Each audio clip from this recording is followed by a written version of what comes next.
Hello everybody, welcome back to the channel. It's been a while, but it's finally coming. The Aerosoft ToLiss A340-600 in Microsoft Flight Simulator.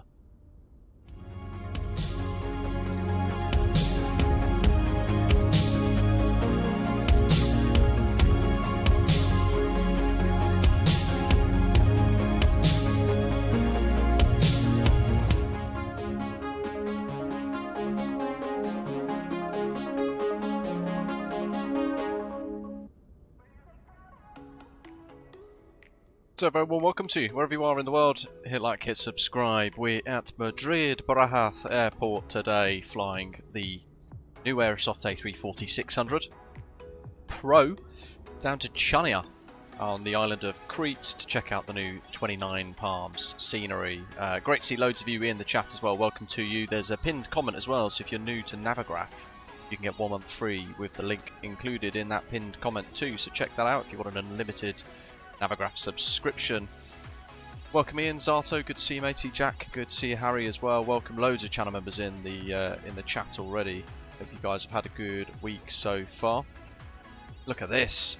We're going to spend about 20-30 minutes on the ground with this epic, super stretched long haul bird before getting on our way for a flight time of about 3 hours today. And I want to hear all your thoughts in the chat, so do share them. Afternoon David, welcome. MPS, good afternoon matey. Jack, welcome to you as well. Gav, good evening to you Australia. Chris, welcome everyone else. So yeah, this is yet to be released. This is a very cool preview for which I'm lucky to be granted a little bit of early access, and I've been enjoying this now for about a week, putting it through its paces, showing my thoughts, my feedback to the team, working with the guys at ToLiss and Aerosoft, exploring what this epic aircraft has to offer. And there's a whole lot of detail. It's my first experience of anything kind of ToLiss created as well. And they've got a really good name for them, haven't they? In the Aerosoft, or the X-Plane world, I should say. But this is their first kind of big launch, working with the team at Aerosoft to get into Microsoft Flight Simulator. And this will be compatible for 2020 and MSFS 2024 as well, for what it's worth. We've got the Rolls-Royce Trent 500s, I think, aren't they? Afternoon, Joanna George, Dirkster Laznaria, welcome, Dutchman as well. Itch it and scratch it. So we're going to kind of dive into a lot of the systems a little later on today. We're also going to be flying a VOR approach into Chania. It's currently about 12 knot gusty crosswind as well for the arrival. The reason why I've not connected the jetway is because of an ongoing issue with the Latin VFR Madrid scenery, which means that most of the jetways don't actually connect to the aeroplanes on these stands. So it will look weird, and we'll end up having the kind of bridge across with the gap. But if you guys want to see that anyway, and you want to kind of have that, then do let me know in the chat. Zart says he used to fly the ToLiss planes when he used X-Plane. When it came to Airbus, ToLiss was always the first choice, he says. There's those big old static wicks. And we've got the big old ailerons as well. One thing that I found over the last few weeks, or the last week or so, sorry, of flying around in this jet is just how much has been modelled. There's also a kind of like a wear and tear sort of feature on it as well, so you can make the aeroplane look older or be newer based on your own personal preference. Kick the tyres and light the fires a little later on. Look at those dirty old brakes. So we've got a little bit of dirt on the jet, look at that. That's not a tail stripe before you ask. But yeah, it's got mega presence, hasn't it? Look at this, it's huge. And one of the outstanding features for me has been how good on performance this has been. It's been remarkably smooth. You know, PMDG levels of amazing smoothness. Flying Dutch says there's a local heliport near Madrid to fix the jetway issue. Ah, damn it. Oh well. Should we dive into the flight deck team? Right, Iberia Ops. I've picked a random call sign today, and it's Iberia 34 Tango, or 34T, if you say it out loud. Thought it'd be quite pertinent for today, so going to be a good little trip. This big 4-engined beast. I've been doing loads of long haul in this as well, so yeah, I've been putting it through its paces just to see if effectively I can break it in any way. And the ToLiss team have been fantastic with being fairly proactive with support. Look at the size of it, it's just huge, isn't it? In the background, little A330-600. And it's got, what, another 10-15 meters of fuselage length compared to this. J Enthusiast, I hope ToLiss does more projects for Microsoft Flight Simulator if this has been released, especially if this sells well for ToLiss. Yeah, absolutely. Yeah, welcome Grumpy Bus Driver as well. FPF V Steve says, excited to see if they've nailed the ground handling and flight model in MSFS given how good it is in X-Plane. It feels massive and heavy. Let's dive into the flight deck. So, straight away, we'll go kind of the entrance way if you like, so we get that bit more of a wow factor. I've got Chase Plane installed today. We've got kind of movable doors and things, so you can unlock and lock the flight deck door. And we've got this big cavernous flight deck space. You can stretch your legs out and everything in this. And as per kind of what you would all hopefully expect, we've got some rather remarkably nice textures as well. Like the seats there. Really nicely done. To the point where the seatbelts actually look properly textured, look. Very nice. You've got your oxygen masks inside the bins, so you can test them and do all of your pre-flight as well. And there are 303, or around just over 300 failures of this aeroplane that can be triggered at any point, randomly through wear and tear, or indeed through kind of forced simulation of scenarios as well. But look at this. Just to try and use a different toggle switch here to go mega slow. Got a real dirty rudder trim button there. The grubby first officer's mitts. Yeah, welcome to you. It's cool, isn't it? So we obviously make sure that the landing gear lever's down. The landing gear gravity extension is kind of all in, shown, set up correctly. We just take a seat in the captain's chair as well. They've modelled the good old tray table for your lunches. But there's also a handy little checklist on here as well, so you can kind of just use that to refresh your memory. A couple of quick actions before start, after start, so on and so forth. There's a really nice little feature there. But we have got, at the moment, external power A and B on, chocks are attached. And that's as far as we've got, effectively. Do the MCDU buttons to press? Oh, let's just click stuff. There you go. In. There you go. Everything presses down exactly as you'd expect it to, look. Rayan, welcome. Thanks for subscribing, buddy. So, Navigraph support. When you click on this for the first time and you kind of want to connect your Navigraph account, it will have that typical log into Navigraph screen here, so you can go into it and say, put the code in, unlock your Navigraph subscription for those of you who have that. And with that, you then get this awesome day-night mapping mode as well. And you can have like a fixed mode, or you can have like a loose mode where you can pan around instead. So, we're going to go SimBrief. That's already done as well. SimBrief ID is included there. It's also in the settings and accounts. So you can see the account ID is the SimBrief ID, and that's where you'd also put your Hoppy CPDLC log on in as well. By the way, I'm basically going to be doing an entire tutorial series like I usually do, where it will be the usual 3 episodes covering cold and dark all the way through to landing and shutdown at the other end across 3 videos, just to, for those of you who are not familiar with A340s and stuff, just as a nice easy way for you to get your head around the aircraft, but also see some of its features, because it can do offset tracks, it can do holds, everything you can think of. This is quite neat because whilst the UI looks a bit old and could do with a little bit of modernization, it's very logical, because everything at the top is what you would expect to see on a real aeroplane. Minus obviously Navigraph, that would be their own charts system, and SimBrief OFP. But then underneath that gives you everything in relation to the simulation side of things. And it's quite nice because you kind of start on the top left, and you work your way through throughout the entire flight. So you go to weight and balance, then you do takeoff performance, later on you do landing performance, so on and so forth. And on the far right hand side there, you've got this massive checklist section where you can click through, and it's all toggleable, so you can click and tick various parts of the checklist as you go through your setup of the aeroplane, which is very nice. Am I able to talk price and release date? I don't know either yet, unfortunately. Hopefully at some point this week coming, we're going to get a little bit of information in relation to that, and then we'll know a bit more.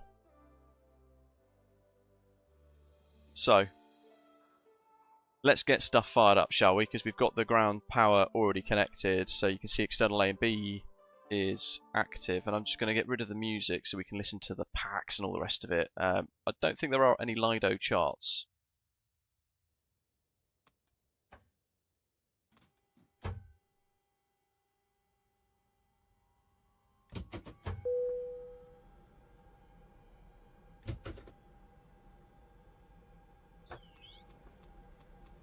All little squeaks, hisses, ticks, clicks, clacks. AB battery, crew supply on, evacuation alarms on captain and purser. Let's get these set onto the ADRS. And nav logo onto system 1. Emergency exit lights armed. No smoking signs, automatic. And we're looking pretty good. So it's a massive overhead panel. It's quite different to the A320, and actually the whole aeroplane is entirely different to what you might expect in the A320. So even if you think, I'm great in the Phoenix A320, I'll be alright in this, you're going to find some features that will catch you out, because it is quite unique as an Airbus, in fairness. That's all good, that's all set. Pop that on because it's a bit dark, it's quite nice. The dome light, by the way, has a control switch to turn it on and off. And then you also have the actual control brightness switches there that allow you to set it up as you wish. You've also got like full sets of sunblinds that toggle in and out. You've got ones at the sides that open and close, and the windows operate. This is for Microsoft Flight Simulator 2020 and 2024. It's not native to MSFS 2024 yet, but they are working on it.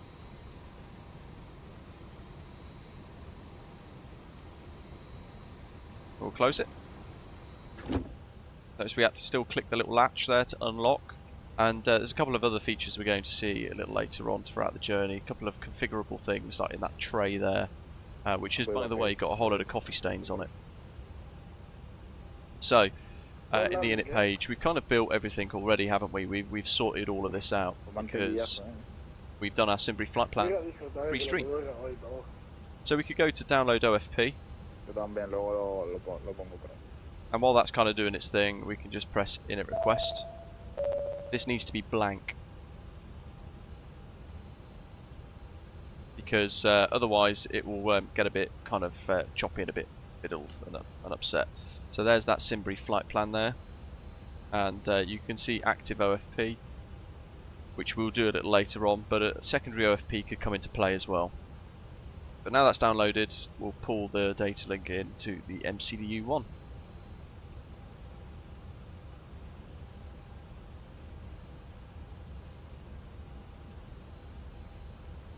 Clear the old flight plan data link memo messages. There we go. So we're going to be Iberia 34 Tango, there it is, 260 passengers, cost tickets of 20, cruise 380.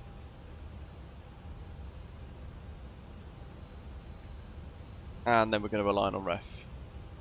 I mean, you couldn't be more wrong, it's chicken yawl.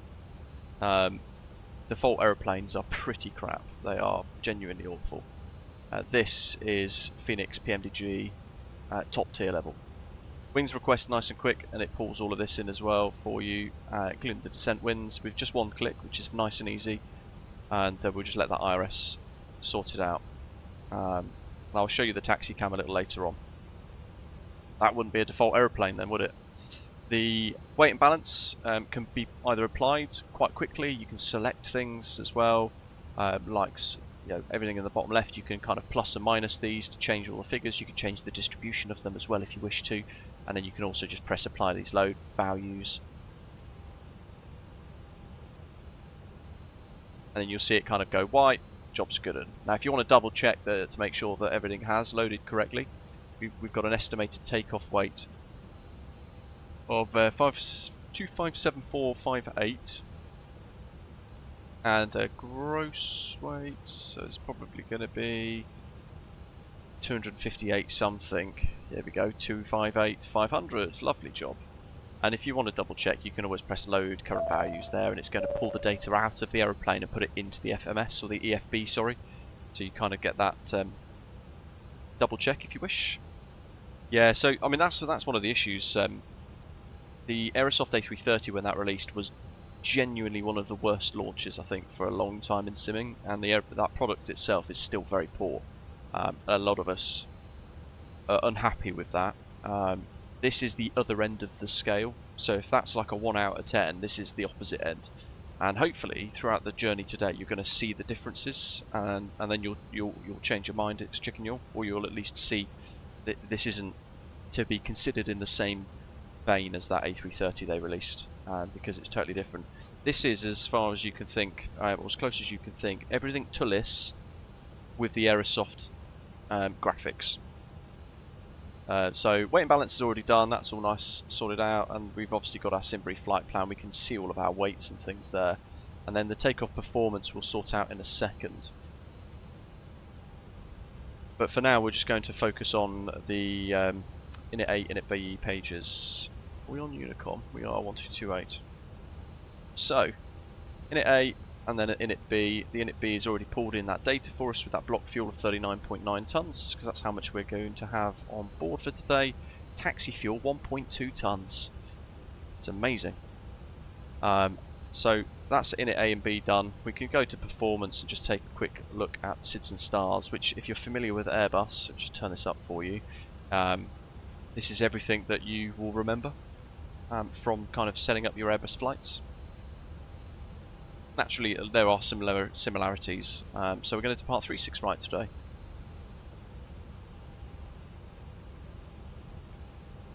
Nice big old runway, 3.5 kilometers, and we're going to go onto the Pinar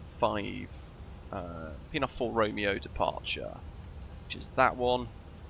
There's no transitions, it's going to be Pinar, and then we're going to be away, so we'll insert that. And then just to make sure we've got a nice accurate fuel predictions, we're going to pop in the destination data now, and then we'll cross-check that and verify it all later on. So the ILSs are in the nav data, but they are in real life out of service at the moment. So what we're going to be doing is the VOR Yankee, runway 29 right, and on the arrival it's going to be the Russos, 2 Golf arrival. And it's via Levco. Perfect, that's all done. Insert. And that way we're just going to make sure we've got the proper fuel estimations sorted out, which is all good. So, that's our flight plan pretty much done. We can just go through and check all the data if we want to. We can, once the IRSs are aligned in about 3 minutes, we'll be able to see that on the display there as well. But we can turn our attention in the meantime to the performance page. So here we have some options, and we can either do it manually or we can get it to pre-calculate itself and give us some options for us to select. So we're going to select 36 right. We're not going to do an intersection departure, otherwise we'd change that 0 to something else to tell the performance calculator how displaced from the end of the runway we're going to be. And we've got the current winds there, 280 at 5. So we've got a bit of a crosswind by 5 knots. Outside air temperature is 10 degrees. QNH 1016, 1017 now I think. Just going to cross check that. Oh, it is 1016, happy days. It's quicker than the METAR refreshers. So you can just click into things and change them, look. Runway conditions are, well, kind of wet. We'll put wet because it has been raining. Anti-ice off, takeoff weight, centre of gravity, flex for the takeoff thrust, config auto. We'll leave the air conditioning systems on. Some departures and some profiles will say, or some company policies will say turn the packs off. You can see there we're going to use quite a bit of the runway with V1, and it gives us a range as well, so you can either go for V1 minimum or V1 maximum, but then you can see the difference in the stop margins there as well. So if we chose 144 knots for that V1, then we're only going to have a stop margin of 362 meters. This is a bit stressy, that. Not very much room to play with. If we then turn the air conditioning off, V1 min of 810 for stop margin, we get all of a sudden a little bit of extra because we're not using the engines to power the air conditioning systems. So that's probably going to be the wisest choice for today, with a flex of 67. You can also, if you want, force a toga, and you'll see there how much more power you're going to get without that D-rate. But we'll go for flex today, if you guys are all happy with that in the chat. So that's looking pretty good, and that's a full length departure. If you want to kind of make this just do it itself, you can go into the takeoff uplink request, like so, and then it's going to use a load of set data to give you a couple of options.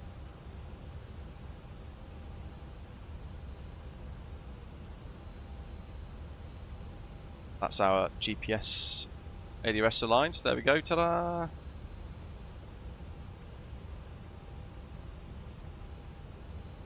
So, receive takeoff data, and we're going to see now we've got some different options. And this one here is a flap 3 takeoff.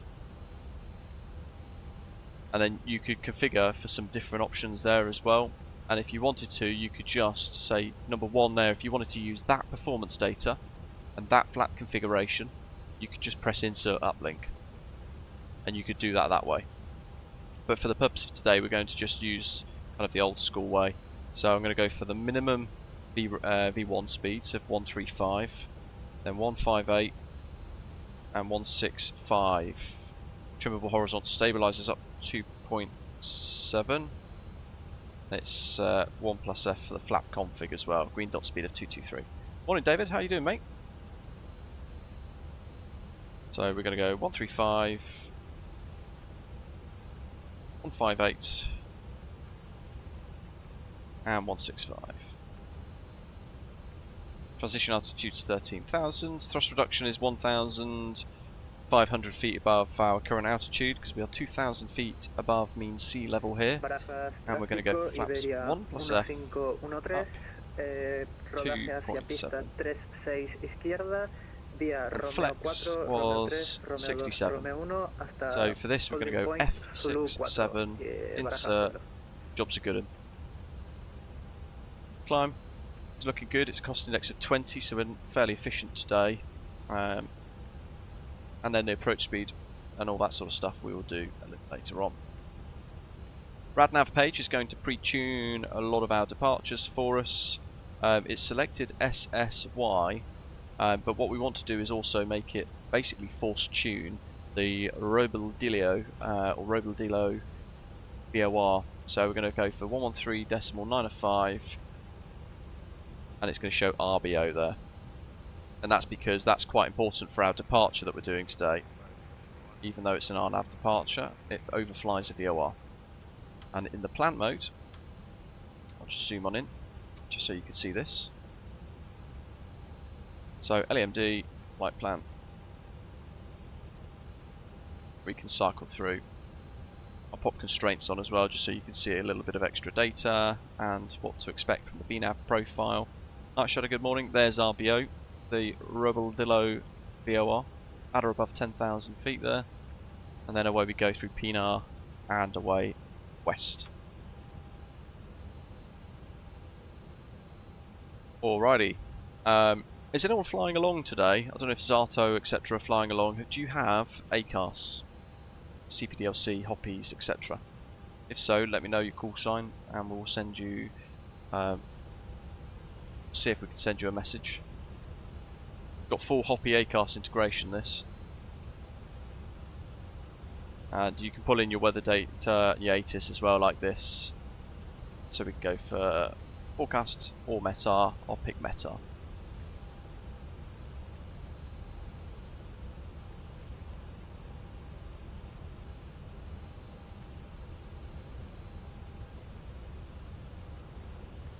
So it looks like this is only very specific to ATC, so we can't go aircraft to aircraft.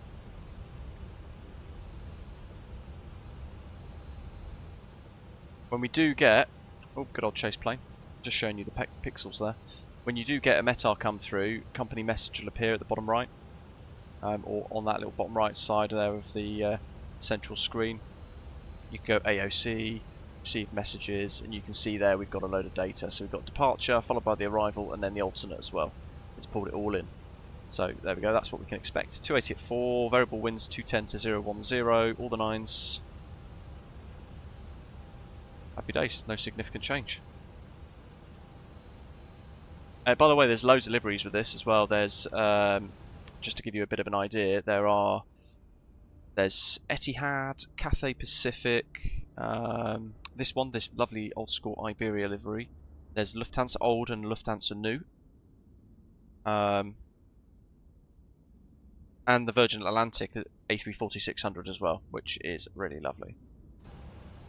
So, how are we doing? Let's do a quick comms check on VATSIM. Barajas, traffic, Iberia 34 Tango, heavy, radio check. Radio flight sim, welcome, good morning. Lovely. Long boy. Such a beast. It is. Hello Jack, how you doing? Okay, let's go. Predictive wind shear on GCS automatic. Weather radar is off. That is set to 2000 already, but you can kind of click it and change whatever you wish. But that's all on standby. TCAS is on standby. Good, right. Let's go for seatbelts on. Master switch APU. So we can turn that on initially. You have to wait at least 3 seconds and then it allows you to start. If you press it before that, you'll see the button depressed, but nothing will happen. So that's going to start up.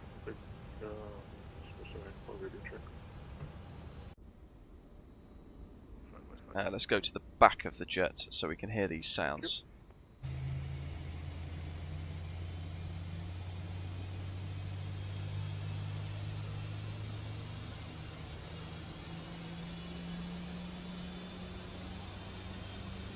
It does have a cabin. Do you guys want to see the cabin before we push up? Before we push back? Traffic, Iberia 1513, taking off runway 36 left. Barajas traffic.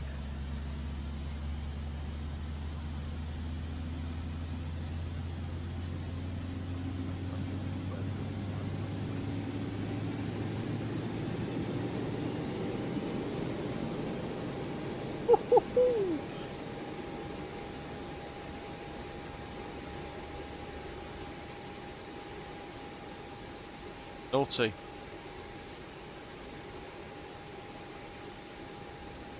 You notice there, a little bit of vibration of the elevator. Right. Okay, let's. You guys want to see the cabin, so let's just quickly run in to the back. So you've got all your galleys all kind of rendered in, all the door kind of textures as well, which is very nice. And because it's obviously a twin aisle, you've got both sides sorted out. There's nothing in here that's kind of fiddleable. You can't just drag a blind or open an overhead locker, but the textures are really nice. And depending on what liveries you have available to you, you're going to be able to also have all these custom cabins. So the Virgin Atlantic cabin here, for example, looks very different to the Iberia cabin. It's kind of business class, like so. A couple of custom magazines and things.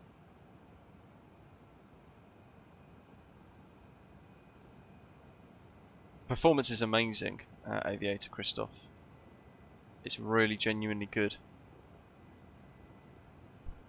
So we go all the way to the back because it's such a big aeroplane. We've got the economy section here as well. I've set up a load of custom views for today using Chase Plane 2, so we're going to get some beautiful wing views along the way. And we've still got about 10-15 minutes before we're due to push back. And this is one of the things that the A340 is kind of most famous for, right? You've got a rear galley at the back there, but you've also got in this kind of mid-section here toilets down in the belly of the aeroplane. So you can go down into the landing gear bay, effectively, because the landing gear is just to the left and right of these toilets, and you can kind of explore down here.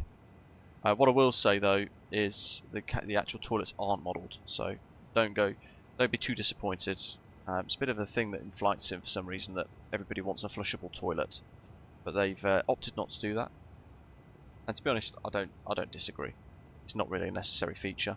Trying to make the most realistic aeroplane fly as realistically as possible. There you go.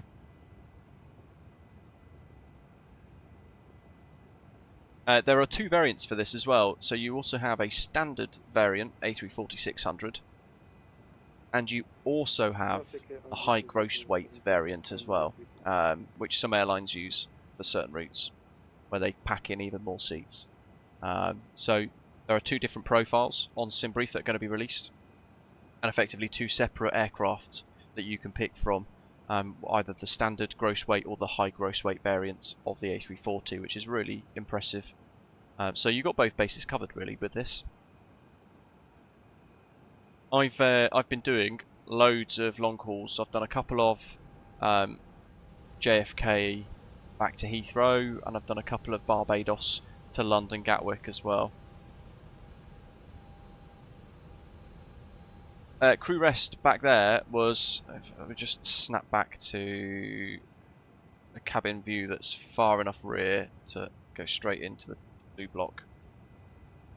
The crew rest is down here, isn't it? This is the one you're referring to, Maze Tace. No, it's all, nothing down here is modelled, so I won't worry too much about that. Same with all of this bit, none of that's modelled behind the flight deck. Right, so the APU battery's already on, that's good. APU is available, APU bleed is in the air stack there, we can turn that on.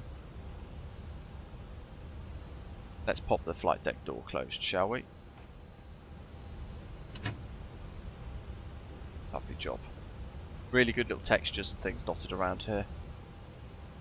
So APU's good, that's all set. Departure set, performance is all set and checked. We're going to use FMS2 for the flight plan. Takeoff performance for that one, and we're going to just leave that ACAS message there as well. Chase plane's pretty good. Hey Drone Sim, welcome. But it's still experimental and it does have its quirks and its bugs. We're going to make sure the VORs are being tracked here on both of those. That's all set, that's all good. And ground services, let's disconnect the external power. So yeah, just double check the APU bleed and we'll get rid of the external power.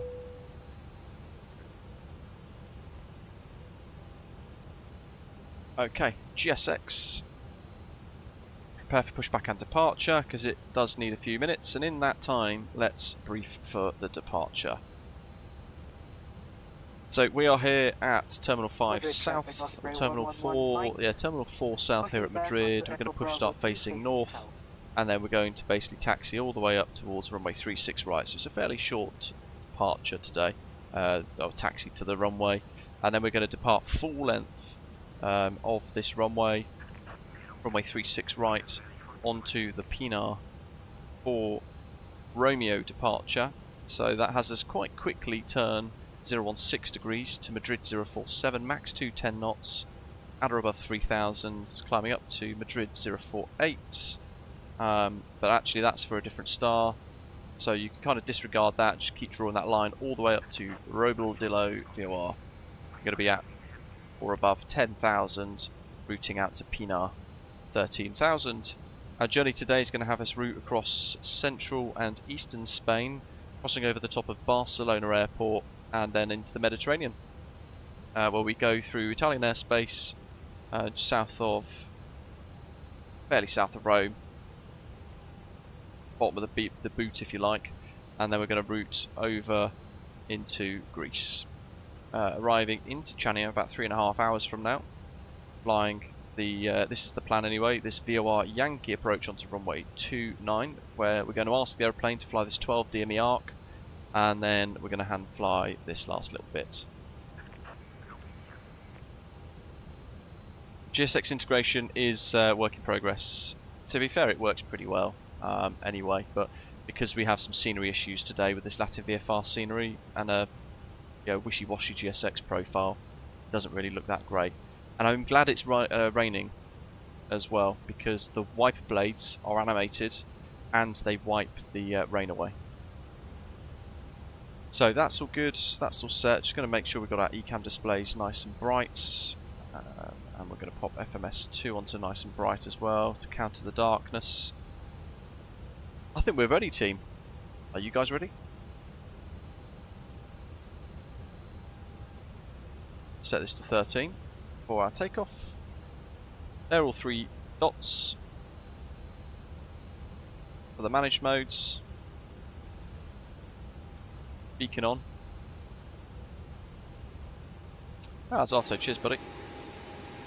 You have, haven't you? Where are you? There you are.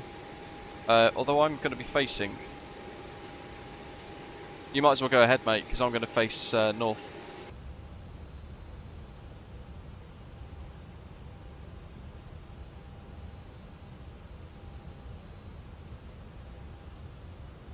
Is this a custom profile? No. Lazy. So to be fair, I have no idea which way this is going to push us. Nose right, tail left I think is the one. So we're going to go nose right, tail left. There's one of our custom views for today. Traffic, Osprey 2472 heavy, pushing back from stand 578, we'll be facing to the north. Madrid traffic.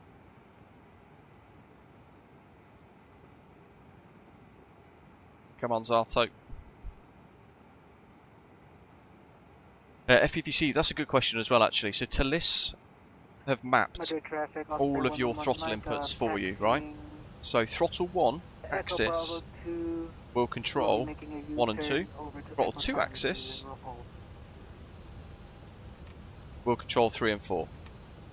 Now if you get it where it just kind of forgets things a little bit, you can just refresh it by going into joystick actions, and then you have current throttle is idle, and that effectively allows you to kind of resync the bottom climb gate, the bottom idle gate. But that is also where you would set your climb, MCT and toga detents using those little buttons there to make sure they all align up quite nicely. There's our Navigraph route import that's already done, so we're just going to zoom on in there and just check.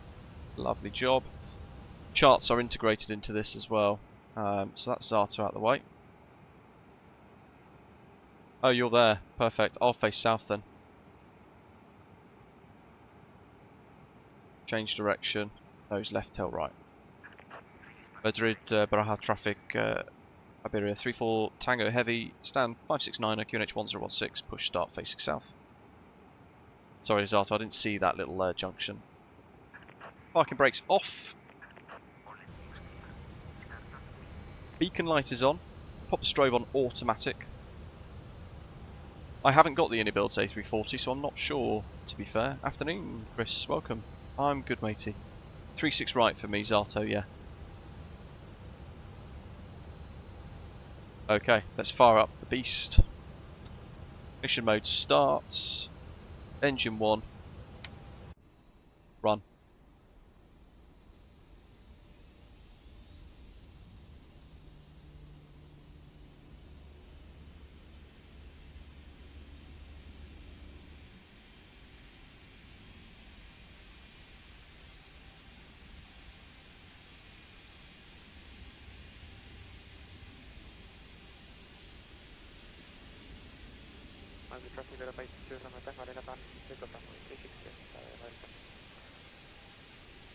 Now it's cool because with this aeroplane,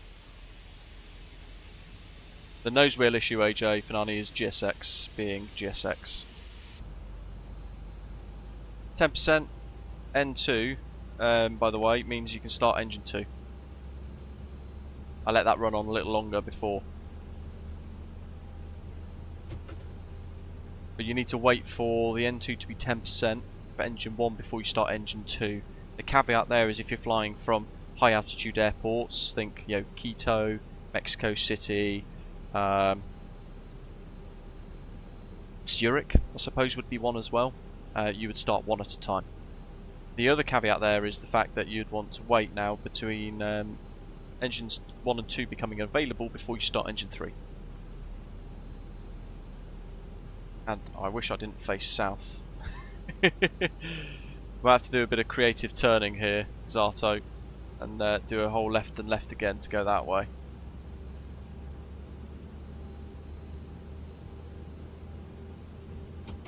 To be fair, the nose wheel would not rotate if it is jacked up on the tow truck.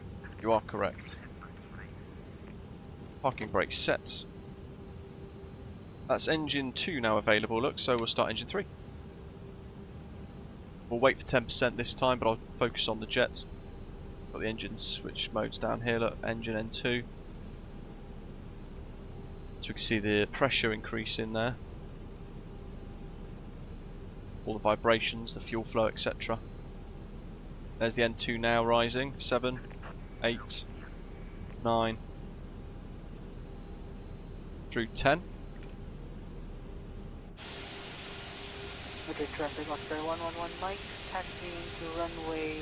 Strange choice of chase plane cinematic mode. Echo Charlie 2, Mike 23, November Charlie. Madrid traffic, Aerosoft I haven't tried, Joanna. 35 Lima, Bravo November 1. Madrid traffic.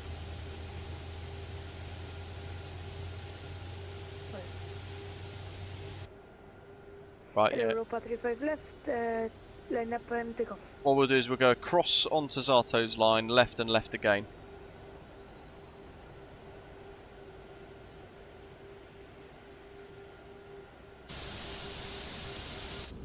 Cool, right.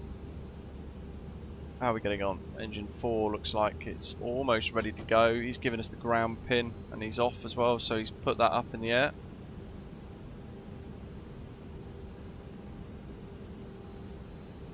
Engine 4 is available.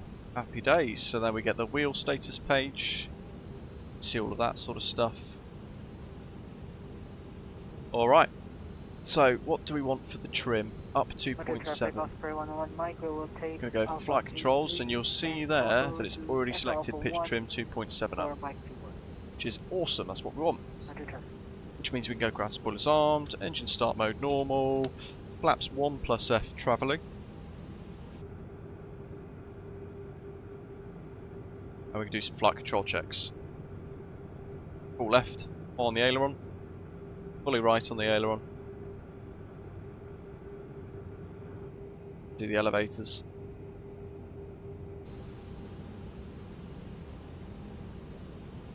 And the rudders. Got the wing control Orion 3.2 rudder pedals, and they are superb. And that's our controls checked. We can go auto brake RTO. That's very different to what you're used to, because you've got the right hand side for landing, the left hand side is that little button for RTO, rejected takeoff being armed. Constraints, ADF, that's all good, that's all set. Brakes off, and taxi cam on. So you can either pop the taxi cam down in the bottom down here, or if you want to, you can pop it on the PFD. Pop that on, AP bleed off. That's to switch off. That's going to start the shutdown sequence.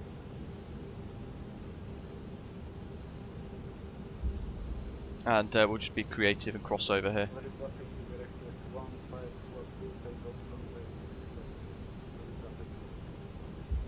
In fact, we'll just turn north, we'll keep it going all the way around. It's easier, isn't it?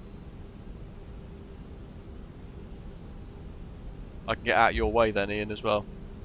Madrid traffic, Biria 3-4 Tangos taxiing via Echo Charlie 2, gate 14, and up to 3-6 right, Madrid. You've got to be very conscious that you're in a massive aircraft and it's mega long. One thing to consider is the taxi cam might not directly align with the scenery that you're using if the scenery developer hasn't precisely set the coordinates correctly for the lines as per real life satellite imagery. That takes the satellite image basically and kind of translates it into the screen, which is quite cool. Let's go takeoff config check. Normal. Gate 14. Echo Bravo 2. Scrub off on the old breaker roonings.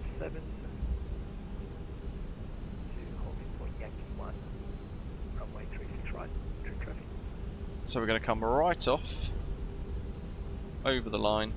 Thankfully this is a really long, wide taxiway. But you can see how much you can cut that corner if you're not careful.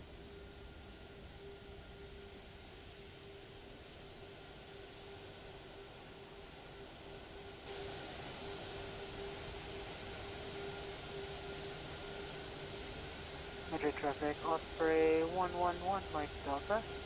Correction, 111 Mike. A little bit of wing flex for you, which is configurable as well. You get the chance to tweak some of those based on your own desires. There's a setting in the FB basically that allows you to set it up precisely how you want.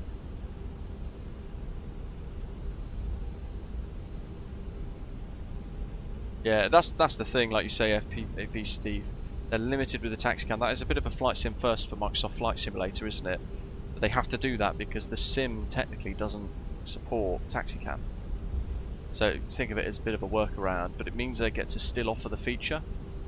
That's cabin secure. Get rid of that now. I mean, look how much presence this has.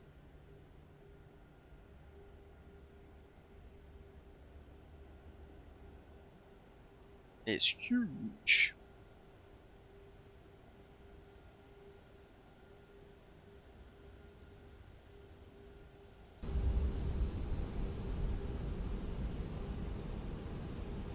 Who is the Osprey?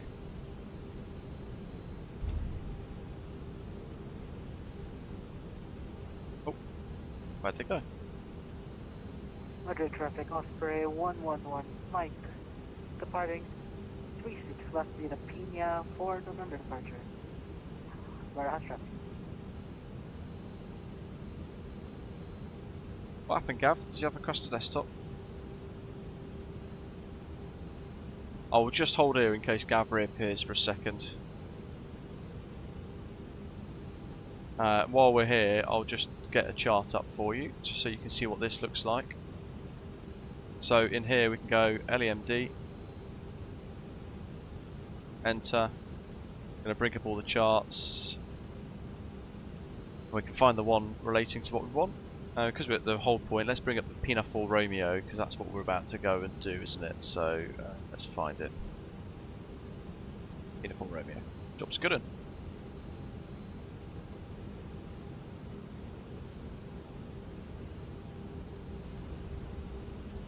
I'm turning with the pedals. So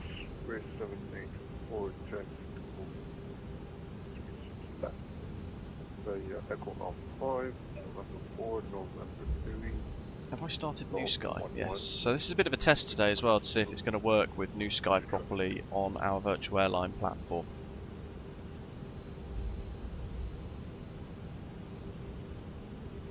Darto's airborne. Madrid traffic. Iberia 34 Tango Heavies lining up, runway 36 right, and taking off in our 4 Romeo departure. So, Madrid traffic, Osprey 111 Mike. nose tax. Airborne, Runway turn off. That's all good. That's all set. Take up a Mo's no blue. Over the threshold, let's go to TCAS TARA radar systems for the weather on. Let's start painting a whole load of rain, and because it's raining, let me just show you this. And we're just going to give Zato a little bit of time because we're all going to the same destination and we don't want to bunch up. Afternoon, Peter, welcome. As you can see, just there, look, it's wiping the weather away for us, keeping our screen nice and clean.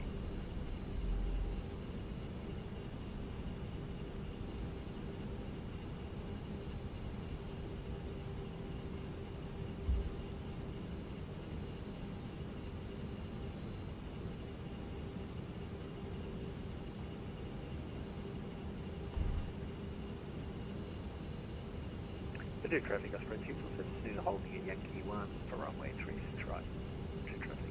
Hey, he's back.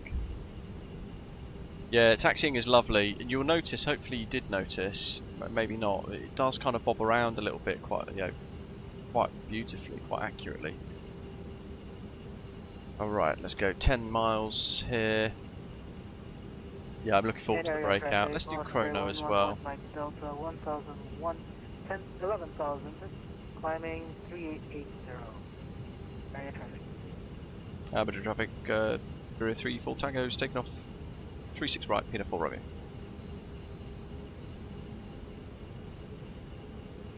Now, this is about my 5th flight with it, something unpredictable. Look at that for a wing view. You ready?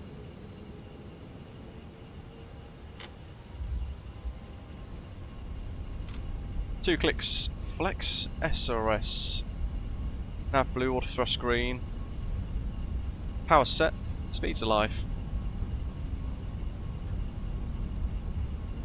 Look at the rain being pushed above as well, which is nice and realistic. I'm just going to quickly show you the wing view, look at that. Good traffic, Osprey 247. Little bit of wing flex. A36 right, with separation. V1.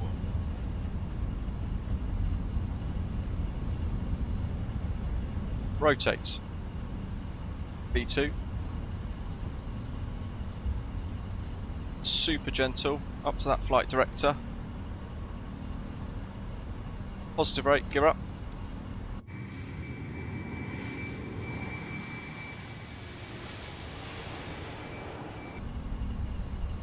Look at that. And we'll just hand fly this first little bit here, following that flight director as we climb out.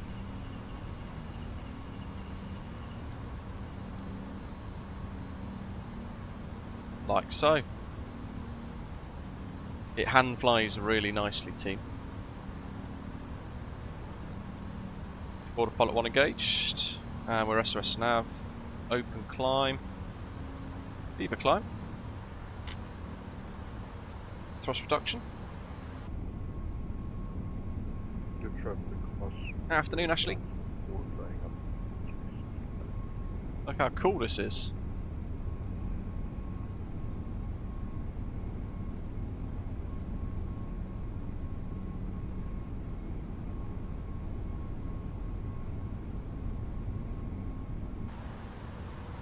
So we're coming up to our first set of flap retraction speeds. Just going to turn this up as well, keep the screens nice and bright for you guys today. Like so.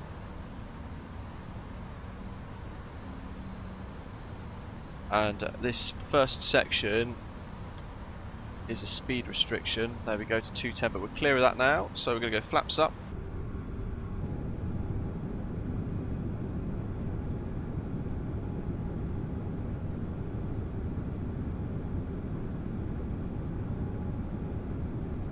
Look at that.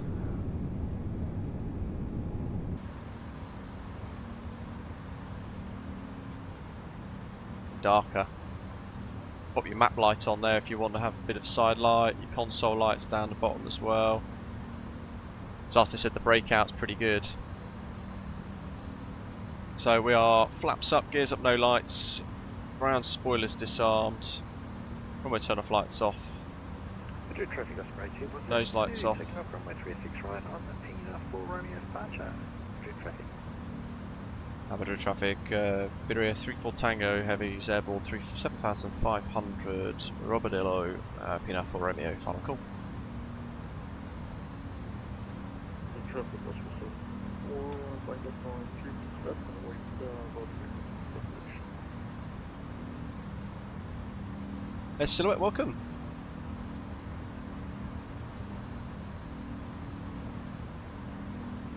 Look at this.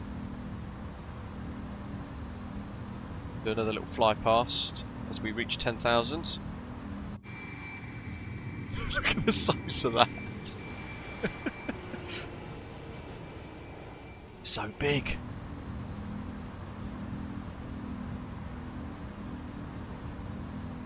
So 10,000, landing lights off, strobes can stay on, seatbelts to automatic, they're going to turn themselves off. Yeah, in relation to release date and times, I'm not sure yet, and pricing I'm not sure yet either, but hopefully not too far away.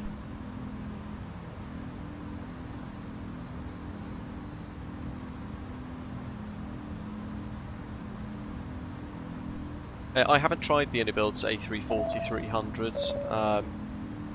I can't afford to buy everything and try them all out, so I do rely on developers saying, hey, can we ask you to take a look and do a review? So, and I unfortunately don't have that relationship with Anybuilds anymore, so I haven't tried it, if I'm honest. I'd love to. I would imagine this being system depth by ToLiss, this is a heck of a lot better than the A340-300. It's got 303 failures, and it also simulates throughout flights the wear and tear of the jet. 13,000 is that transition level, so let's go to standard pressure. Let's keep it going. Yeah, 38.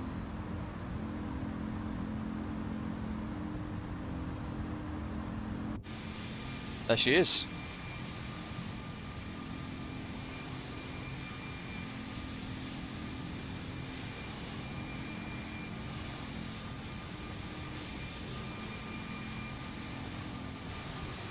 I would need to double check and ask Nighthawk actually, it's a good question. I think it does, but not 100% sure. Look at that.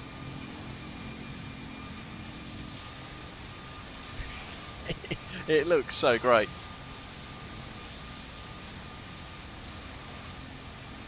It's got features on it as well, like skip to waypoint. So there's a feature in the EFB where you can basically say to it, I don't want to do, say for example you're doing a Hong Kong to Heathrow and it's a 15-hour flight, but you don't want to do 8 of the 15 hours. You can either use time compression, which is in the EFB, or they have a skip jump to waypoint feature inside the EFB that allows you to pick a waypoint that you want to jump to, select it, and it will then warp you all the way to that waypoint for you to just carry on. And it's really cool. That obviously wouldn't work very well with a virtual airline tracker like New Sky because it counted as slewing, but time compression is also a feature available to it. In fact, let me show you it.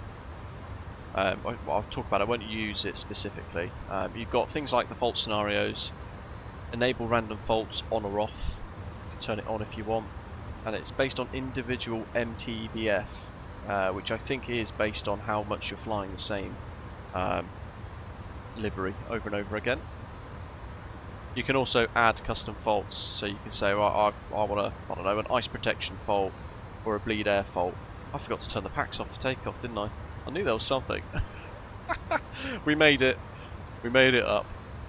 Fire protection, so you could pick all of them, any of them, and you could select it and just activate it basically manually. Aircraft config sim control is where you can have sync barrow settings, so captain, standby, first officer instruments all sync with the right QNH. You can have a G-loaded camera on, which basically has like a little bit of head bobbing and stuff like that as well. If you've got chase plane, the recommendation is to turn that off unless you disable the feature in chase plane, otherwise it gets really wibbly wobbly. You can have auto pause at top of descent. You can increase and decrease your sim rate there as well, and because things like wing flex is very subjective, some people want proper flappy wings, they've put a toggle down here that allows you to slide up and down your wing flex strength based on what you want to see, and then you can just save it. And then when you hit a load of turbulence, you'll hopefully see the wings start to flex away.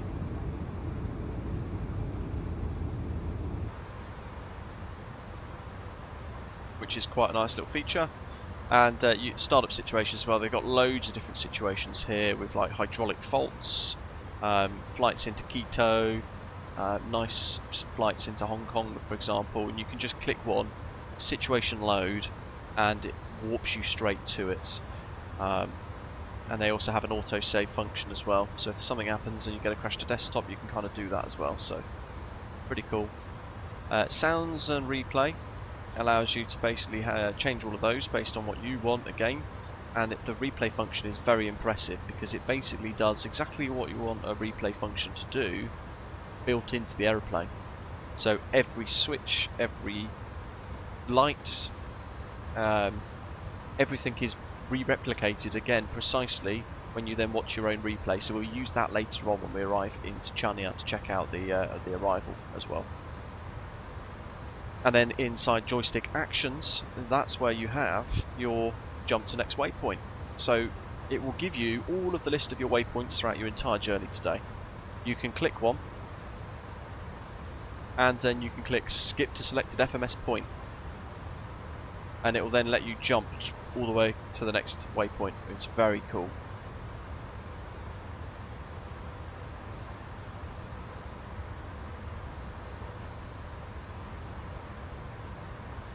Go back to IFR high.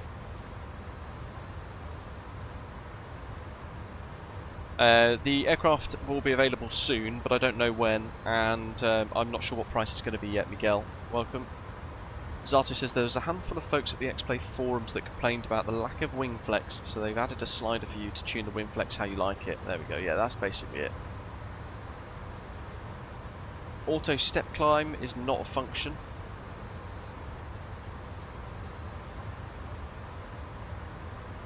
Flying Dutchman says the slats look different to what I've seen. I've worked a lot on the Azerbaijani A340-600. The slats are white with grey strips on the front, not all grey. I mean, could that just be the Azerbaijani one?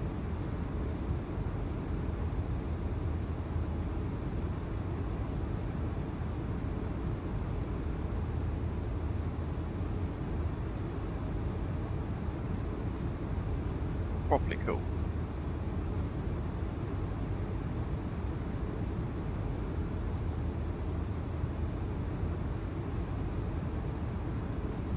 Jamie Bishop, thanks for subscribing, welcome. Just trying to catch up on the chat to see if I've missed anything in particular for people wanting to see certain things. Do I think it's releasing soon? Yeah, I just don't know when. Performance for me, and I've done 12-13 hour flights in this already as well so far. I have my system capped at 60 frames per second, which is effectively all you want to have for a flight sim, let's be real. And it's very consistent at that. It's super smooth. It's got properly working TCAS as well. Tells you to climb and gives you like TA and RA. Terrain map as well. There's a nice little overlay. Gives you peaks of areas around you down below.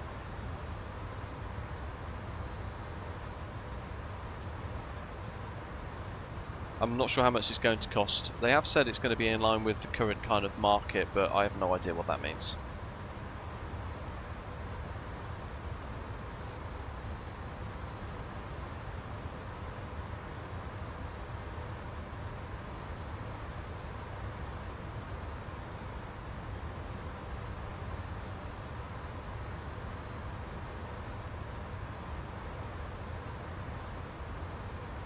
It's better than Phoenix, but then it depends what system you have, right? Because I have always found that my PMDG aircraft have been much better on performance compared to Phoenix, although they have made significant improvements with the last big update that they had released a few months back. So that's definitely a much closer gap now, which is nice. But yeah, it's up there. I haven't had a single stutter really with this.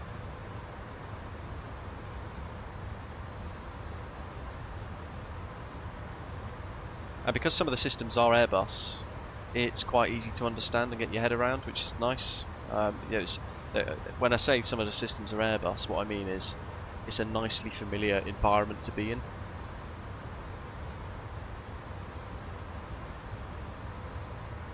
It's also exciting because it means that, yeah, like Zato says, this is effectively our first aircraft that's been in X-plane, notoriously good, released in MSFS. Both 2020 and 2024. Classic Jet Sim Pilot, welcome. Good morning to you.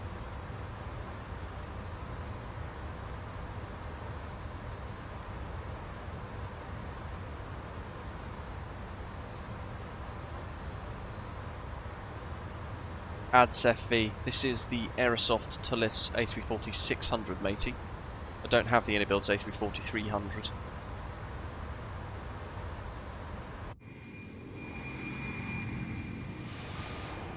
Still jetting away with those Trent 500s.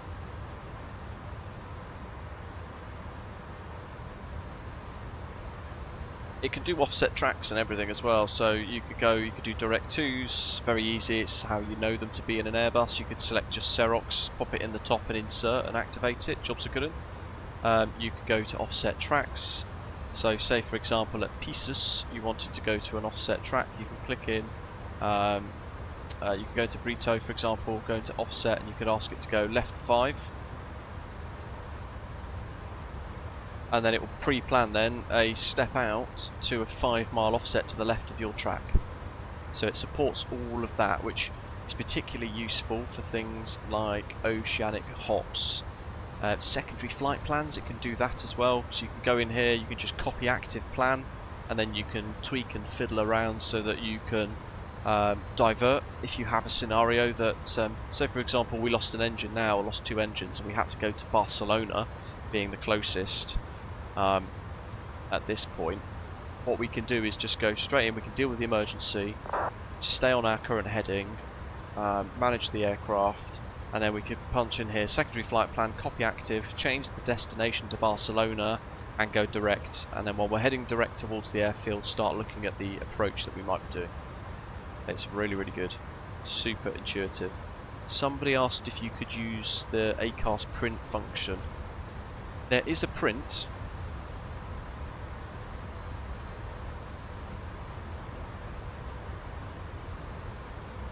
I don't know if it can print to others, like physical printers and things.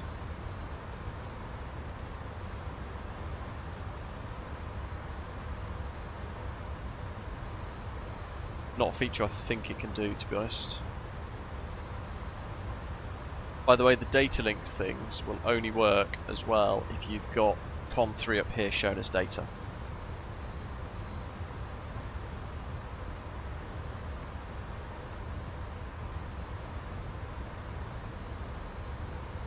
And then down here you've got your engine modes, so you've got your manual starts and you've got N1 sync mode as well, so focus on N1 instead if you start to have problems with parts of the aeroplane. AC bus, for example, failures, you might have to use M1 mode. Follow the prompts on your ECAM display. Zato, no, it doesn't support aircraft to aircraft ACARS, unfortunately.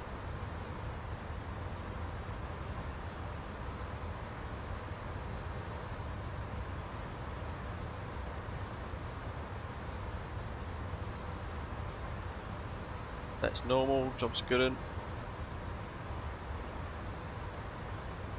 Mikhail, welcome. How you doing, buddy?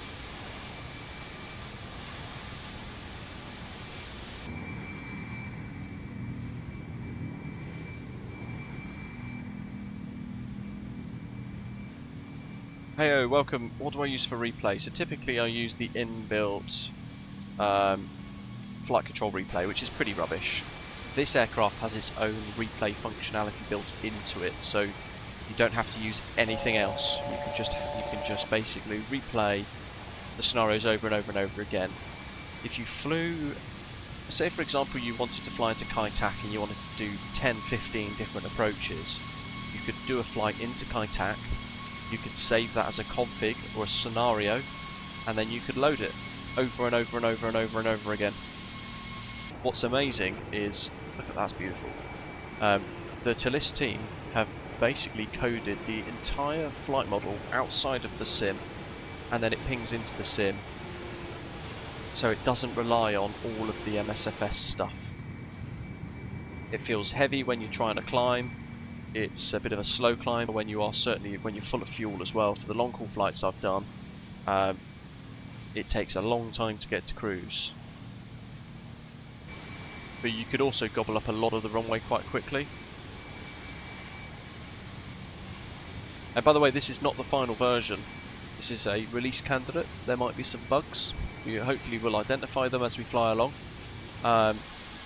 I noticed a little poof of vapour trail there as well, so it makes me think potentially that the contrails need a bit of work.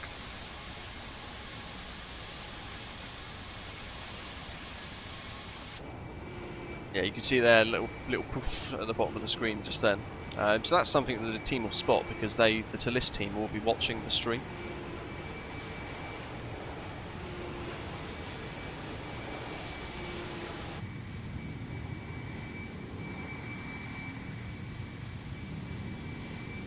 Aiden, welcome, mate. Andrew says, I've noticed with the Phoenix A320 it does print data to a real-life printer, as my mother kept bringing it down. Pieces of paper with lots of confusing numbers, info, data on it every time I flew it. yeah, they've got that configured as a feature. VFL says, about release I would say quite soon, as today the official trailer went out. It did at 1200 Zulu just before the stream today. Regarding price, they said in stream about normal market prices, so they would expect between Inibuilds and PMDG.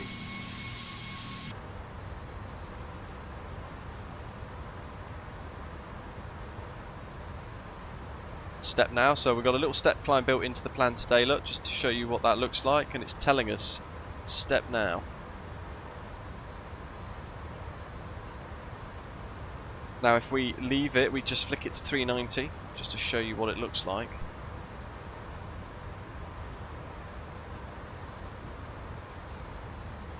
We're going to get that amber highlight around the altitude.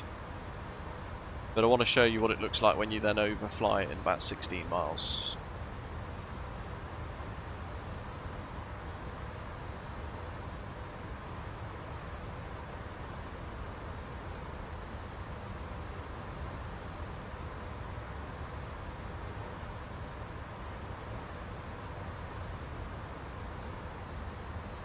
But actually, what are we...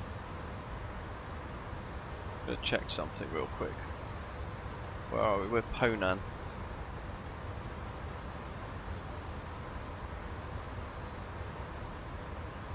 We have to go to odd flight level now anyway.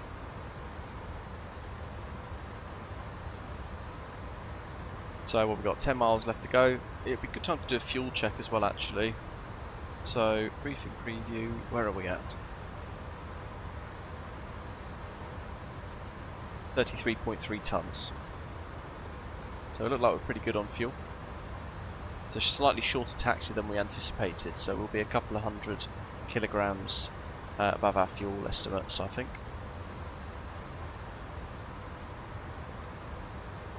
Mr. Frog, so is the A340 compatible with the wing control stuff? Currently no, but that will require basically the wing control team to do a little software update to support the product, support the aircraft. I would imagine that will come fairly quickly. I have today just had delivered the brand new, although I had no idea, it was a complete surprise, they didn't tell me it was coming, the new wing control 3.2 throttle and flap and parking brake system, the AGP or whatever they call it. So I've had that delivered, and it literally about 50 minutes before the stream started. So look, we've crossed Ponan, missed that step climb point, but whereas in the 777 with auto, it would just kind of carry on up. Because this is Airbus, it hasn't. And now it's deleted the step climb, because it's like, wow, you've ignored it, so maybe you don't want to do the step climb. So it's then just disregarded it. That's it, the Ursa Minor throttle.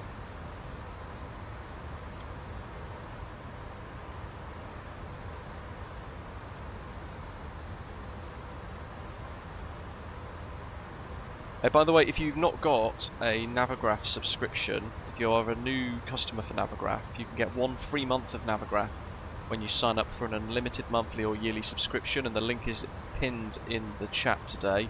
Navigraph.com/promo/BritishAvGeek, and that's valid between the 3rd of March and the 17th of March 2026. So if you have ever thought about getting a Navigraph subscription, then this is the best time to get one. A lot of red over there.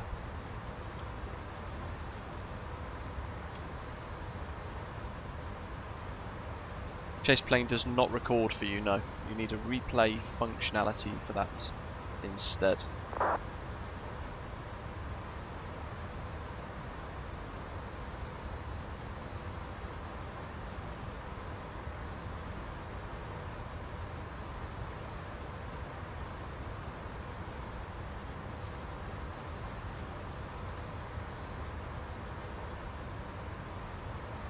Right, we're going to stay at 38 anyway, so we're just going to make sure that's reset on the box. So I haven't really used say intentions that much, Brady. They sent me a license to give it a go, but then it was only valid for 1 day, which meant that because I wasn't able to check it out that day, I lost access to it. So, and I find it woefully expensive for what it is. I personally fly on VATSIM all the time. I wouldn't pay for an AI ATC personally. Beyond ATC is okay, but again, it gets stuff wrong quite often. Just something to consider. And by the way, do you remember we set a manual VOR for left, that Robadillo? After takeoff, I actually forgot to do this. You need to reset, so you clear it, and it will then go back to auto-tune. You can also go to North Ref, so you can turn it to true instead of magnetic. So you've got different mode switches there as well.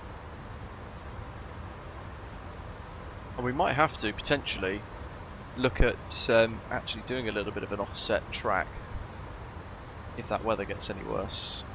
That's right in front of us.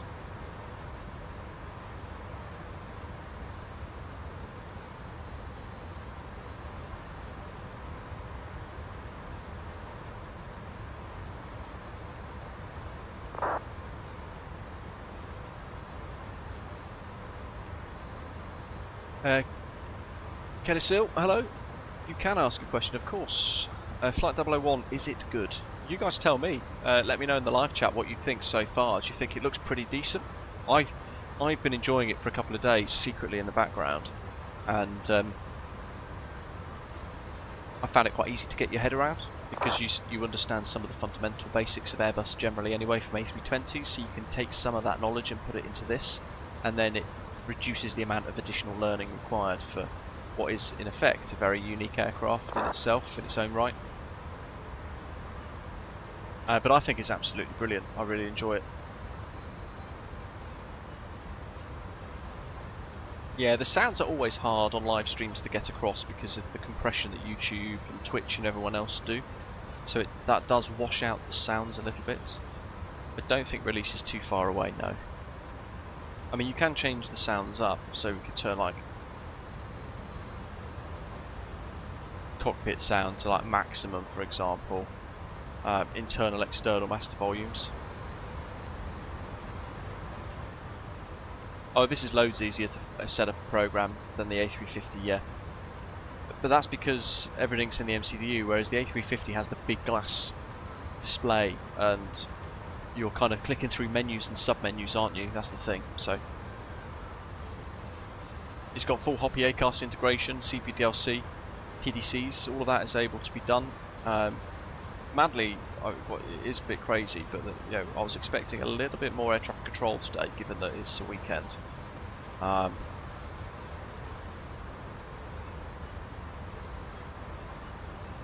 there's currently nothing on at all. It's all in Northern Europe, but I wanted to do this route today because it looked quite nice.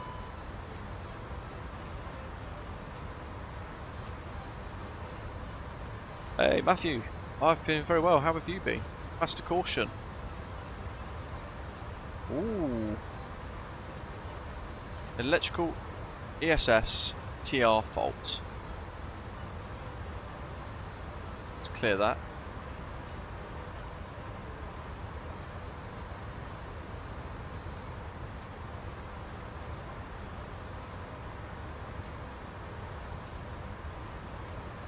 I'm just going to quickly try and get a QRH.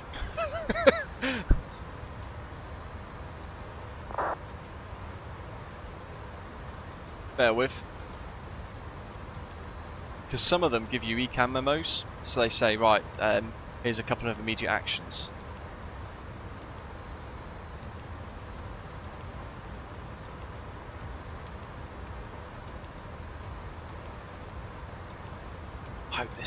PDF thing works.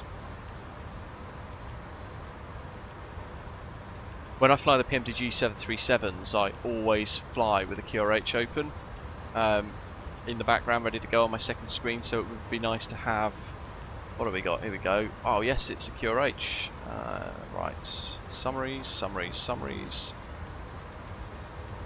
PRM breakout maneuvers, AWOPS auto land, normal procedures, QRH index.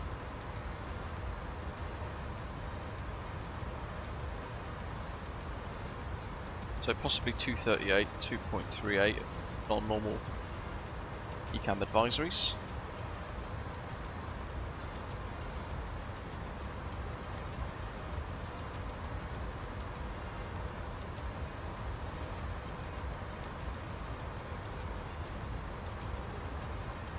So what have we got? Elec ESS TR fault. So it's not EMA config.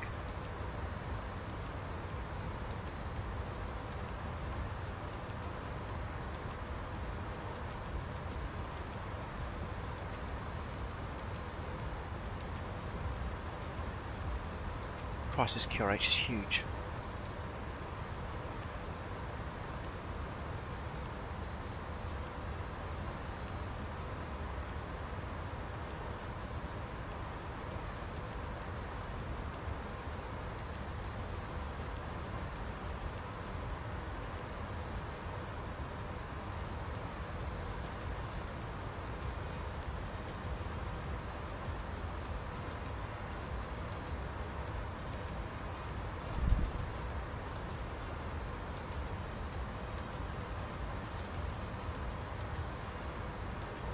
Flame outs. Oh, I'm so deep into this. Engine all out, flame out. That's a real bad day, isn't it? Right, ditching. Forced ditching. Forced landing. Emergency descent. Abnormal procedures.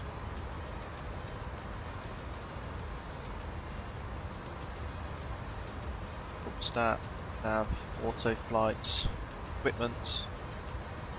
No flight controls. Fuel low temp, no. Power plant miscellaneous.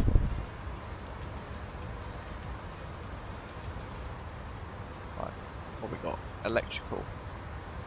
IDG oil temp. Well, it's not that. It's an AC bus failure though, isn't it? But auto thrust is still engaged. So it's not a complete bus failure. That means we lose that for a moment. Engine. Electrical. Flaps. DC bus fault, no. It's the essential.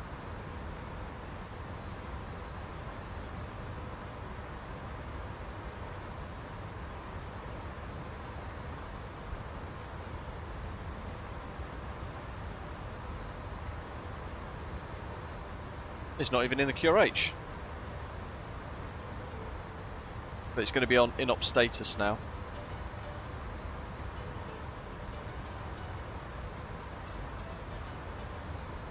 Well, how are the sounds? Could barely hear anything on takeoff.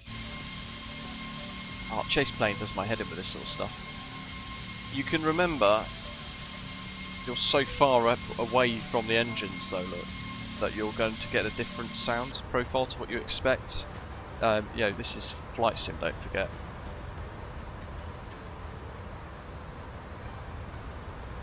Oh well, I've got no white lights or warning lights here.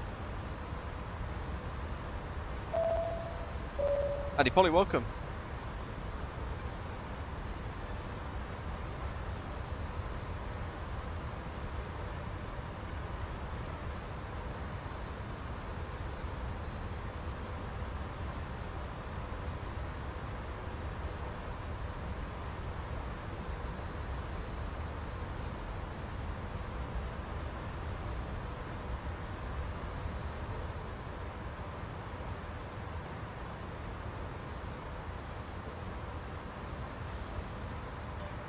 We just got to kind of crack on with it for a little bit and see if we're good.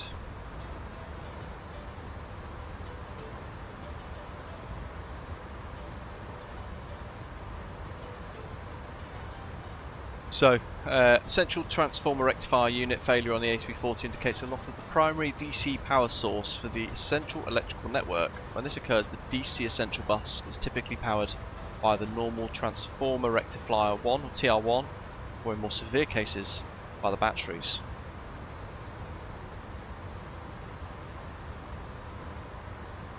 So where's electricals?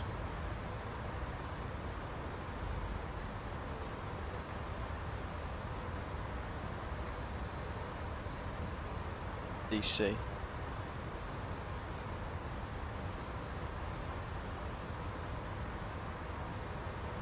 So that's the ESS true. Fails. TR2 is capable of supplying most systems excluding the DC essential bus and the shed bus.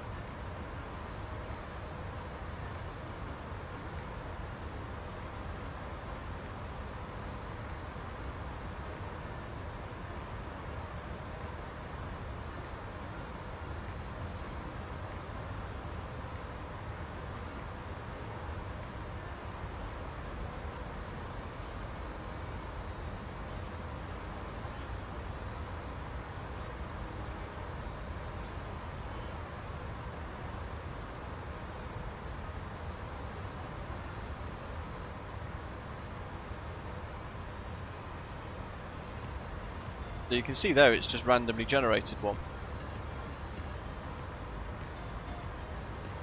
If you don't want random failures, you can turn it off as well. You can have flight time factor to 1, for example, as well. So you could say that's more like slow time, 1 or 2 failures every now and again.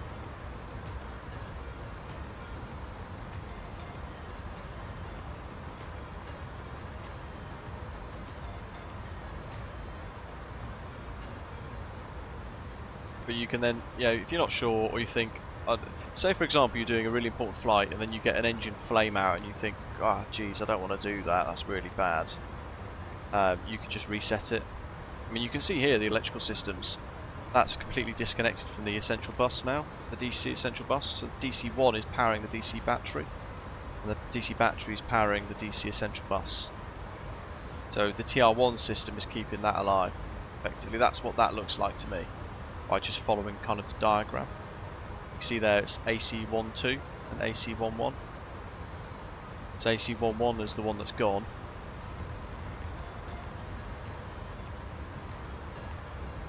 But there's an out up here to help sort that out.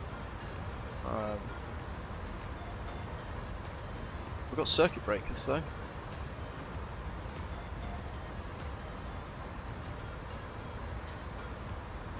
There's none of those. And I'm not going to start pulling them either. I've got a terrible experience of pulling those. Let's reset that for now. Job's good one. That's a little ding there, and you can see now the electrical system's reconnected, look. So that DC battery has stopped supplying the DC essential bus. The essential TRU, the transformer rectifier unit, is powering that again.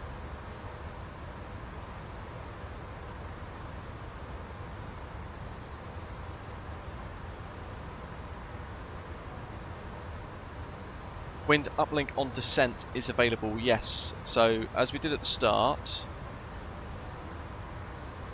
of the journey,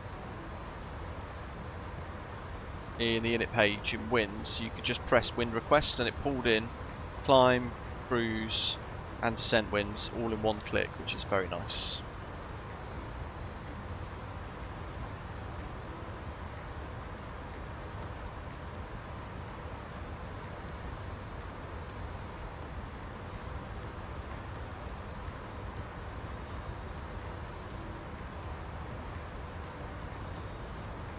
Old coffee cups appeared.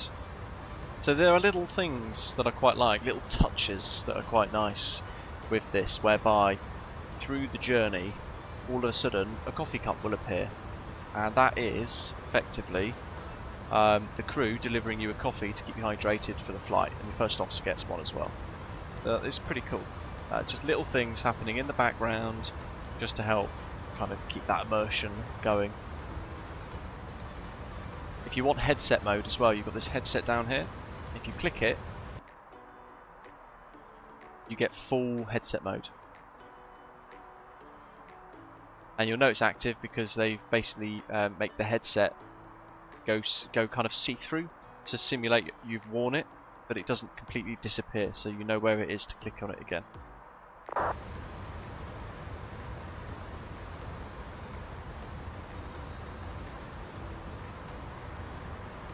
But it's cool, there's lots of little details. Little fire extinguishers, your smoke hoods.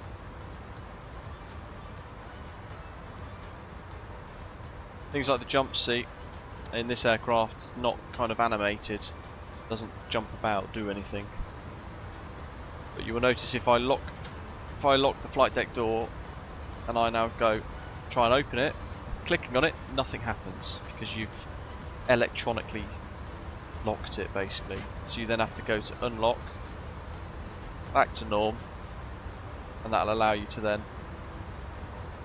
it says unlock, it allows you to unlock the door, and then you can pop it back to norm. When it's open it resets itself, and then when you lock it, basically will close it, it will lock itself back up.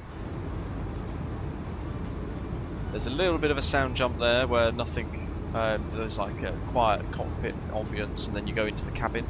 It sounds a lot more realistic. Or like a cabin environment sound, that whoosh that you're used to, because the flight deck is a lot quieter.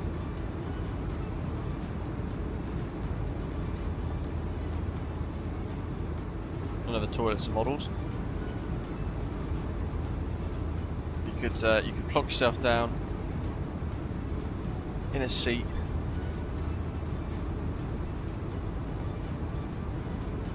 Relax into it.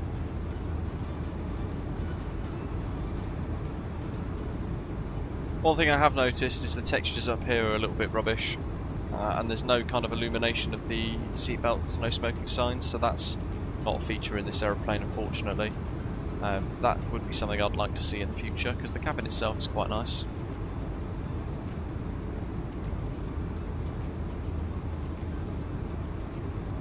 $11.74, hello buddy. I'm not sure how much it's going to cost, and I'm not sure how long before release either. Oliver, hopefully you're still watching, matey, so you can see the cabin environment.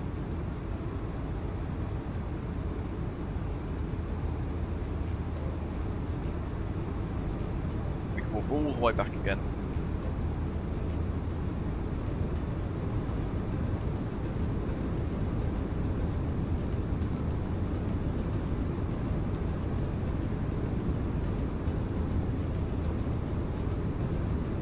I used to work with somebody who was Virgin Atlantic cabin crew on the A340-600, and she used to say, we'll just pop through this curtain here, she'd sit on this seat, on this crew seat sometimes, looking all the way up the cabin. She said, and on takeoff, look how far away that is. She said on takeoff there'd be times where you can literally see the aeroplane bend during the rotation because it's so long. So he said if you're sat at the back and you look right at the front on that cabin attendant panel and your colleague sat 50 odd metres away up there on that seat looking into the cabin the other way, you literally see like the whole thing flex, she said. But I've never flown on one of these. Then you've got the rear galley area. 22 automatic, welcome. Hope you're well. And then we can walk back up. You can't turn the cabin off, no.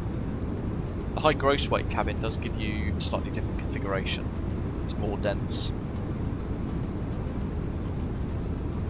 Here's the downstairs loo again. Just to show you that, if you tuned in now rather than earlier on when we were walking through, just want to show you this again.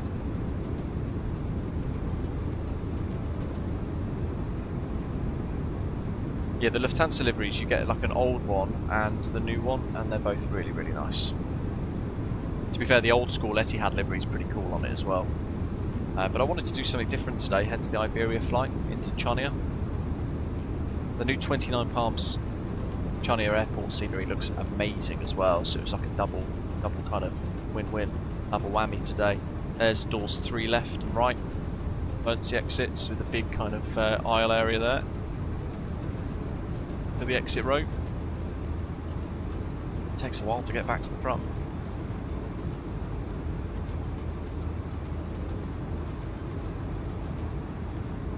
The Virgin Atlantic livery is great as well.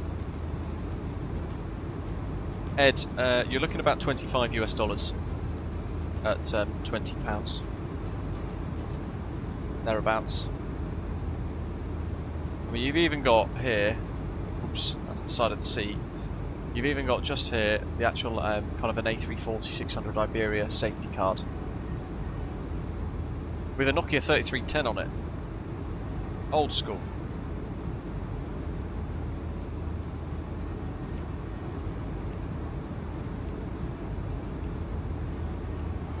There you go, thanks Kim Bob. 27, we'll call it $27 US. It's quite steep, isn't it?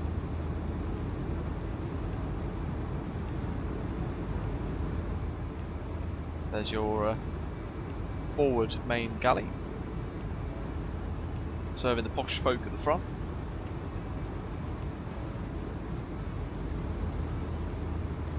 Would be nice to see some actual kind of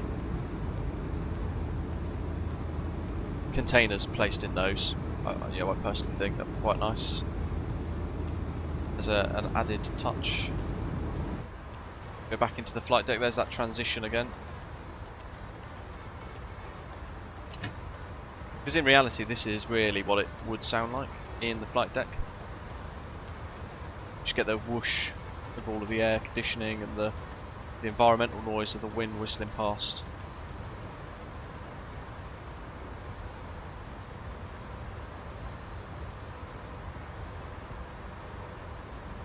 Hopefully not too long after launch, Mikhail. It depends on what happens at the end of this flight, because this is all coded in LVARs. When it then handshakes with the SIM. A lot of virtual airline platforms look for SIM VARs, but the team at ToLiss have basically gone and synced them all up so that, and hopefully this is going to be the final flight that does confirm it for us. But it should be hopefully reading altimeter, light status, all the loading and the fuel, gross weights, etc.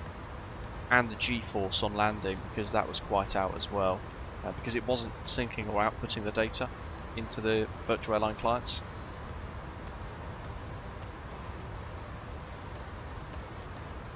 Where are we going? LGSA.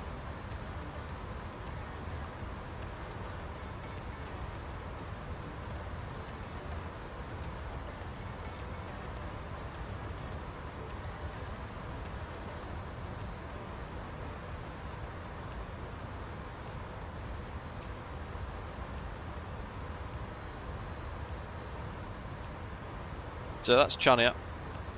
2 runways. Landing on 29 right, so it's the northern runway. But it does mean that we've then got a really short taxi on the way in to the general aviation apron. But we are as big as this airport can handle, so it's going to be a bit of a squeeze.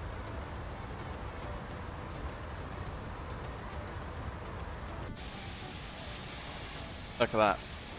It's phenomenal. And I just basically have 61 frames per second. That's where it's capped on my system. It's using 44% RAM, the simulator at the moment, out of my 64 gig of RAM that I have. So that's 27.9 gigabytes. And I've got 53% of my RTX 4090's 24 gig of VRAM in use. 12.8 gigabytes, 13 gigabytes of VRAM. The GPU is at 63%, the CPU is at 24%. So it is comfortably good on performance, but again, it very much depends on what system spec you have.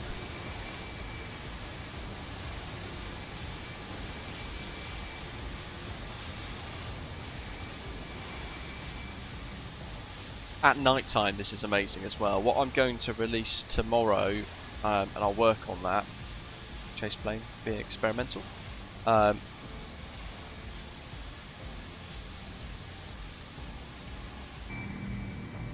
yeah, what I'm going to work on is a video that is probably going to be about 30 minutes to an hour long, previewing a load of the different features, some of the standout things, and share my thoughts with you in a pre-recorded pre-release video as well, which will probably go live tomorrow.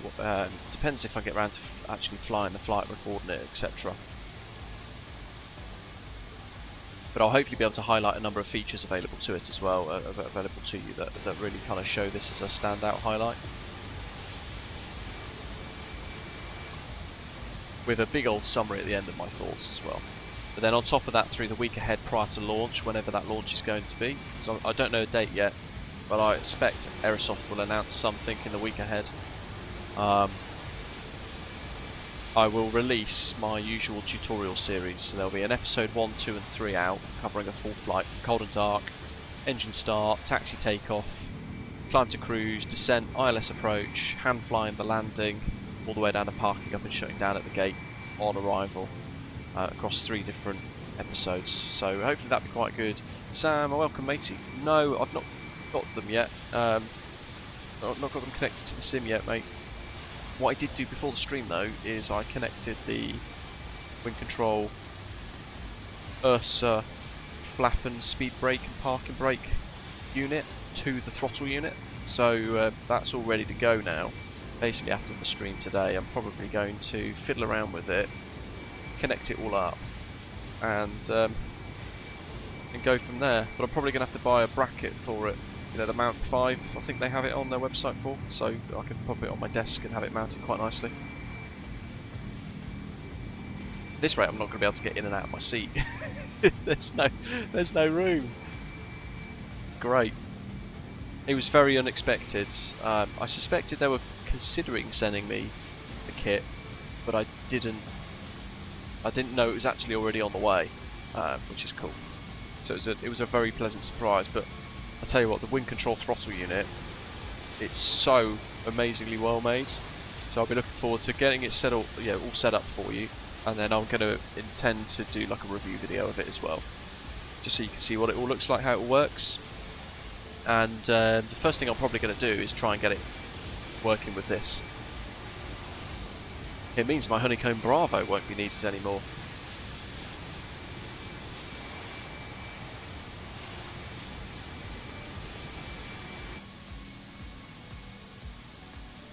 I will say, massive thank you to the ToLiss and the Aerosoft team for getting me involved. I've been enjoying this aircraft now for pretty much all week, in secret, behind the scenes, and they've effectively said, take a look, get yourself familiar with it, but also share your thoughts, identify some bugs, and maybe some features that you might want us to tweak or add or look at. And we'll go from there. And they've been really proactive in that. The ToLiss team have been very helpful, sorting out the hardware queries. It's something for me, going into a ToLiss aircraft for the very first time, is quite alien to me, and will be to a lot of you, because we're all on MSFS, for example. So there are some differences that you want to get used to. But I'll point all of them out in my tutorial videos as well, just to make that transition as easy as possible for you all. Today it's a bit of a first, because I've done 5 ILS approaches in this so far now, but this is the first time flying a VOR approach, and a VOR radial as well, actually, for that matter. So it's going to be an interesting test for the aeroplane, see what it can do.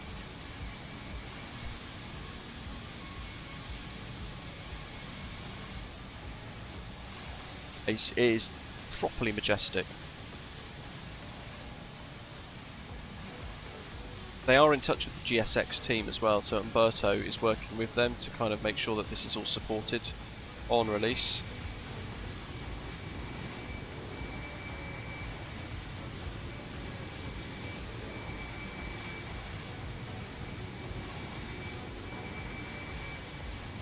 But it might only come after the initial release. That's something to bear in mind.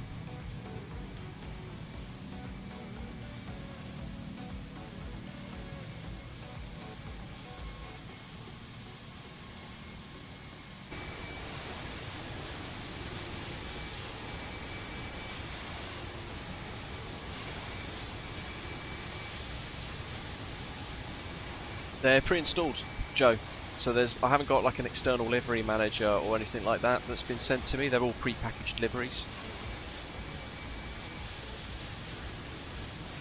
It's interesting because they put a bit of context in. Let me find out this thing. I'll read it out because it's a really interesting story as to how Aerosoft and ToLiss actually ended up kind of meeting and years ago agreeing to then look at exploring something which has become this effectively. So a lot of you might wonder why ToLiss and Aerosoft have partnered up for the A340-600. And they've given us a little bit of a background story as how it all came to be, which is quite nice. Hopefully they won't mind me reading this out. They said that this adventure all started at Flight Sim Expo in Houston back in 2023, so 3 years ago. ToLiss had been selling their add-ons via the Aerosoft shop for a while already, and but at that FS Expo, it was the first time that Torsten met Winfried in person. A few months after that, Winfried had a great idea. He contacted the ToLiss team with an idea of doing a collaboration between ToLiss and Aerosoft in Microsoft Flight Simulator. He'd heard about the reputation of the ToLiss systems, and he wanted to know if they would be open to developing it for Microsoft Flight Simulator. At that time, ToLiss were already having internal talks of a long-term goal being platform independent. After careful consideration, they thought this would be a great first step in that direction. The idea was good on paper, but there was a big question hanging over it all, whether or not it was even possible for ToLiss to do this in MSFS. The very first step was a feasibility study. It took ToLiss around 4 to 6 months to evaluate the project, and they came to the conclusion that they would be able to develop Microsoft Flight Simulator and give an experience that they could be proud of, but only if Torsten, ToLiss, made their own flight model. During that period, in collaboration with the McGill University, Torsten was able to have a plan that would make it possible for him to create his own flight model. It was only then that the A340-600 project was officially launched internally.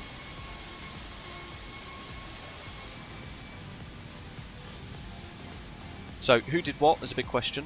The tasks between Aerosoft and ToLiss were quite clear and fairly distinctive.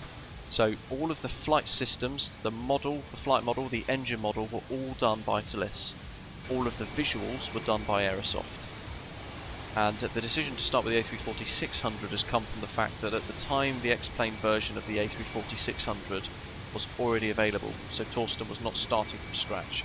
It was a familiar product, and it was also Torsten's favourite aeroplane, which made it a little bit easier for them as well. So some of you might be wondering, are there going to be any more projects in this collaboration between Aerosoft and ToLiss after the A340-600?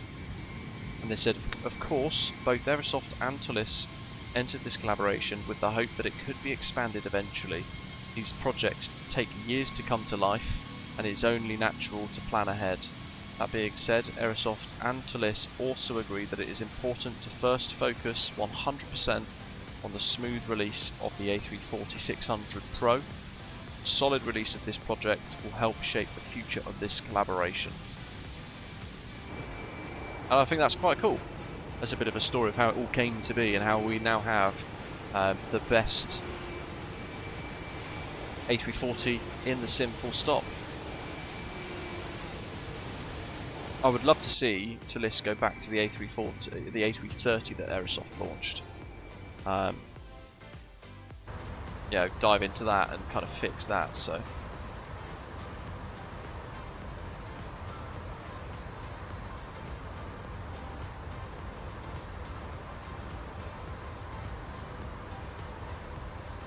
if you are looking for a QRH, by the way, I will show you the one that I'd found. You just Google A340-600 QRH, and funnily enough, it's a Virgin Atlantic one with hyperlinks, so you can click on it and kind of jump to pilot flying, pilot not flying flows, parking, all that sort of stuff, exterior inspection, loads of abnormal procedures, including data tables as well in relation to certain emergency scenarios. You've got your Jesus. What do we got? volcanic ash encounter, overweight landing cards,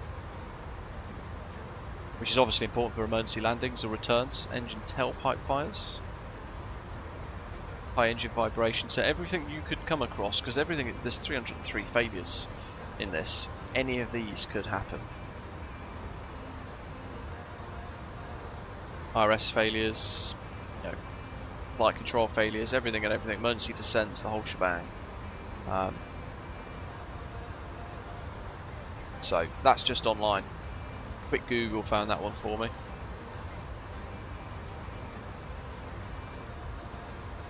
My 737 one is from TUI.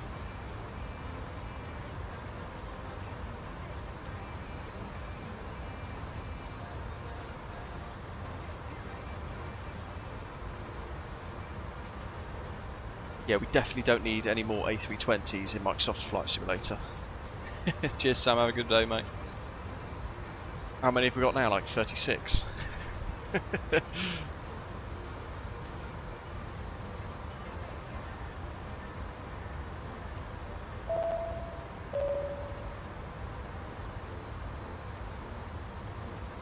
Stormmaster78, thanks for subscribing. Welcome to the channel. Brandon, you too. Thank you very much for subscribing. Welcome aboard.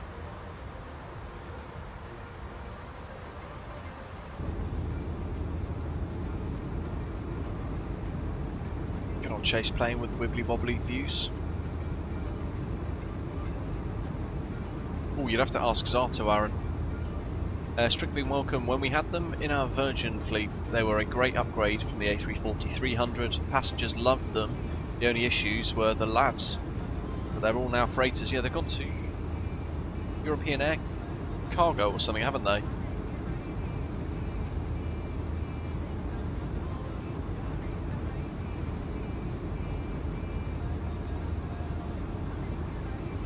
Marco, welcome. It's about 3 hours. Let me get the flight time for you. 3 hours 8 minutes air time, block 336. Arrival 5 PM UK time.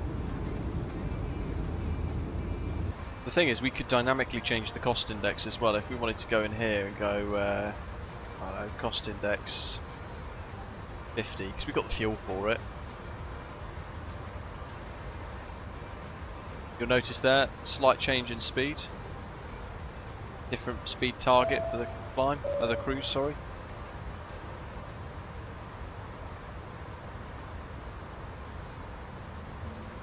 We could go, I don't know, cost index 80. You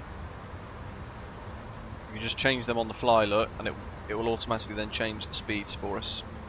So we could be a little bit quicker if we wanted to.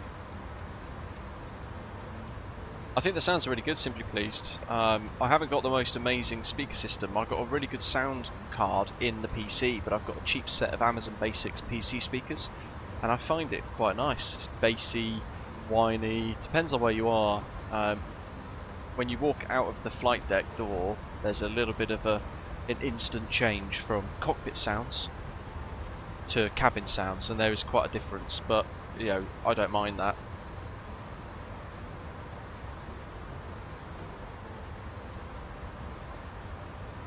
I mean, I'll be looking forward to showing you guys the replay function, because it is really cool. Probably the best replay full stop in the sim. It smashes flight control replay beyond belief, but they built it for their own add-on, so yeah, it's perfect naturally because of that. So,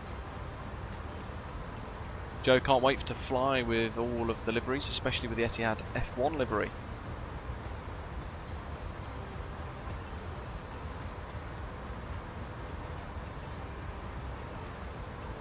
Zart says progress has been slow at the moment, too busy with in real life things. Fair enough.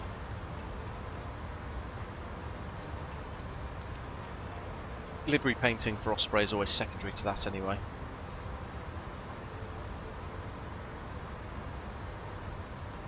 By the way, there is, on here you might think, well, there's no way to change the brightness. There is just here, little brightness dials. You can also turn it off. There's a little power button there at the top of the EFB, so you could turn that down as well, turn it off completely if you wish.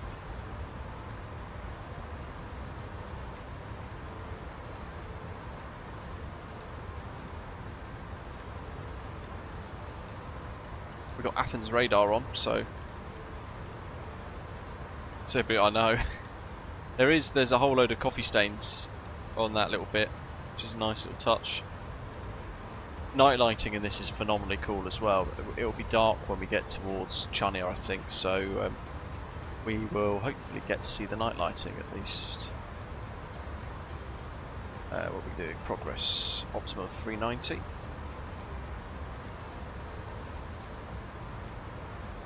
Brandon, so I've done I've done Boston to Heathrow twice, and I've done Barbados to Gatwick twice so far. I've done some full flights, and then I've also used the kind of skip to waypoint function that we spoke about earlier to get into cruise, and then just basically zip across to the other side of the Atlantic to test that out as a function, to see how that works. It's very good. Mickey Mouse, what's your typical experience of, say, like the performance of a PMDG 777 or 737 or a Phoenix A320?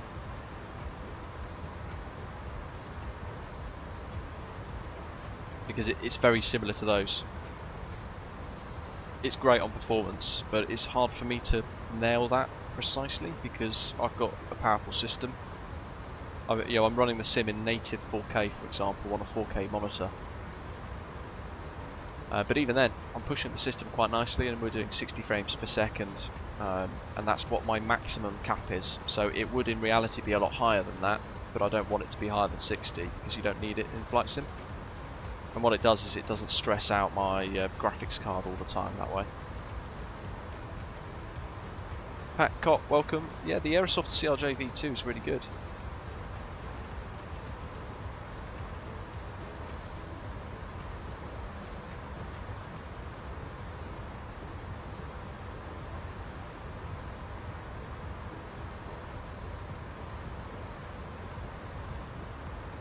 Certainly exciting, isn't it, Stringbeam? Because we're going to basically be able to see what's going to happen now with this partnership going forwards.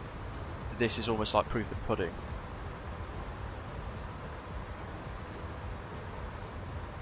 Where we're effectively going to get superb, like second to none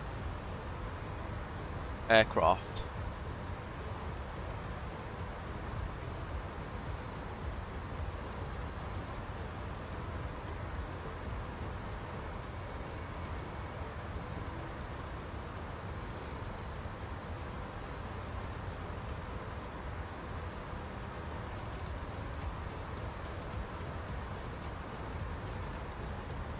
From Alge, we're going to have to step up to 39 and go to odd flight levels now anyway.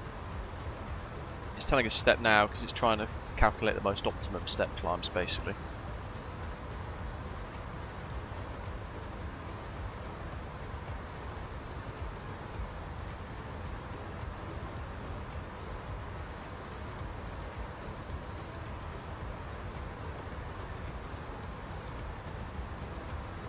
Yeah, so I would say you're going to find that it's between the PMDG 737 and your 777 on performance, Mickey Mouse.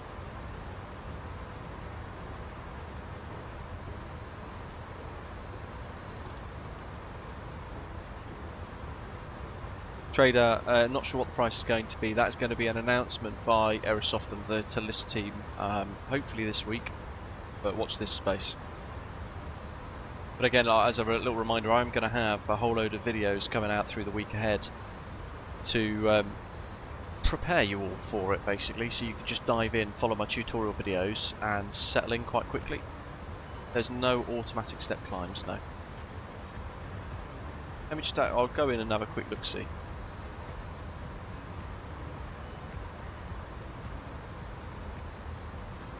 You can make the airplane older, though. So if you want it to look a really old aeroplane, or have like dirt, hydraulic oils and all sorts, or even change the engine age, you can do all of that. That setting there is pretty much what it's on default.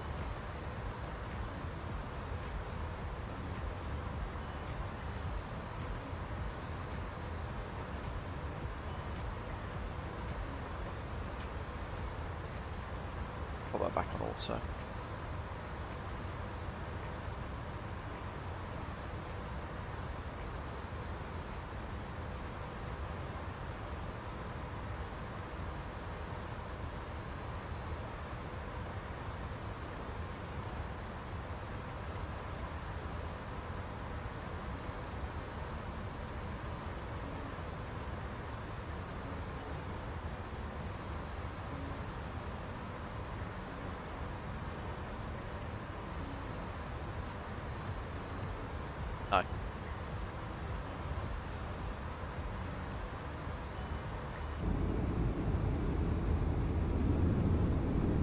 Which wing textures? What about them? How do you?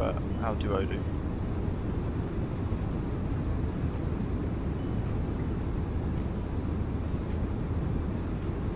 Pop into this one.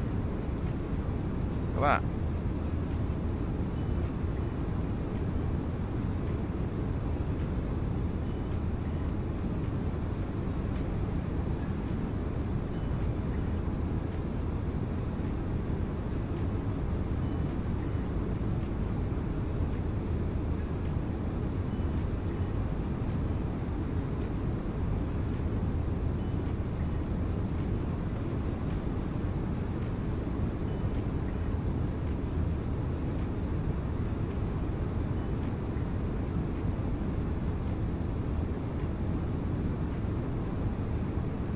Yeah, so the slats, I suppose it is a bit of feedback for the texture team at Aerosoft to sort out, because they should be like a lighter colour. Yeah, I do agree. It's a good spot.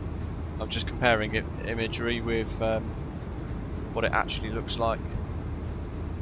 If I show you... Oh, wait, what are the adverts? So this is what the A340's wing looked like for Iberia, albeit the new livery.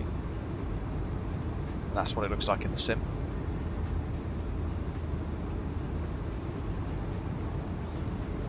A340-600 old Iberia livery photos. Let's see what it comes out with.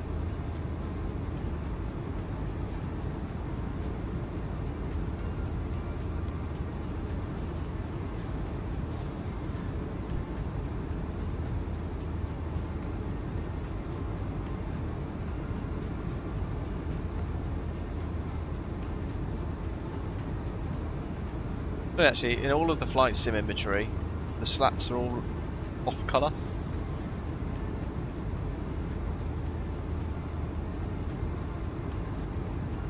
Open image, is that going to be nice? It's a teeny weeny little photo.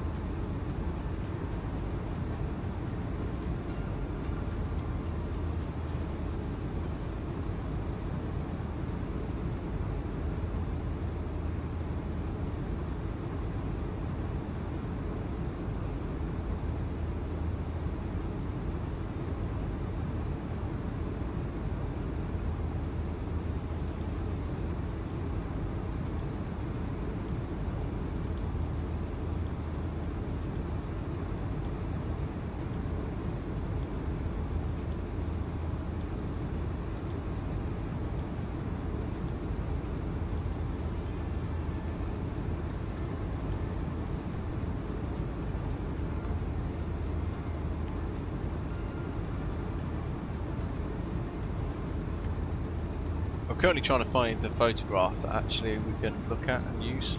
They're all like mega blurry, or they're not a wing photo.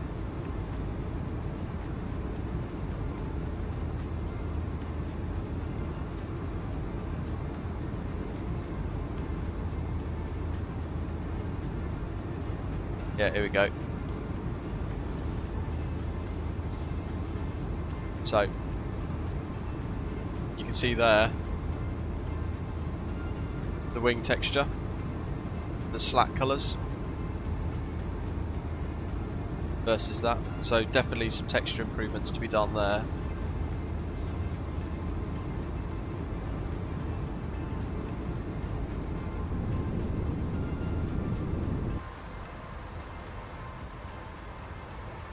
Below, yeah, you can do step climbs in here. That's what we've been speaking about. But there we go, step deleted because we've ignored that one as well.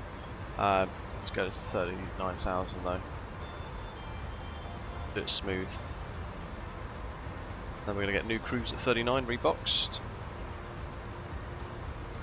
It has step climbs and all that sort of stuff built into it, but it doesn't have auto step climb like some other long haulers like PMTG 777. Emil, this is a preview, so it's not out yet.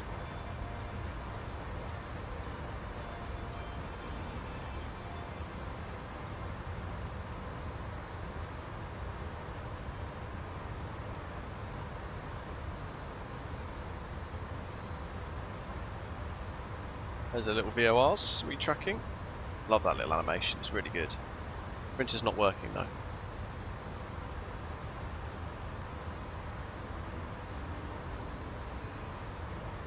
Keep it super silky smooth. It will be available via Aerosoft, Emil. I don't know if it's going to be available anywhere else though, because from 1 o'clock today is the only time I've been able to properly talk about this, so we've been under embargo for the week. But when the Aerosoft team announce release dates, pricing, etc., they'll tell you where you're going to be able to buy it from. Naturally, any videos I do as well, I'll make sure that they're updated, so you'll find a link to take you to that product page, you know, if you wanted to buy it.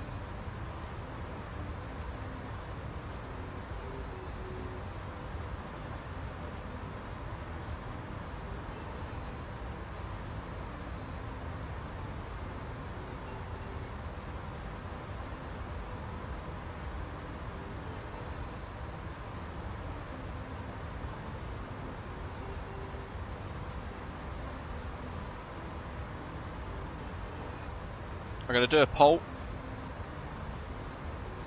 and it's going to be a simple question for some of you watching. What are your thoughts so far for the Aerosoft ToLiss A340? And that pick either looks great or needs improvement. If you do say it needs improvement though, pop a reason behind that in the live chat so that the folks at ToLiss can actually understand what the feedback is, because it's important. Don't just say, no, it's rubbish, because that context isn't helpful for anybody. Wind control, MCDU, etc., that is all going to come in due course. You have to wait effectively for wind control to update their own software to support the product. It's not for ToLiss or PMDG or anyone else to proactively support these hardware products effectively, especially because there are so many options out there now.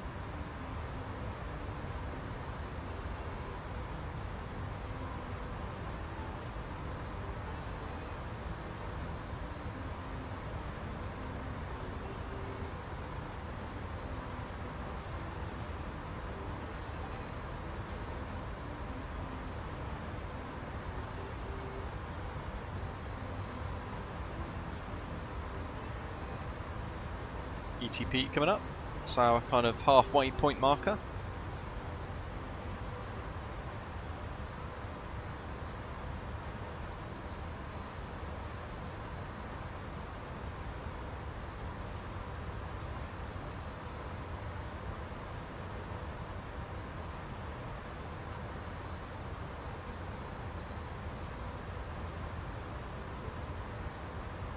Lovely job, eh?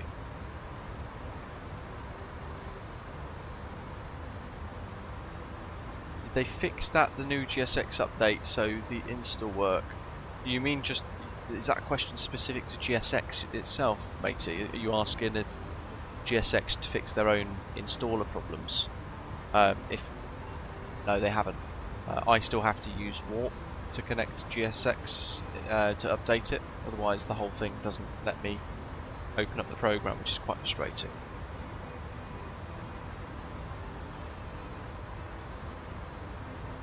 But according to Umberto at GSX, that's my fault, and everyone else is not his fault for changing the way the server provider pushes all the stuff out.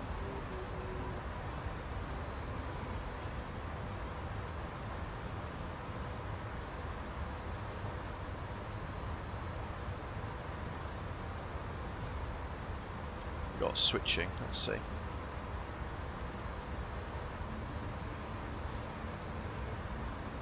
Lovely, look at that. All of this works, so you've got all your redundancies built in.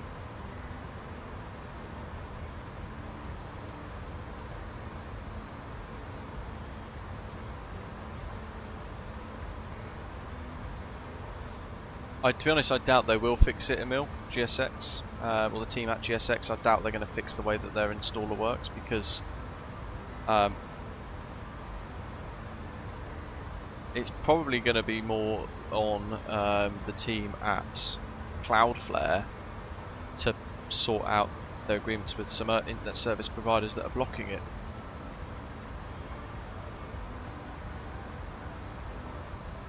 Do you guys want to see an offset track in action before we reach controlled airspace with VATSIM ATC?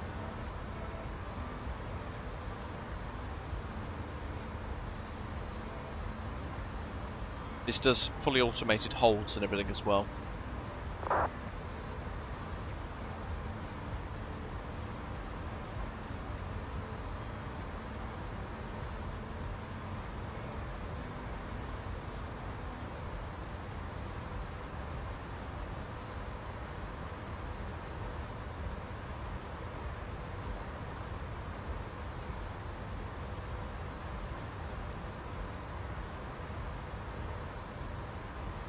George, hundreds if not thousands of us have that GSX problem, matey. Oh, for the last week my GSX has been so broken that when I've been arriving at stands at the end of a flight, the VDGS is loading up saying chocks on and it's still thinking I'm departing. So GSX is really messy at the moment, unfortunately. It's quite frustrating.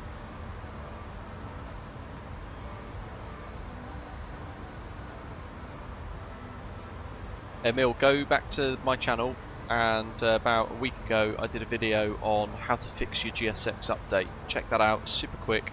That'll fix your problem, matey. That's how you update your GSX. I know, Matthew, it's shocking, isn't it?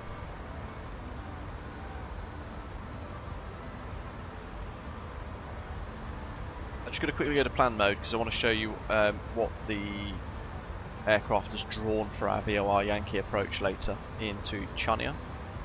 Rusos. There we go.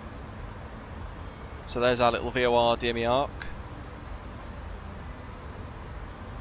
And we're hopefully going to see that the aeroplane will fly that super nice. Nice and crisp.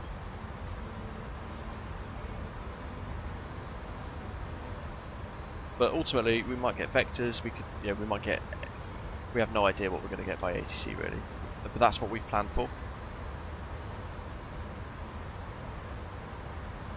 All the links, by the way, for the scenery and all that sort of stuff are in the description down below if you do want to get your hands on anything. Certainly the new 29 Palms Chania.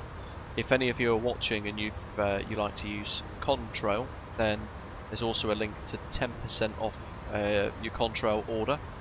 If you've not used the code before, you'll be able to get 10% off your total order once per person using that code in the description. So definitely go check that out as well. If you're going to do like a big shop and buy a couple of aeroplanes, a couple of sceneries, you can save yourself a lot of money using that. So definitely check that out as well.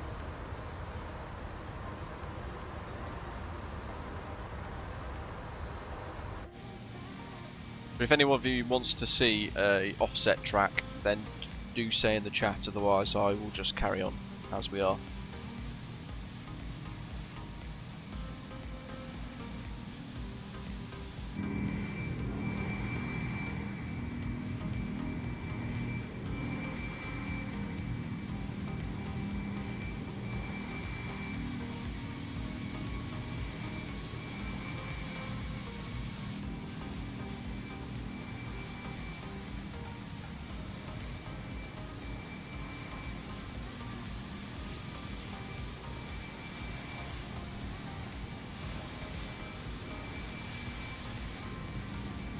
Hi Joe, welcome matey. Hope you're doing well. Joe, you want to see it? No worries buddy. So, we'll do it for an offset track now. We'll go 5 right, shall we? So we'll go offset, we'll do 5 left. So we can either do 5L or left 5. You'll see it always goes in as left 5 though for 5 miles, and there it's pre-calculating the step out off our planned route to the 5 mile track, and that's going to take 20 miles to keep it nice and smooth, and then we'll be on that offset track. So that's all good. Insert, we're in managed nav mode, and out we go.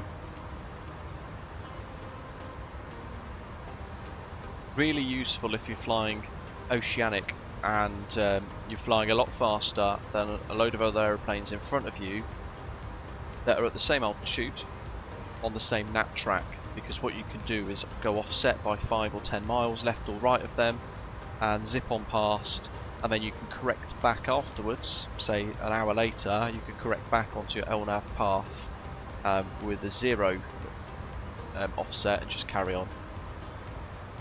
Typically, you would need to check with a controller to say, oh, can I do a 5 mile offset track to the left, and then you'd be given permission or not. You can see it, you know, it's handled that beautifully.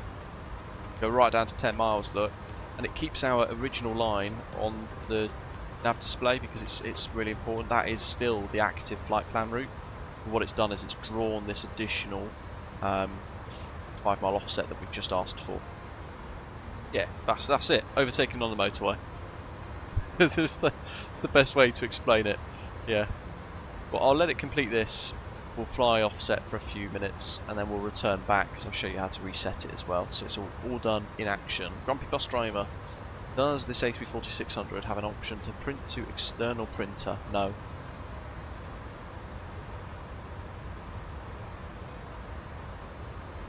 Yeah, there's a whole lot of flu and colds going around at the moment, Badger.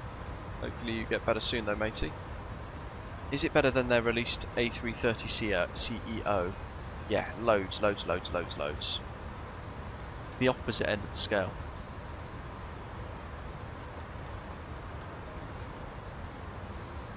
This is everything you would expect from like Phoenix, PMDG, the top tier developers. For those of you like myself who weren't familiar with ToLiss, they're kind of like notorious for oh yeah. No, that's a good spot, Jay. I thought I'd flick that all the way up to TARA, but I've been so sidetracked doing a whole load of other stuff. Good spot. Yeah, ToLiss are really known for their like superb system simulations, depth flight model, characteristics, engine modelling, all of that sort of stuff inside X-Plane. And this is their first big kind of contribution to a product inside Microsoft Flight Simulator. And it's overwhelmingly good. So there's our little offset track. And you know, it did it super smooth. Certainly if you're a passenger in the back in real life, you wouldn't even notice the offset taking place.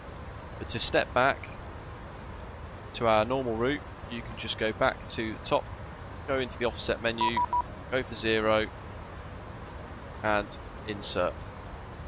And then it will return back to your normal routing. And now I've got somebody from Rome Control. Roma Radar. They've got CPDLC, so let's test that out as well. 1288.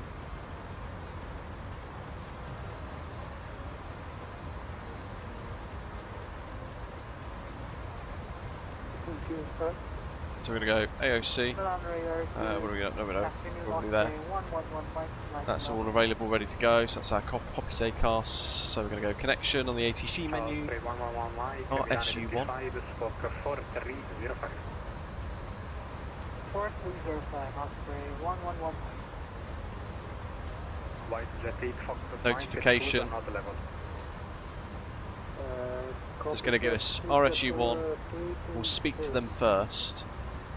George, no, this doesn't have brake to vacate. It's a much older Airbus, mate.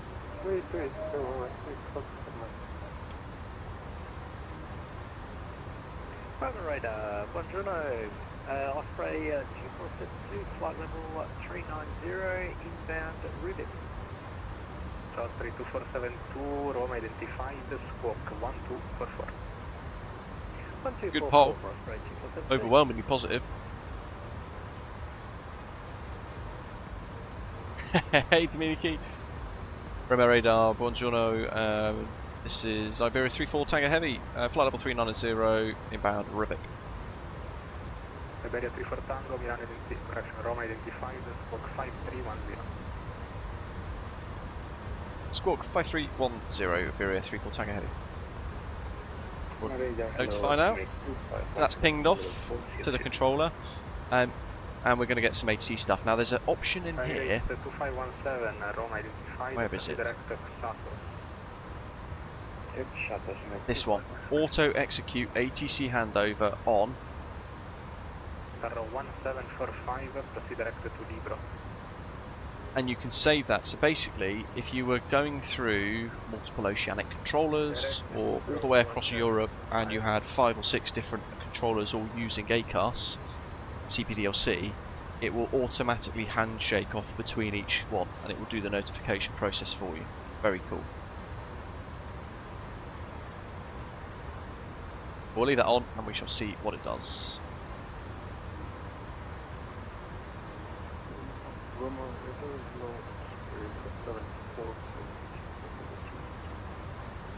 South Space 784, Roma identified, squawk 1243. 1243. That's a... I can't believe I missed the TA on TARA.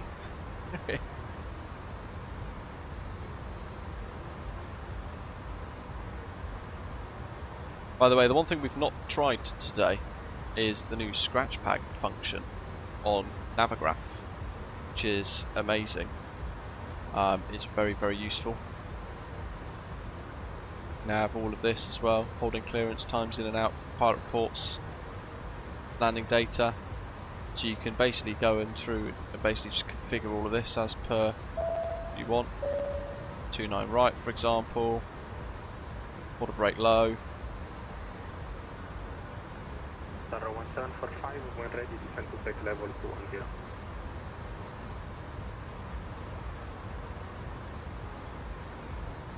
When ready, standard 210. Hello, welcome, thanks for subscribing. What other aircraft would you say it handles similar to in MSFS? Handles in what way?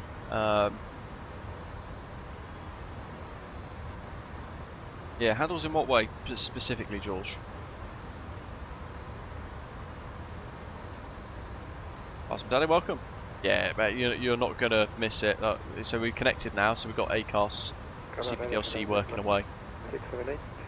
So if we wanted to, I don't know, ask him to climb, we could say, can we climb to another altitude, higher or lower, we could fill all of this out, send it all off, and it will keep the log of messages here for us to review as well over time.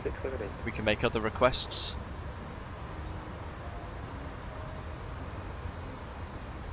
Lateral requests, that's going to be that, offset tracks, etc. as well, or getting direct twos. And then we can say like, when can we descend or climb? You can send a whole lot of different requests off to them. It's pretty cool. It's a very, very neat little feature. If they ever send us a message, we'll get the little ATC message light come up here. One of these. I think it's that one on the left. Osprey 111 Mike, proceed direct to route on. Direct route on Osprey 111 Mike. Are we going to get direct to? 8 Fox to make, we got Takeoff. That's not possible, sir. You have a traffic that's 6,000 feet above you and that's it. When hand flying, does it feel as delayed as the A380, for example, or is it more nimble like the 330? No, definitely more delayed. For example, you want to flare at 40 feet, but if you flare at 40 feet, you're going to slam it down. What you need to do is flare to preempt the 40 feet, so your flare begins just before that, really. Even for the takeoff, there was quite a significant, if you missed it, go back, check that out. We used a lot of runway, but the rotation took a little while, and some of the turns, because the aircraft is so big, like the A380, you get the inertia. So you can roll the wings left, you can bank left, but it might take 2 seconds or so before the aircraft starts to turn, and that's the inertia in action. Yeah, there we go, ATC message, proceed direct to route on. So we can either say no, stand by while we check, or Wilco. We'll say Wilco, send. There you go, that's the ATC message in action. We can clear that off though, and then we'll go direct to route on, insert. We're in manage mode. We're not actually changing direction, but he's given us the direct to anyway. Dwyer, welcome, good afternoon matey. Hope you scan your club card. And the airman, welcome aboard. Thanks for subscribing. There you go, we've done CPDLC, we've done offset tracks, we've done direct twos, all in the space of 5 minutes. And it's effortless.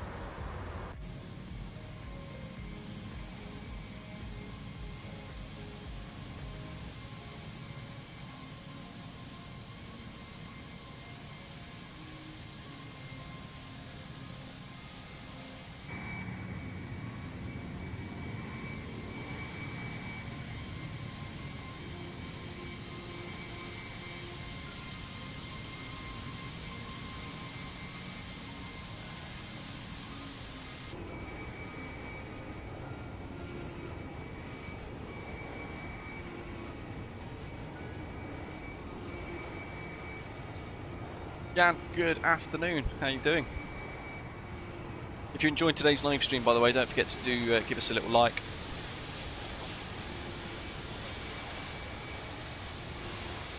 Plate 4980 Milano crash Roma, ciao, identified, squawk 1235. It's great, Jan. Really, really enjoyable.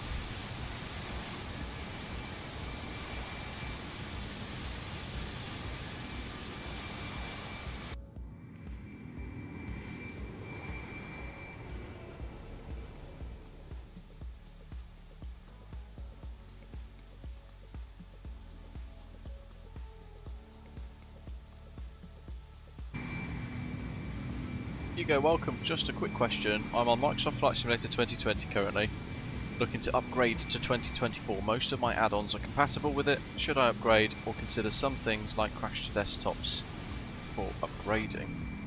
Ooh, I just heard. I thought I just heard the old telex stuff go off, but maybe not. What do you mean, should you consider some things like crash to desktops before upgrading?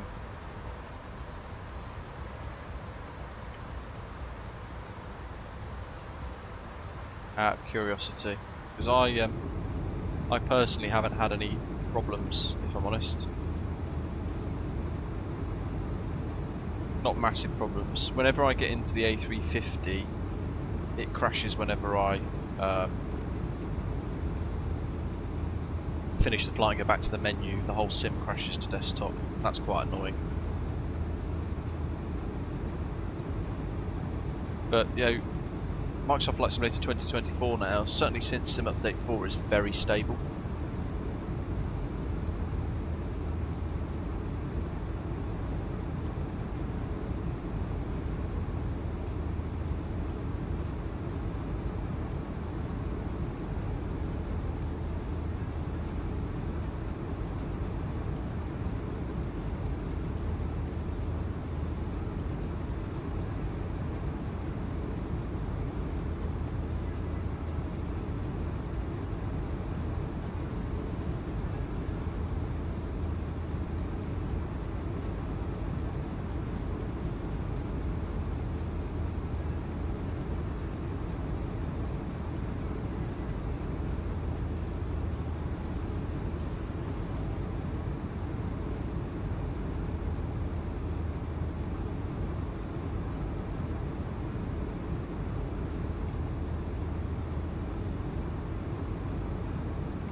There is Joe. I shall show you. Go back into the flight deck. So, the wing flex slider is in. There we go. Aircraft config sim control. So you can turn wing flex strength all the way up to like maximum if you want. Save config. And then effectively, if we were going through turbulent air, you'd see that bounce around a little bit more. We're quite smooth at the moment, so that would change the sensitivity quite significantly. It's a very subjective thing, isn't it? So they've added that in as a toggleable item that allows you to kind of pick up what you want. So you can set it wherever you want. Same with flex from gearbox. 1745, continue descent to level 110.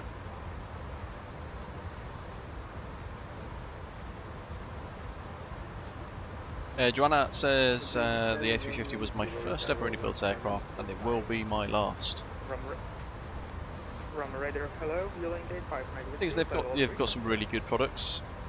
Wheeling Gate 59 Whiskey, Milano, crash, Rome identified, but they've made some strange decisions, like when they tried to charge people for the A350 cabins and then massively rode backwards when there was uproar, and rightly so. Very different to kind of what you'd expect. You don't see that sort of stuff happening with PMDG, Phoenix, Aerosoft, anyone else. But it's a shame because they make some good stuff. I would like to have tried the A340-600 from them, but I just haven't had a chance to get around to it. But I mean, the A340-600, let's be honest, this is the A340 that everyone wants, no? Like, it's the beast. Your Sim CFI, welcome. Good afternoon. How you doing? How have you been finding it, mate?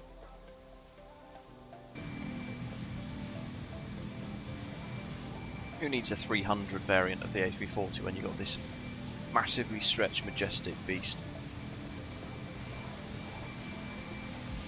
The thing is, because it's so vast, and it's so long, and it's so quirky, but it's so capable with a lot of different flights. You know, Lufthansa, for example, used to fly it between Frankfurt and Dublin and back. They flew, I think, some of the other aircraft, like the 300 variants as well, down into Palma de Mallorca. So you've got a lot of short-haul options available to you as well. But you could also do the long hauls, and that's where, like we said earlier on, the sim rate increase and decrease system option there in the aircraft config, or in joystick actions you could jump forward 200 nautical miles to the next waypoint, or you could target another waypoint to like TRL and just skip all the way to TRL, which is in what, like 420 nautical miles, and it would just, you click that, off you go.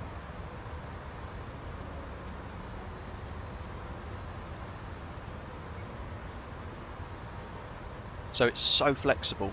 You can do Hong Kong to Heathrow in 2 hours by jumping on that target FMS point system, that jump to waypoint feature that I haven't seen in any other aircraft in Flight Simulator in MSFS.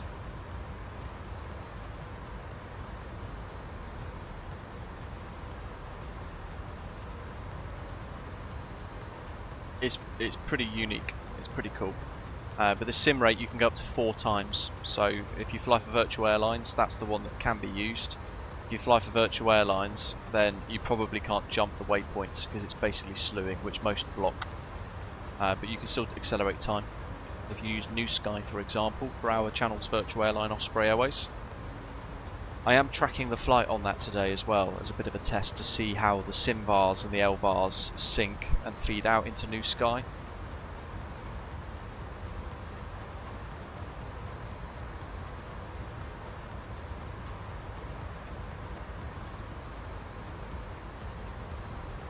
And that's going to be a big kind of function. Ah, Ian, nice. Is that easier to trigger? Because yeah, the Xbox capture game bar thing just doesn't work for me today for some reason, and it happens every now and again. Aaron, no worries, buddy. Hey, you could have done, I don't know, a little short hop from Rome to Chania, for example, or something along the lines of that. But Heathrow Zurich's a pretty cool one. Joe says, I didn't realise how immersive this aeroplane will be. The amount of options you can choose through. I have a lot of respect for the Aerosoft and ToLiss team for the detail they have gone through. Absolutely. It's the small things like the logic of the flight plan, right? So we started on the top left and we've worked through flight plan, weight balance, takeoff performance. Later on we're going to do landing performance, and you work through from left to right all the way across really nicely. And then your sim controls are all at the bottom. Like, it's so logical and it's so easy to understand quickly, which is important, right? You want to buy a product, you want to buy an aircraft, you want to load in, and you want to learn it as fast as possible to kind of maximise the enjoyment of it. You can do that in this very quickly. It makes sense quite easily when you get into it. A lot of you that follow the channel regularly know that I spend a lot of my time simming, a bit of a favourite of mine, in either the PMDG 737 or the 777, because the Boeings are so involved. This is going to be up there with like my favourites, like immediately. It's just brilliant. Yes, there's areas for improvement. Some of the textures, for example, could do with improvement. We mentioned the slats earlier and compared those against some real-world photos to sort of show the difference there as well. And the contrails I've already fed back as a bug that they need to fix. Osprey 111 Mike. But beyond that, choose another level. it's amazing. With any kind of flight level 390. Osprey 111 Mike, roger, climb split level 3990. What's your ground speed, Zato?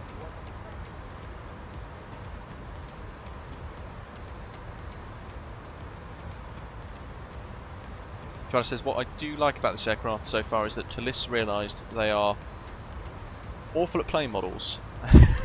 Got someone else to do what they are bad at, and vice versa for Aerosoft. Each doing what they are best at. It's certainly a good collaboration, that's for sure.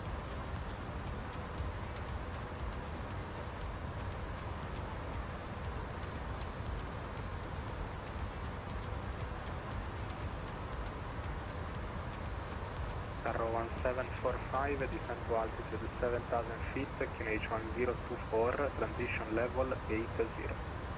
If I go real up close, hold on, I'll just try and see how close I can get to some of this, because I want to show you just how nice some of the texturing is. Look at that seat, I'm actually in the seat there. It's a bit better, isn't it? Look at that. You can see the stitching really precise, really precisely. That little dip there where the pilot's bum has been sat for so long. And then you're looking at the nav stack here and the throttle. Osprey 784, just about to call you A firm, choose another level. And the wear and tear. Look around that nav radio dial. Look how worn out that is. Roger, climb split level 370. Really good. It's the little things. We go right up here against the screens. Well, just go back a tad. Zoom in instead, like this. Look how much detail has gone into that. Look how crisp it is. And the button presses on this don't work by the looks of it, I've noticed. But when you then look at, say, the button press on the MCDU, for that, getting a bit, because I'm so angled here, I'm getting a bit skew if. Oh look, there's a double click. There's a bug. So we're identifying a few little things today. What about?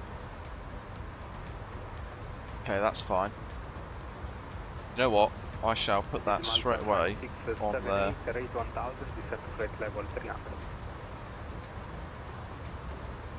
Chat. Because they asked, A, have a look at it, explore, but B, bug find.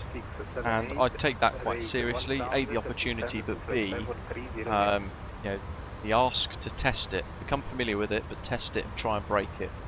And I take that quite personally, I take it quite seriously.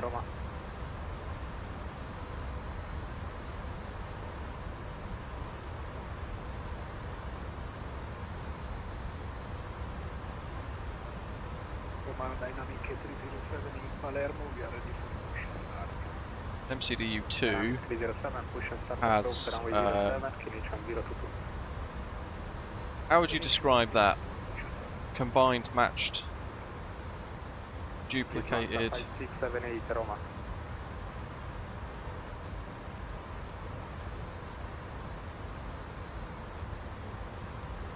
Guitarro 1745, turn right heading 170 for base. So what does K press? P, isn't it?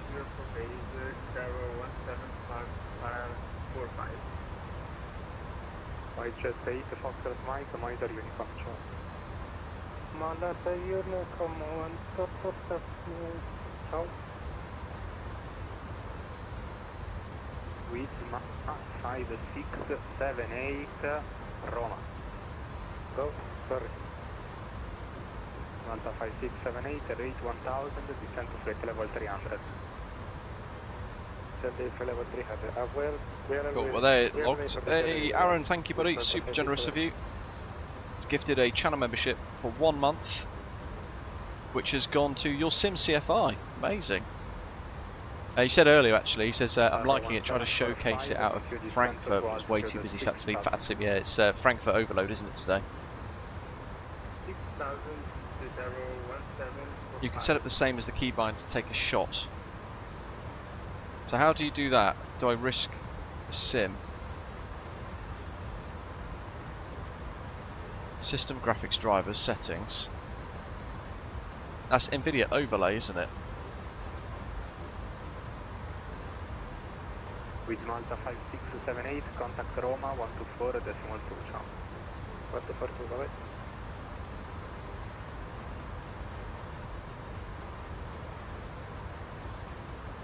Oh, this will take effect the next time you launch again. 1745, Ooh.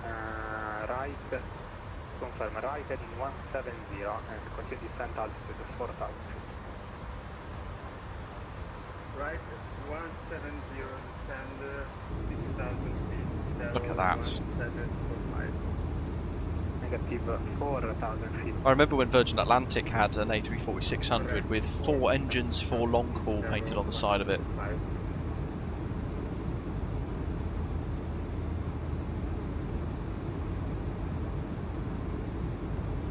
And then everyone chose the 777 in real life.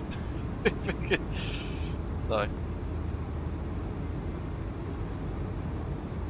160 till 40, me, welcome. Yes, many British pensioners from Spain to... yeah, yes. Spending their pensions wisely away from the UK. This ever-increasing burden on tax. I've been well and truly sucked into the 40% tax bracket now, which really stings me on the channel because basically every penny is taxed at 40% there. So for every £100, I will only take home 60 quid.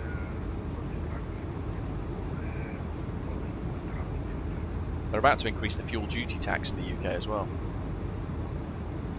Reza, I haven't tried the IndyBuild A340-300. I've explained a few times. Unfortunately, I don't seem to have a particularly good relationship with them. I've emailed them a few times. I emailed them about... In fact, they didn't reply to my last email, which is pretty rude. When did I email them? So I emailed their press person on the 13th of February. So almost an entire month ago, and I've not had a single response, which is unfortunate. But if you guys want, for example, the TriStar, if you want me to have a look at the TriStar and review the TriStar, it's probably going to need a lot of you guys to go onto their Discord and say, is British AvGeek going to fly the TriStar and review it, or preview it rather? And that will probably make them go, or maybe we should ask him. But yeah, I haven't tried the A340-300. I had hoped to, but no, unfortunately not.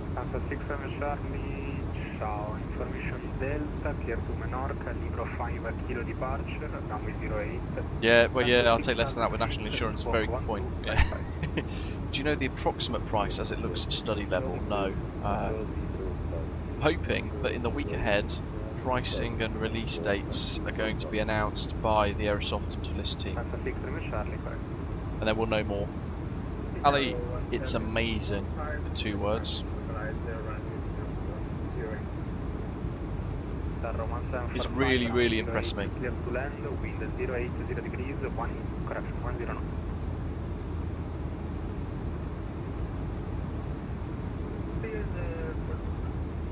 But this is today, at first, flying it into a VOR approach. Osprey 111 Mike, contact Brindisi 128.3. Well, so we're going to get a handshake away now to Brindisi.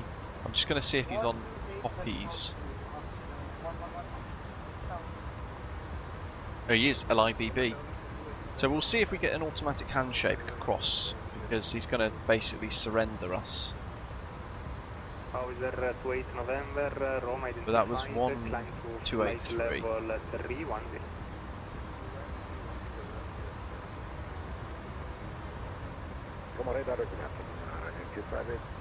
So we'll pre-tune that ready, so we're going to get handed off momentarily. We'll just keep an eye on the CPDLC screen.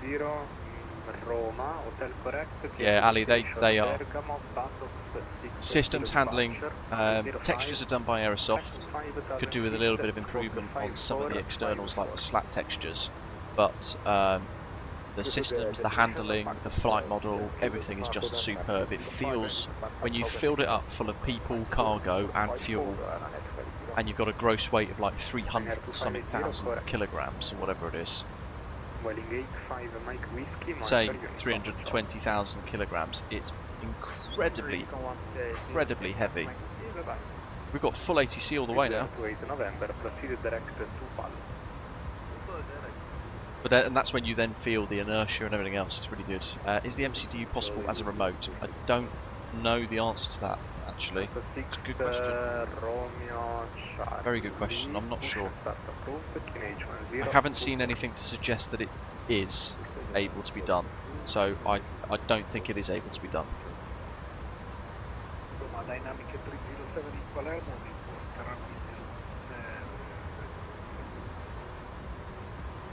Dynamic 307, runway 07, clear for takeoff, wind 05, Yeah, weather radar, functional, terrain radar, really nicely done. Look at that. Dynamic 457, continuate la discesa. Even the way it draws it on, it's just beautiful. 110, dynamic 457. How do you do the pop-up screens? Is it Alt? Emirates 2517, able flight level 410. Alt and click, or 517, climb to flight level 410. do I risk it? There you go.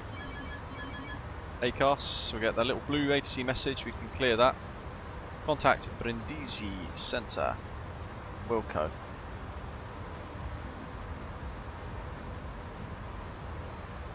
And now it's automatically handing over to Brindisi, look.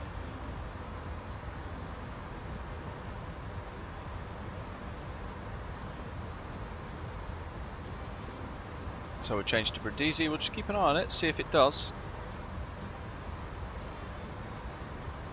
Brindisi radar, ciao, Iberia 34, Tango Heavy, flight level 390, inbound route on. Iberia 34, Tango, Brindisi, ciao, They're not welcome. It is really nice to hand fly. We will hand fly a little bit more of it on the VOR. And again, that's where the inertia comes into play, because you might get a little bit of sink, and you might then pitch back a little bit, pull back on the stick, and try and kind of pitch up, get that nose up. But it might take 2, 3, 4 seconds for actually the aircraft to respond. It's very nicely done.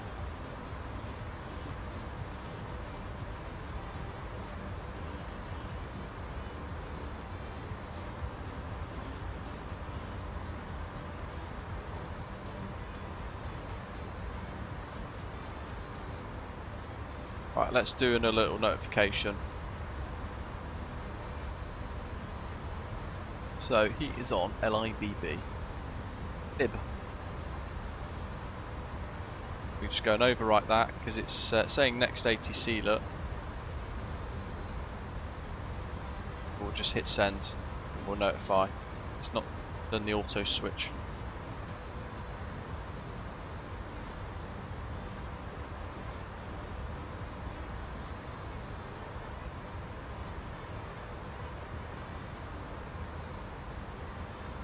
And then when the controller does kind of approve the connection, you should see that change.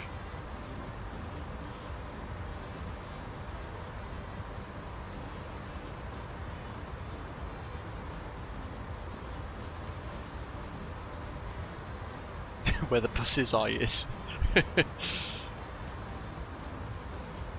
I think you guys are going to love flying this.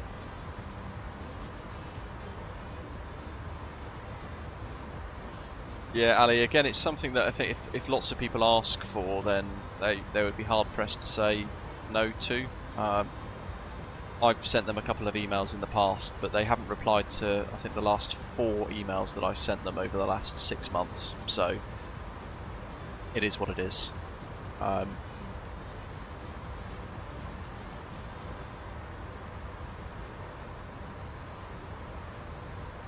There we go, Bosch Brindisi Centre.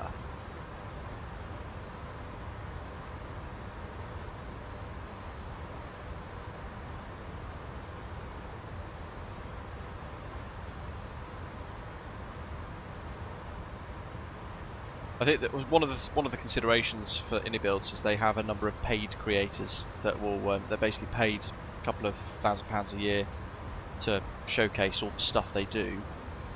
But I avoid those kinds of agreements because if you don't have integrity, then your opinion is worthless effectively in my mind, because you have to be balanced, transparent, open and honest.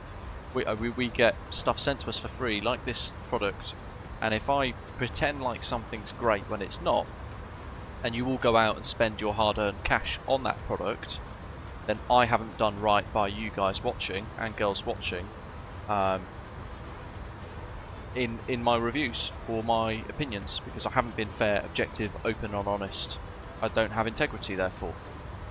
So everything on this channel is founded on integrity, and some stuff I will really rinse and destroy and criticise. Virtual Coles E-Jets, for example, really blunt, terrible products. The Aerosoft A330 was exceptionally bad, and you know, I've really heavily criticised that. Really heavily criticised that, Christ. And I'm hoping that they go back with the ToLiss partnership now and go back and revisit that in maybe the next couple of years, and make the improvements that have been long anticipated for. I think it'd be quite key. Do you remember the Sky Simulation MD-11 from a couple of years ago? It's one of the worst add-ons I've ever flown. But similarly, look at the E-Jets. I was massively critical of the FSS E-Jets for about 2 years, 3 years. But the experimental branch has changed things for the E-Jets so much that I really enjoy flying them now, and they've become a really nice package to enjoy. So I can finally say, actually, it gives me, I can give the thumbs up to that. In my opinion, I think it's a good product now, provided you use the experimental branch, that is.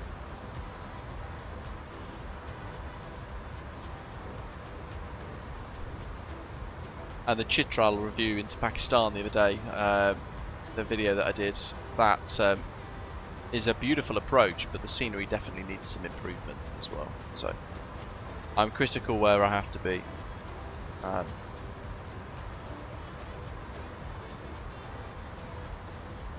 It is, yeah, paid promotions are corporate propaganda, but 160 till 4DME, what I will say is when you click the stream today, you would see the pop-up saying paid promotion.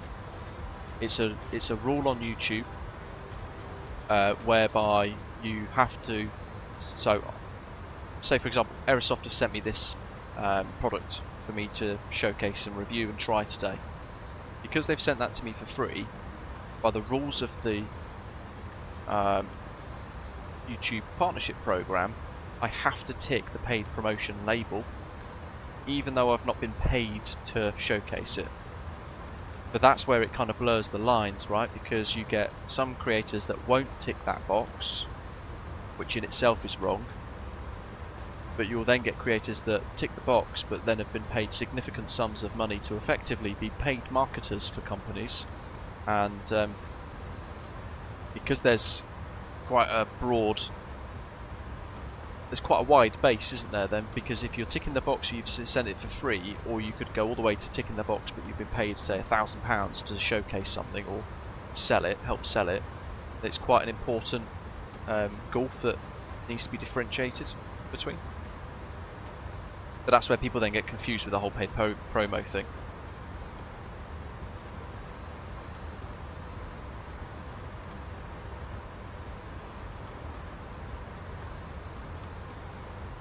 Matthew, nice. Chania is one of the European airports I've flown into. Most vividly remember the cliffs on short final. If my memory serves me right, they are hundreds of feet high. I'll have a look at the charts, we'll find out. Aaron says Luke always gives his honest opinion and add-ons, including going back to the yeah, like the E-Jets, yeah. But yeah, they've put the work in, and it's a really cool product now. Let's see. In fact, I wonder if it's going to be on the info page. No charts there. There you go. You got the. In fact, this chart here showed it better. Look at those hills. 7,728 feet of peak, just to the south of the airfield there. So definitely can't turn south on final if we go around, we've got to just keep to the sea, basically. What's the weather doing at the moment? We'll pull that into the live chat so you can see.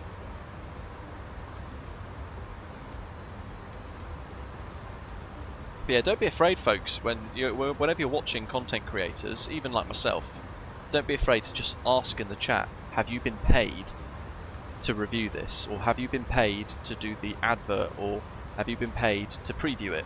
Don't be afraid to ask, question it, because you know, everybody deserves to know if it's a paid, genuinely paid promotion and therefore marketing, or if it's a completely open, balanced opinion. And if they won't tell you, then that speaks volumes, right?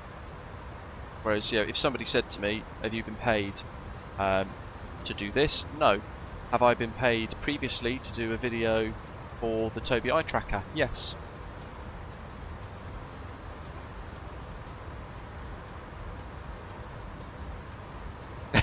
there's been plenty of pilot error. Right, where's that weather? So METAR 1520Z 0308 knots. That's got quite nice. The weather was really rubbish when we departed Madrid in Chania, and we had we still have a heck of a crosswind though. It's telling us 10 knots according to NavGraph, 29 right. But that's what we're expecting, right? So, in fact, top of descent in 240 nautical miles. So we'll just stick to the charts for a moment. Yeah, absolutely, Jack, and that's the key, right? Again, it goes back to my point of having integrity in what we do. So we're arriving via Roussos, which is there, heading in 188. Nothing official, may I bump my question about performance? Sorry buddy, I think I might have missed that one. Thanks for reminding me. Performance for me is as good as PMDG, 737, 777, etc. But I've got my system capped at 60 frames per second, so I don't get any more than that. But with that in mind, I'll just get my stats again. My RAM is at 44%, 64 gig of DDR5 RAM. I've got an RTX 4090 with 24 gig of VRAM, and I'm running 13.2 gigabytes of VRAM in use, so that's 55% utilization. And my GPU is running at 62%, and the CPU at 22% at the minute. And that's running the sim with high settings, some of them on ultra, running it in 4K, native on a 4K screen.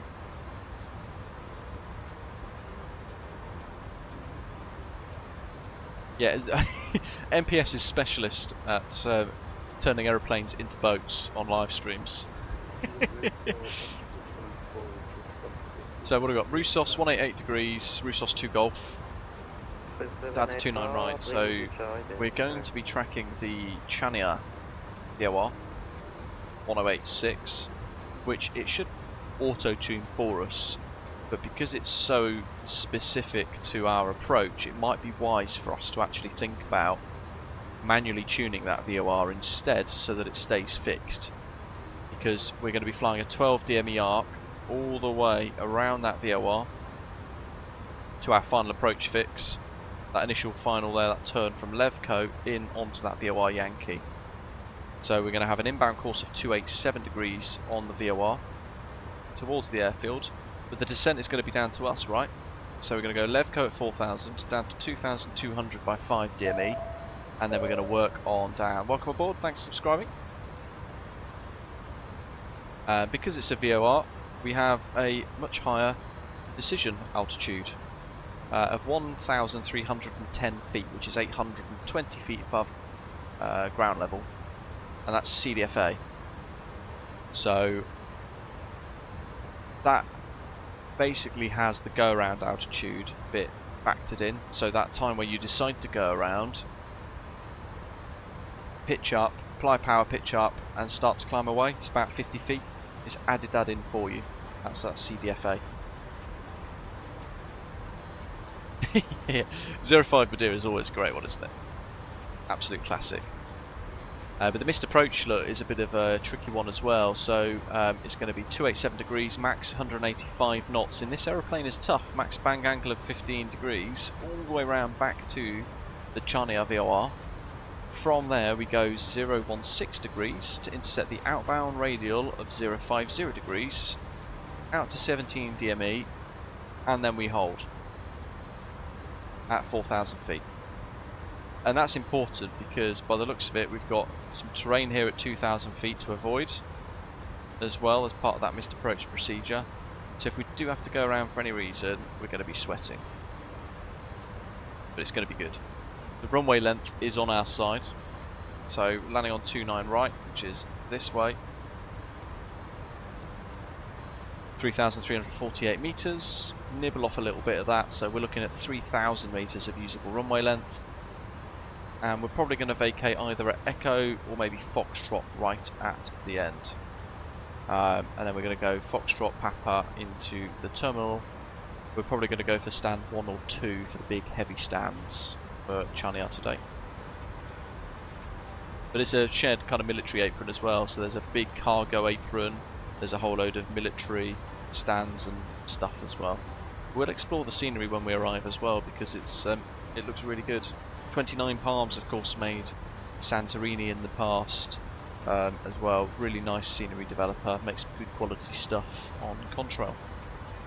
But yeah, hopefully a bit different to what you might see on some of the other live streams at the moment showcasing this.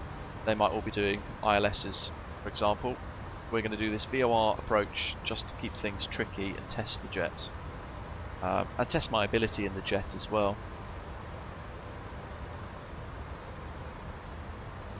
But yeah, if we do go around, that max 185 knot is going to be tricky in the jet because we're going to go around, go around power, go around flaps, get the gear up, but we might find that, say we're going full flap, we might have to leave flap 3 in for a little bit longer than anticipated, or than we otherwise might like, because, what have we got here?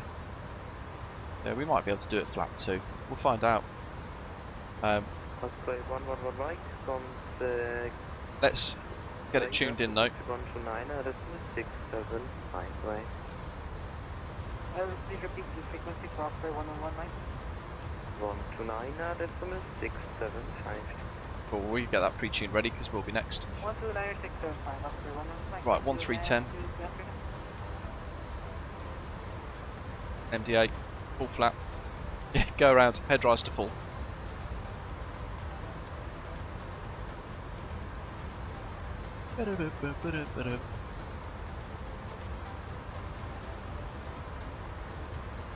We've got no ATIS on at the moment. Transition level's probably about 7,000. So we're going to pop 7,000 in the box just to refresh that. And then we've got in the live chat the METAR currently for Chania, which is 0308. Temperature is a lovely 15 degrees Celsius. Say lovely, it's 9 degrees here in the UK, so it's not that much warmer. 1022, got a QNH. We can update that and refresh it if we need to later on. So that's all good. And then looking at the go around, thrust reduction at 1990, I think 1,500 feet above what we're looking at airfield elevation. 490 feet airport elevation. So yeah, 1,500 feet above. You could change that if you wanted to. You could just type it in and replace it. Engine out acceleration is 890.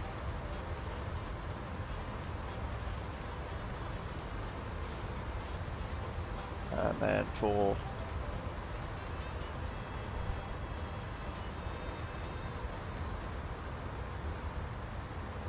.1086. Sort this out first. Contact Athens 129675. So there we go, we'll send that off.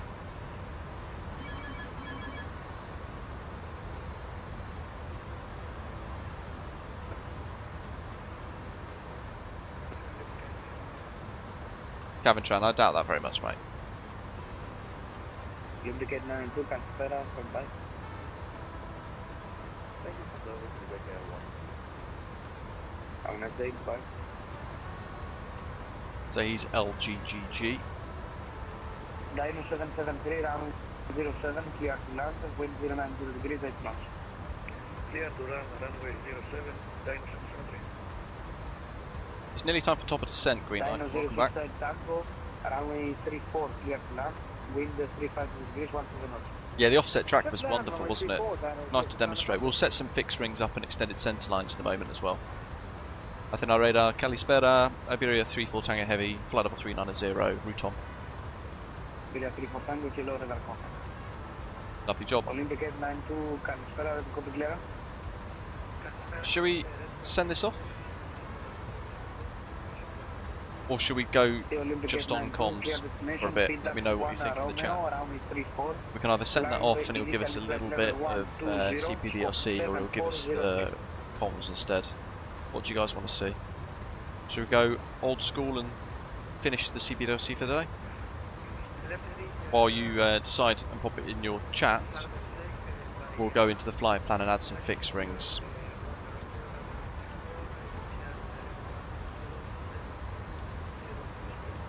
Absolutely, grumpy bus driver. I suppose if you're in an EasyJet livery, it probably suits you.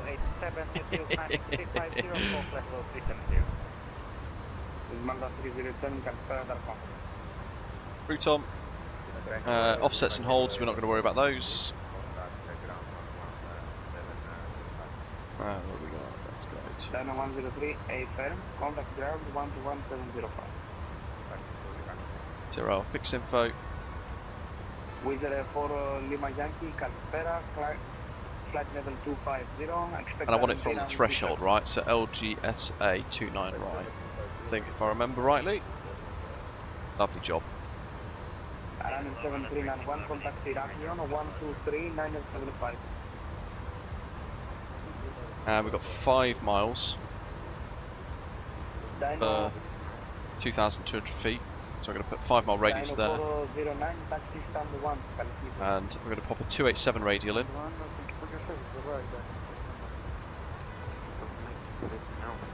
LGSA 29 right. Beyond 12 for Mike, again. And I'm going to pop in a 8 mile final fixed ring. Yeah, it's been around at 35 with D2 folder. And what's the reverse course for the runway? 107.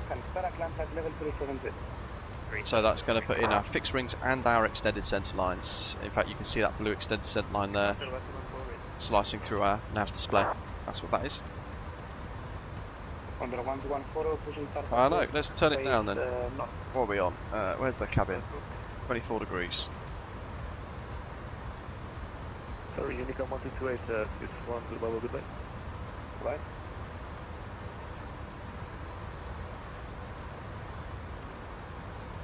There you go.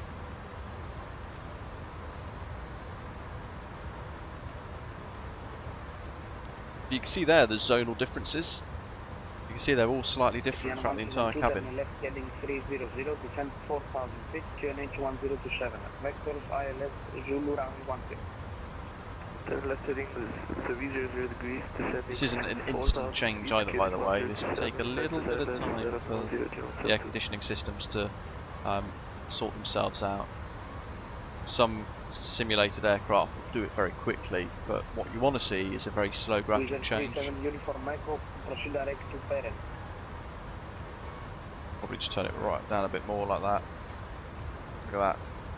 Change of those temperatures. Taxicam does work, yes.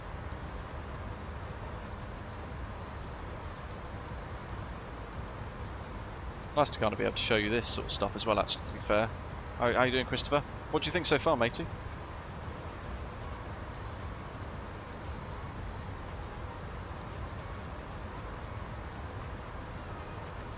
There you go, look, temperatures now coming down in the zones, ever so slowly.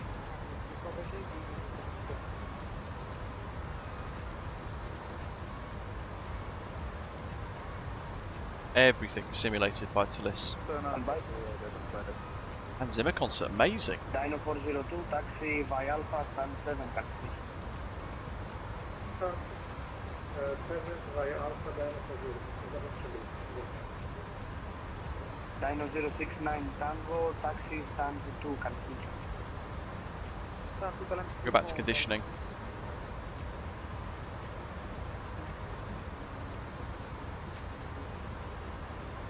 Satellite radar, Calistella, Osprey 2472, inbound Tango Romeo Lima. Kefalonia and Zakynthos down below. 2472, Calistella, radar contact, level 39. We're in Greece, one of my favourite parts of the world to fly around in the sim. FGR 5 9 kilo, contact Athena approach 132, 975.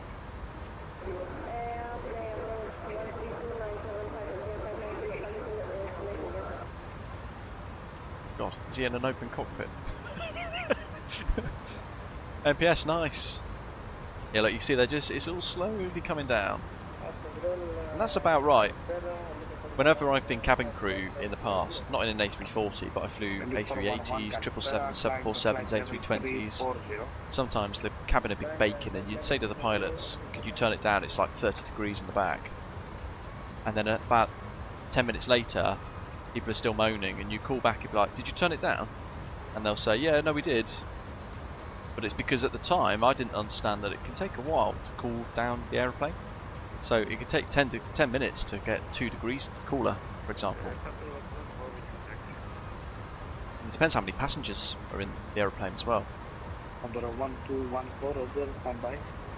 We're simulating, what, 260 passengers today and 7 tons of cargo. Oi, nice MPS, good effort, mate. But yeah, you can see they're all coming down, all separately. Their own time, different zones. About right, isn't it? So maybe 16, 17 degrees is a bit too cold. Let's zoom on out. I'm just going to turn one click up.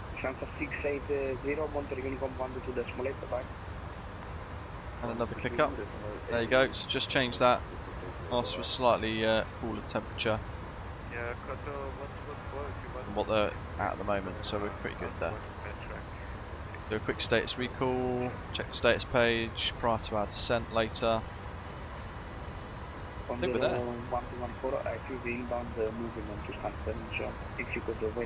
So on the RadNav page, we want to pop in that manually tuned Chania VOR 1086. 108.6, you can type it in. If you want to, you can go for 3 letters, make it really specific. SUD. I want you to track the SUD VOR 1086 and have an inbound course for the arrival of 287. Yeah, 287 degrees. Like so. Now for the missed approach, 050 can be quite useful. And if we do, what we do is we just pop in Force 2 VOR 2. That outbound radial. We could turn it into an extended centerline if we wanted to do a fixed ring with a radial of 050 going out of it. But this is going to be all on the LNAV path anyway. We're pretty golden. Hope you're all enjoying the video, the live stream today. Very, very exciting time. Don't forget to hit like and subscribe if you're not done certain backgrounds.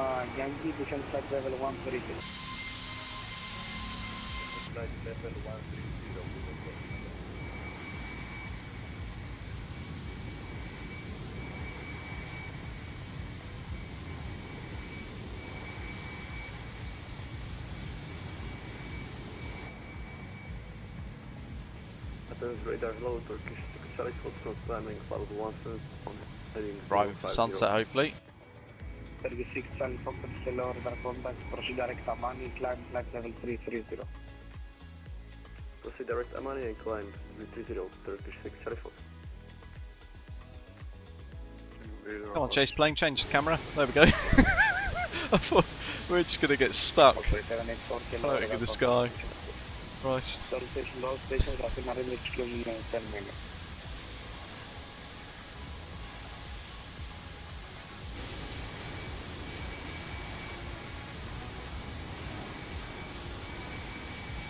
You say he's closing in 10 minutes?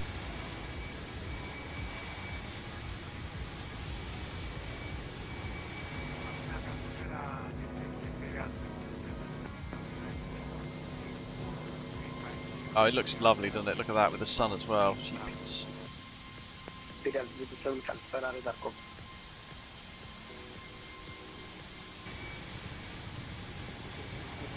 Look at the shadowing. Look at that wing shadowing back on the front of the aeroplane fuselage there. There's the sunbeam behind it. It's just amazing.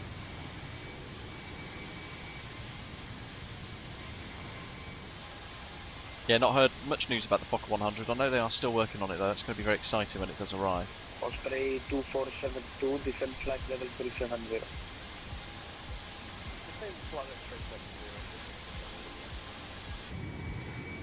Contour 114, fully ready. Contour 1214, runway 16, clear for takeoff with 280 degrees freedom. Takeoff runway 16.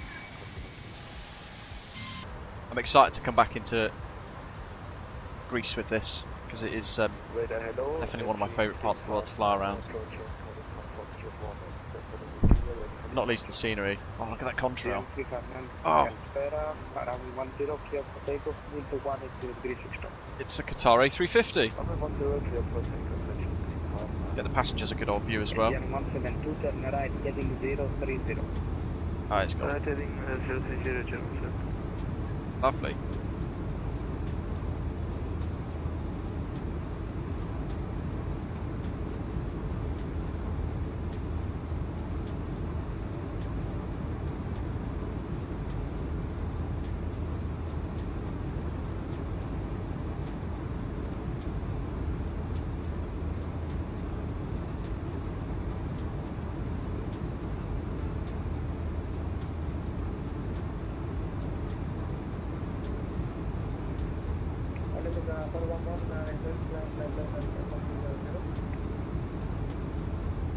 Olympic 411 is set, now climb flight level 400.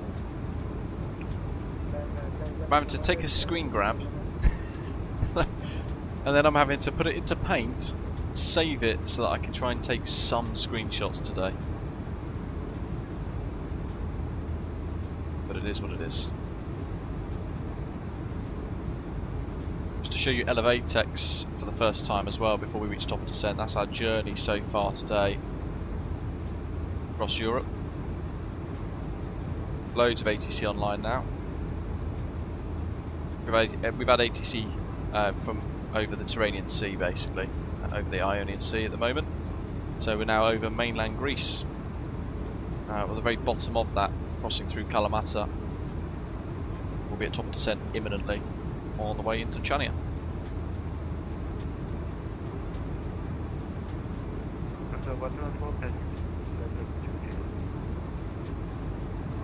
Yeah, so I'm using the snipping tool to take the print screen, if that makes sense. And then I'm going to put it into paint because the Xbox game bar's not working. So where are we at? 80 miles to top of descent. Let's have a look at the checklist page for once. Descent preparation, landing elevations checked, weather landing information has been obtained, landing conditions computed. Let's do our landing performance. So estimated landing weight.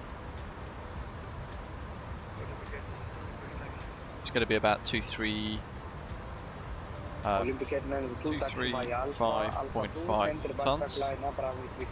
Full flap, air conditioning on. Add 5. Low brakes, reversers on. Lovely. We'll land, use a bit of reversers, and then manual brakes. Fair might use reverse idle, and not use the reversers proper.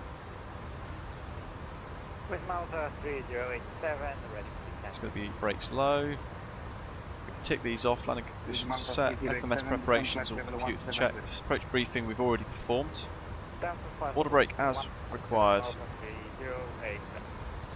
Set low. Descent clearance will be obtained. Yeah. Jolly good. And then we have a whole load of additional descent checks as well. But a lot of this is all the stuff that we are used to. But we're going into a non-precision approach.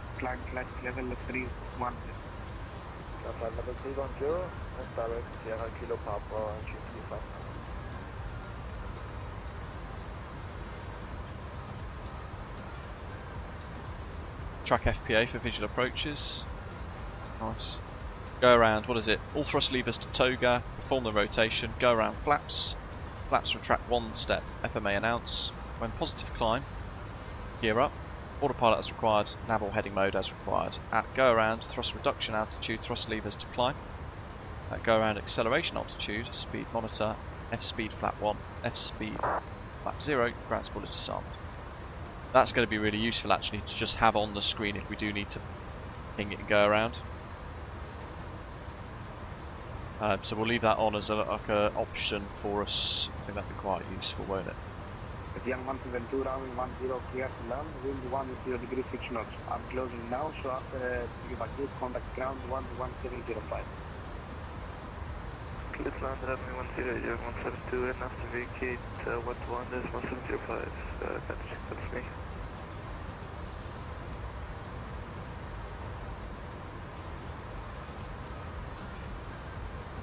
Oh yeah, this I haven't had a single problem with MPS. Stations of in radar now closing, monitor uniform 122.8, bye-bye. Yeah, you're much, have a great day. I jinxed it earlier going, we've got full ATC. Yes, thank you.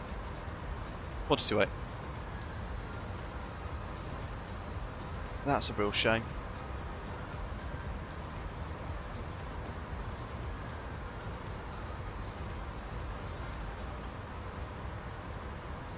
What have we got? Top of descent in 40, 50 miles?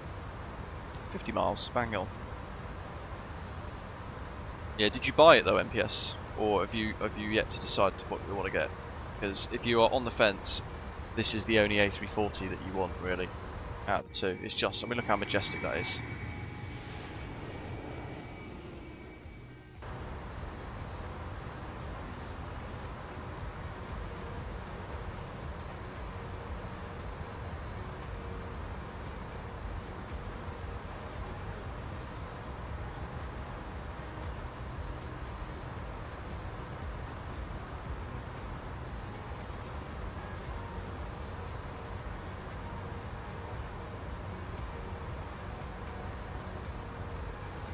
Now, one of the things that you want to consider with this on the descent is the fact that if you want to decelerate quickly, this doesn't really want to slow down that fast. So you might find that you will use more speed brake than you would in the A320, for example.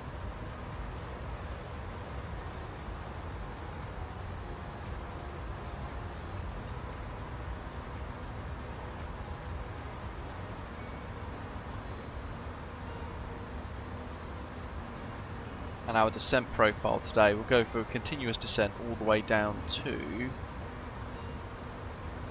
Well, what's Levco going to be at? 4,000 feet. So actually, because we're on the DME arc, flying that instead... Right, let's just quickly zoom in here, real fast. I want to specifically see what's on the plan for the jet. Yeah, in from Levco, 4,000. So we'll set 4,000 and then we'll keep winding it down to 2,200. Oh. Amazing. Hello, Welcome 60 Juliet, radar coming. And Athena radar, Calistero Osprey 111 Mike, flight level 390, inbound 6 miles. 30 miles top Hello, descent. Osprey 111 Mike, radar contact. Russos 2X free arrival. Russos 2 X-ray level Osprey 111 Mike. Ooh. That's a different arrival. Jesus. Imperial 777 pilot to microphone of XMA, radar contact 350, Robox 1 Just okay, that makes sense actually. I have to make a rapid change here.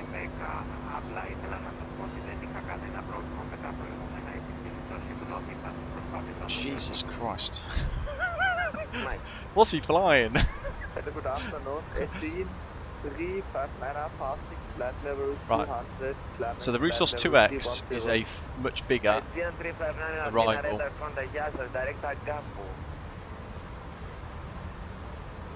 Direct, please select direct again for SC 359. Indian 359 direct Agapu. Direct Agapu SC 359. With the Lima Yankee, descend 3,000 feet, QNH 1024, clear RMP 27. Right, I need to get in here.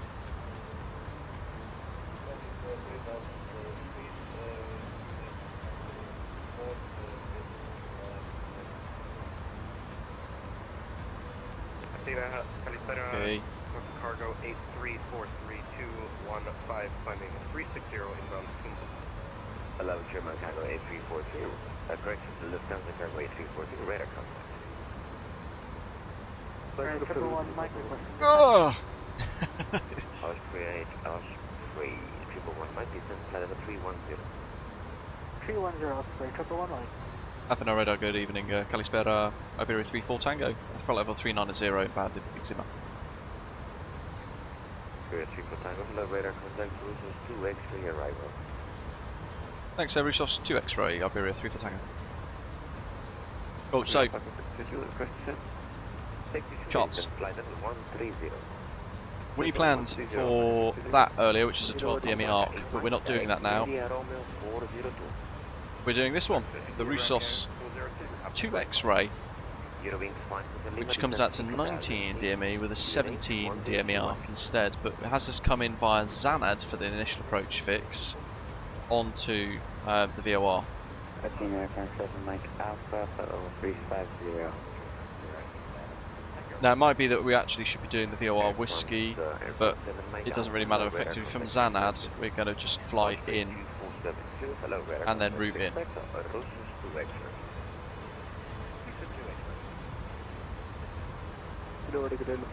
So just going to have a little look on the plan modes. And you can see there we have this like little step in, and then at Xanad we kind of continue this arc like so. Hello, 784 radar contact, clear to Exima, and expect the Russos to X-ray.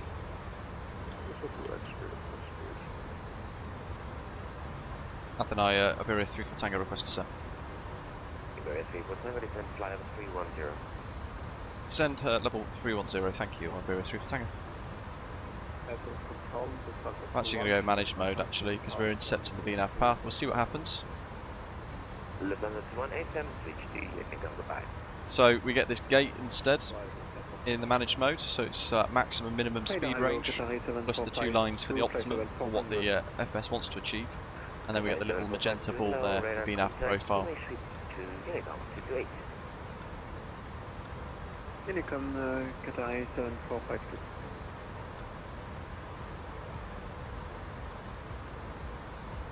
Yeah, the whiskey approach is probably the more sensible one. Hello, is this. 87, flight level 38. Hello, it's 837, radar. We'll stick with it. You need to change level 390, 370. 390 Yeah, the VNAV's really precise. It's really nice. 7, Roger, climb flight level 390, expect an MS1 Quebec. Sunset time. You're doing 5 with the Lima, clear VOR 30. Take a quick screen grab. It's 837, go ahead. Is there this second flight of 390 and say there? MS1 Quebec arrival. Nemes 1 to arrival is this one. Alpaca 8 Mike, descend flight level 80. Descending flight level 80, Alpaca 8 Mike. Osprey 111 Mike, descend flight level 130. Well, it's got really, really dark all of a sudden. Look at that. Quickly go outside here. Expect Rapprochement Quebec.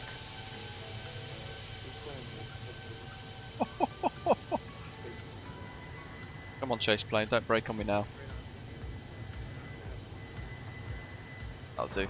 It's enough risk. Hello, Osprey 490, radar contact 390, expect Roses to X-ray.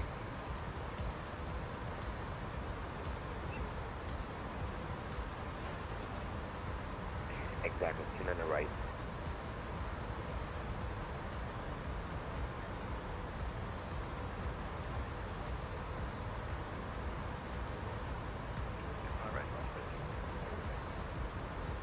So you'll see now, look, it's keeping on the VNAV. We're accelerating a little bit because this is slippery. Then eventually we'll get like a more drag request come up. But the speed's not too high yet, so I'm not too worried. Not sure, Bomber TTV. Tap virtual captain. Again, I'm not sure when it's releasing, matey. See what signs? Say again?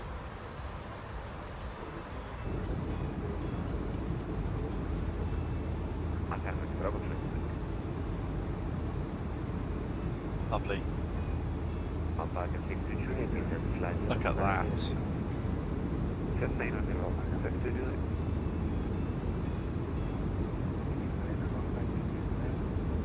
Just pop out like that to get a real nice screenshot.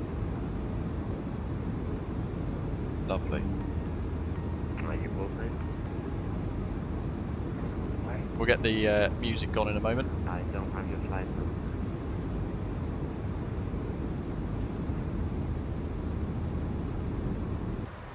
Check the status. We're at level up 310. This is where it could get interesting for us because we could end up quite high. Managing the energy of this aeroplane is quite tough if you leave everything to the last minute.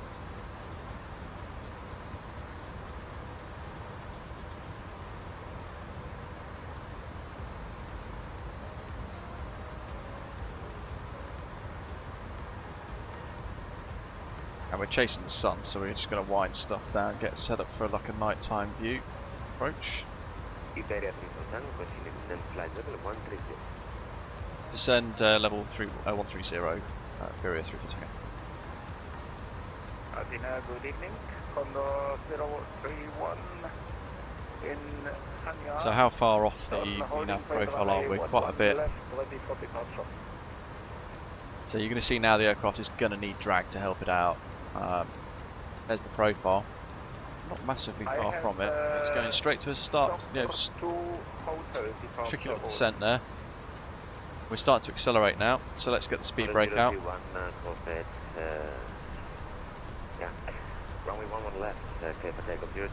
And that's not what we want, because we're basically asking it to chase that VNAV profile, which the aeroplane would do.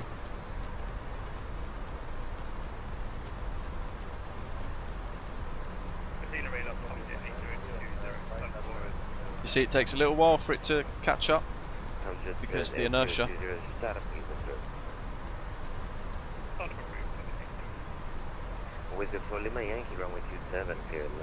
That's because it's chasing that ball. It's going, oh right, manage descent. Oh, but the vertical speed's all the way down there. Quick, catch it. We don't want that. Let's see what it does now. I've given it a bit of work to do, look. Busting through that at 3,000 feet per minute. How's it going to handle that? Pretty well. It's arresting the descent smoothly. Probably get rid of the speed brake. Expect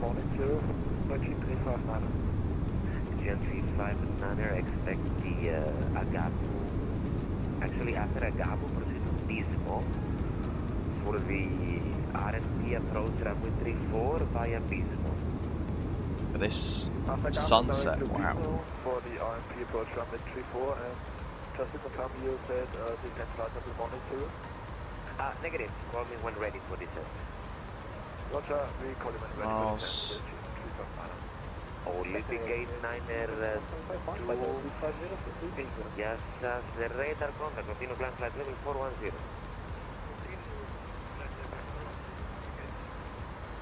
Eurowings 5 Hotel Lima, runway 30 clear. Change this to, oh, we can't change it anymore because it's too late. Ooh. As I say, we could change that to a different cost index so it's lower, but we can't commit to this now.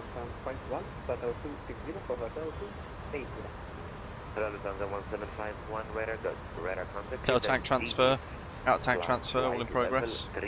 That's the aeroplane rebalancing itself as well. Imperial 777, descent to 70. Crikey.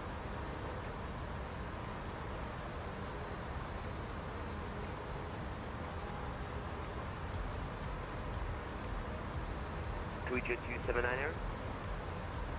Cruiser 279, go ahead. Hello, radar contact, clear direct Rico. Climb flight level 380. Right, get rid of the music for now. Just focus and enjoy the last bit. You'll notice top of descent, look, the coffee cup's gone as well. Same with the first officer, so the cockpit flight deck has been cleared of trash. Alpaca 6 to Juliet, on present heading, descent 4,000 feet, QNH 1024. Present descent 4,000 feet, QNH 1024, Alpaca 6 to Juliet. Alpaca 8 Mike, descent 3,000 feet. I know, to make it a lot, isn't it? Cleared RFP 27. Descent 3,000 feet, QNH 1024, cleared RFP 27, great one.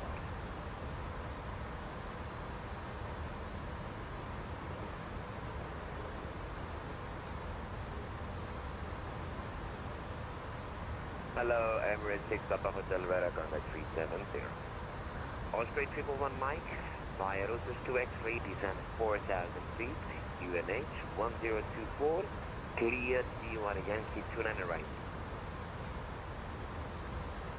Oh, Roger, so we planned well. Feet, cleared VOR Yankee 290 right via Range again. the Russell You're a 2 clock indeed. X-ray. There's that terrain map as well, giving us the water down below us. We've got global shipping installed with seafront simulations as well, so keep an eye out for ships down below. We may or may not see some. They might not be in this area of space, but look at that stunning landscape. Squawk 6466, Foxtrot. Calspera on 43905, flight level 350, requesting level 370. You can always try and do Madeira a few beers in with one eye open, Joanna. 370, on 43905. Condor 031 identified, continue climb flight level, level 330. Climbing level 330, Condor 031. Iberia 3 Tango, descent 9,000 feet, QNH 1024. 9,000-1024, Beres for Tango. Alpaca 6 to Juliet, fly heading 180. Yeah, 9,000-1024. Set that. 8020, taxi on runway 37, via Delta, cross runway 30. Delta cross 30, I'm going to go for 280 knots. 275. 472, descent flight level 130. 130. Get speed brake out again. Yankee taxi stand 5, bye. Wing flex. Oh, I missed it.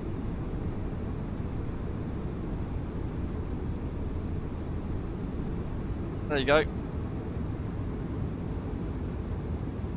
Air front 7 Mike Alpha, direct Ussini.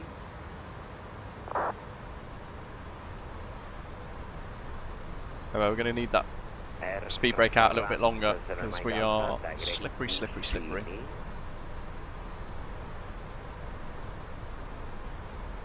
That's not bad, so... Air front 7 Mike Alpha. He's getting annoyed. This is the thing, it's so hard to be a controller on VATSIM when you've got people that don't then listen. 359, descent level 210. Lufthansa 1757, direct D-Miss. The A330-900 could do it, I've done that before. Okay, here we go. For the first time ever, we're going to be doing a VOR approach in the Aerosoft ToLiss A340-600 in Microsoft Flight Simulator. We're inbound Roussos. Here's the first turn. That is spectacular for views. Adrian 470, hello, squawk. Check your screen grab again. Rude not to. Imperial 777, contact arrival 132-975.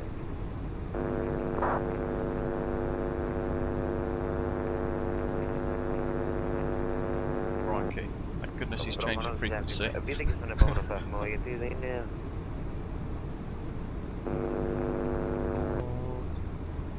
Alpaca 6 to Juliet. Come on, chase plane. Direct India Romeo 402, descent 3,000 feet, cleared RP27. Here we go.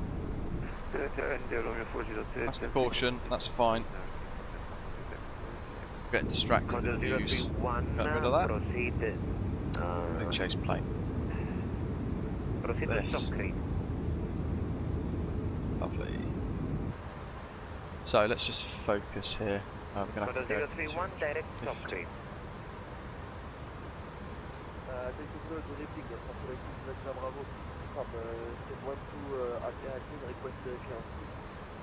Max 230 knots coming up. Direct stop creep.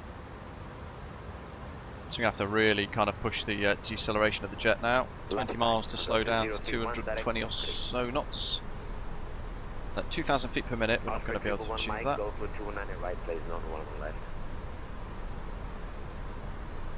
Roger, we'll expect 290 right, Osprey 1119. The Roosters 283 was only for 290 right, sir. Yeah, apologies, Osprey 1119. Make it quick. Skyfrigate, welcome. How you doing? Condor 031, switch to Unicom. You don't reply to any minute distractions. So this is a little thing I want to show. Speed brakes out, we're decelerating. Green dot is there at 225 knots. But look at the hook, that's because we've got speed brake extended. So much like your A321s as that as well, when you start to decelerate now, when we remove that, look, that's me just retracting the speed brake a little bit, extending the speed brake out again, retracting the speed brake a bit more. So you can see there the behavioural change of that hook with the green dot speed because of the speed brake being extended, and it's a balance that you always have to kind of fight around with. But look, 1,500 feet per minute, 240 knots, speed brakes extended half, and we're not decelerating any further. SG 359, contact arrival. Approach, up in approach 132.975. 132.975, goodbye. But what's our minimum clean? That's our next question. I'm going to execute, so activate approach phase now. Minimum clean 214. So I'm going to ask for 210 knots. But that is going to be below our minimum clean.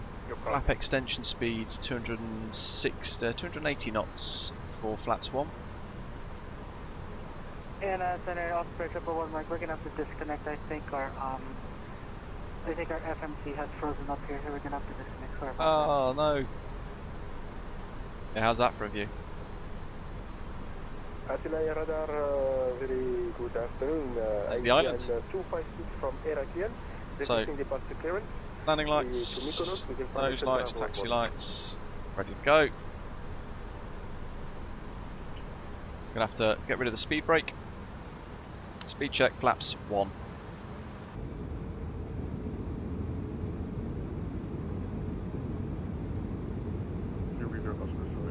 There's that deflection. Getting a bit bumpy now as well. Bit of wing flex. 784, descend flight level 310. 310, 784.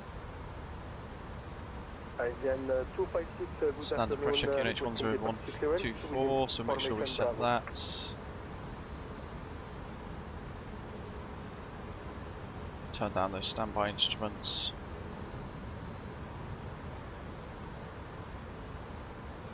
He's given us altitude 9,000, so we're actually going to set that now. Tomjet 8020,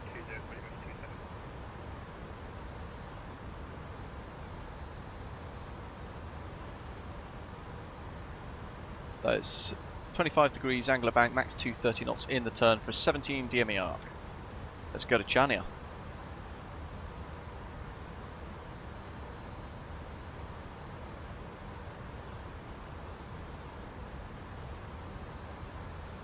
Ah, yeah, oh well.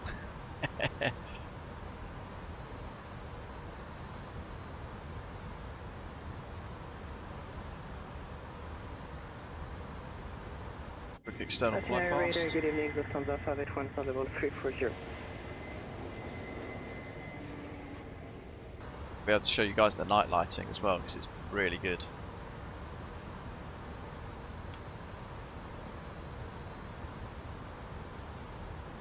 BOR29 right Yankees on the display. There's the island. Flying into the sunset.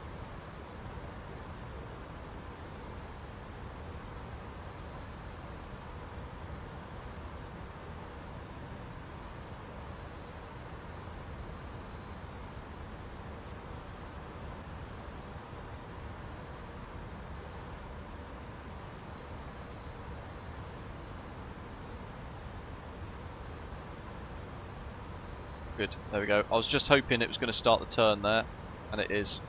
So it's working. That's 19 DME, and we're beginning the turn already to intercept the 17 DME arc.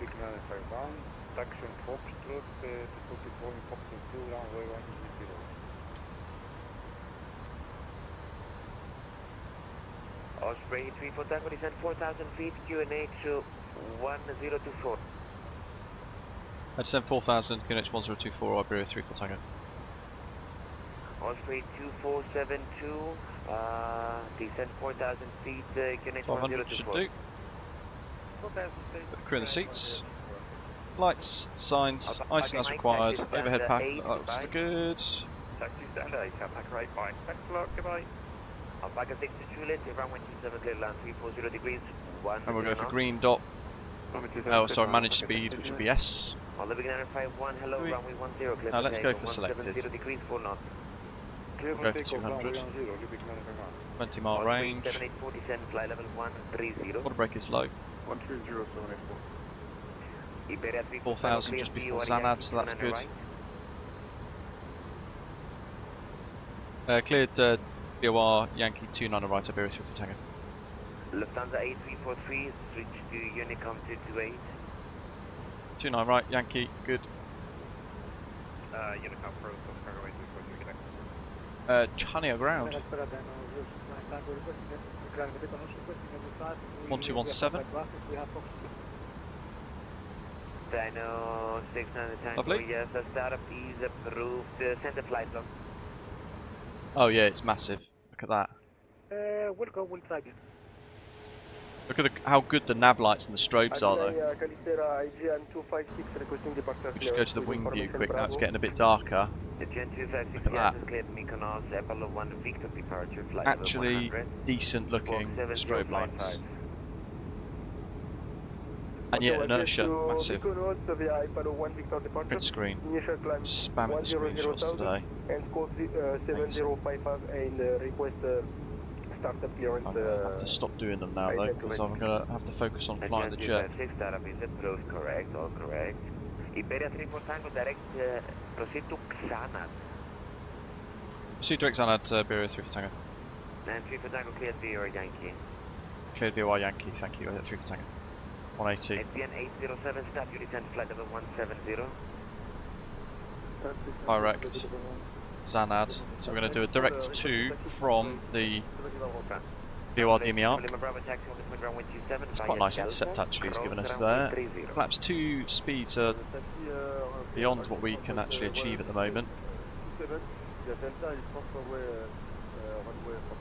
Okay, right, time to focus. Navrad, Sud, 1086, 287 inbound, good. Happy with that. VOR 29 right is on the nav display. Minimums are set. Yes, the Gen 359 descend 6,000 feet, QNH 1023, cleared RMC 34, descend to the procedure. Let's go for 190 knots.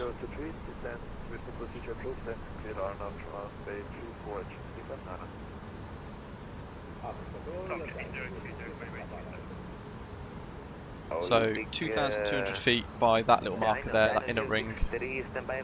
He's cleared us for the approach. So we'll continue down 2,200. 8020 runway 27 clear for takeoff, 340 degrees 10 knots. Go for 1,000 feet per minute. That's going to help us manage the energy of the aeroplane. 063, you are cleared. Ground spoilers disarmed. Sorry, ground spoilers aren't. Goodbye. We'll do some replays of this, by the way. You are clear, I was there. You are That's clear the to Athena by Helge Alpha 1 Echo. shades. Initially climb flight level 100, scope 7043. Uh,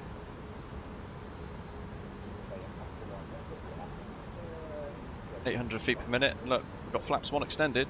Not much deceleration though. Correct. IGN 256, request taxi.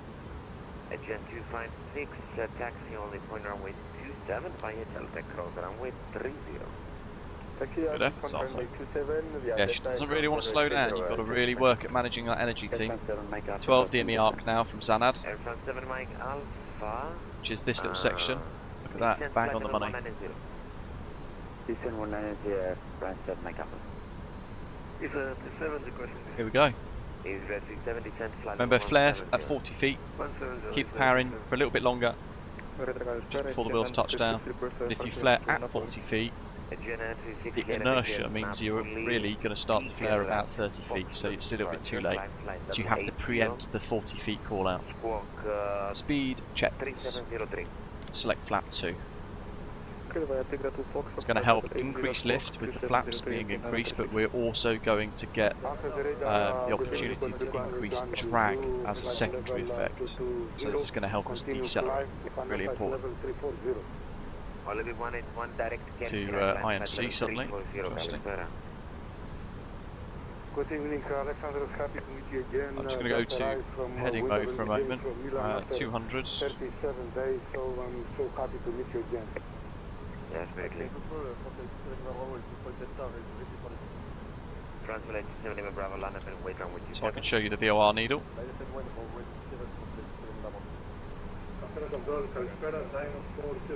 You could also go onto nav rows if you want to. Gives you the VOR needles and things, but got my intercept. Out of runway 16. In his Mallet 1 kilo departure, flight level 80, squawk 1402. I'm going to go for 25. Here to Athena via Mallet 1 kilo departure, initially 8,000 feet. 7, 8. 257. Osprey 7840, send 4,000 feet, QNH 1024. Go for 2,000, yeah, 250. Oh, look at that, that's spectacular. Osprey 2472 via Xana, cleared VOR Yankee, 29 right. Okay, so there's the airport. Oh Christ, it's close. Then in clear to the ILS Yankee, turning right for Osprey. Check. Translate 27 Lima Bravo, runway 27, clear for takeoff, 340 degrees 10 knots. Gears down, select flap 3, approach mode armed. Athena radar Califera, Dino 409 airport, requesting clearance. Dino 409, It's lock mode actually, isn't it? Here at the by I'll start Dino thing. 409, you're cleared to Athena via the Lesbos 1 Charlie departure, initially climb flight level 80, squawk 6755. Is it? I think it is, isn't it? Via Lesbos 1 Charlie, 8,000 feet initially climbed and squawk 1755. Dino 409. 409, squawk 6755. See what it does. Correction 6755. Right. It's on us. That's alright. Right, clear to land, 030 degrees 4 knots. 29 right clear land. I'll be 3 for tango. So 287. Gears down. All green, full flaps. Got to rearm the ground spoilers. Got one heck of a crosswind. I'm actually going to ask for track here of 287, but we need to drift 290. Your wings 5 kilo of flight level 350. And fly. Flight controls. No release state information yet. 11 knot crosswind.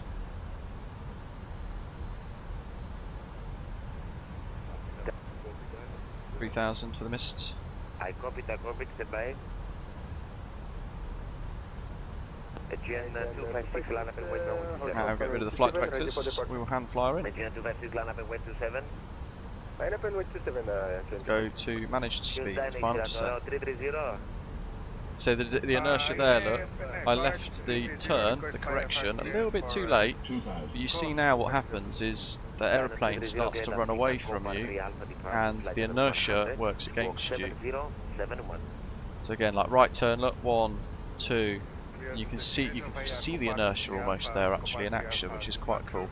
But yeah, 15 knot crosswind, hand flies quite nicely. 551, that's correct. 7071. 7071 for 306. Adrian 807, arrival 132-975, check that. Tokyo 8020, identified, continue climb flight level 340, direct Talas. 340, direct Talas. Continue. Translate 27 Lima Bravo, identified, clear direct Rapos, climb flight level 270.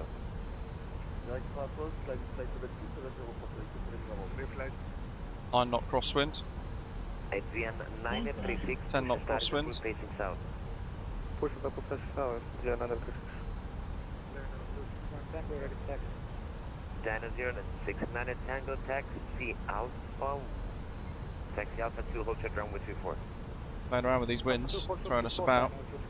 Gusty. 500, 400, 300. No hint. GPWS warning there because of the terrain. This is a little bit of a hill before the touchdown. Request higher, Olympic 951. Olympic 951 go. identified, continue climb flight level 310. Continue flight level 310, Olympic 951. Started to flare. Whoa, late. There we go. Touchdown. Lufthansa A3 Golf, hello, radar contact, directed Tigra, climb flight level 400.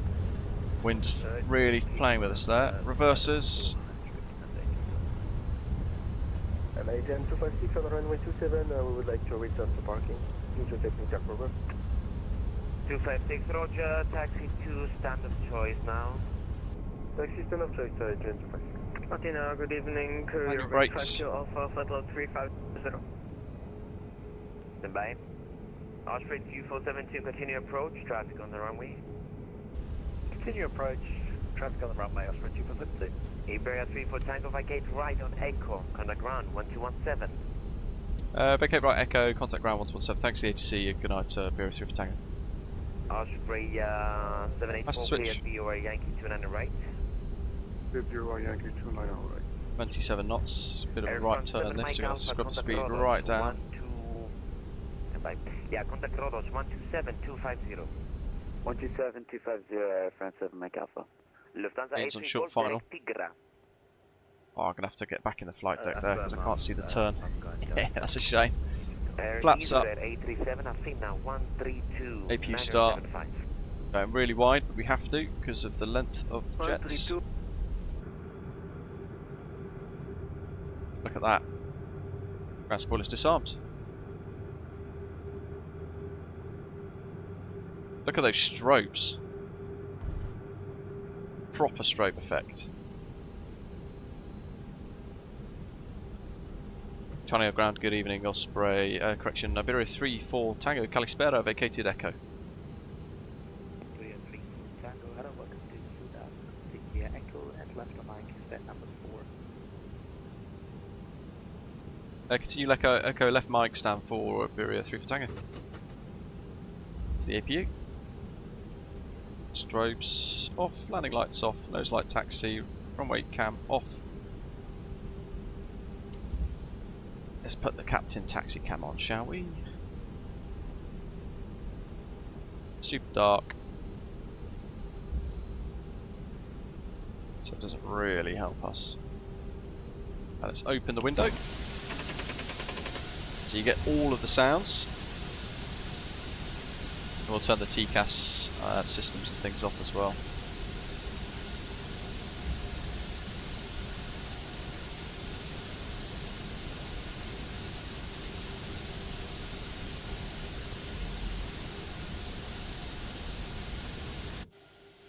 Look at those nav lights. Gate number 4. Hoping that means up ahead of us. Oops, come on GSX. Hey, that looks good. That'll be stand 4 there then.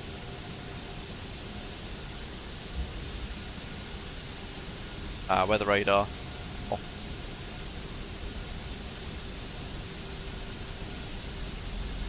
So you get some really cool sounds. Pick the latch, close the door.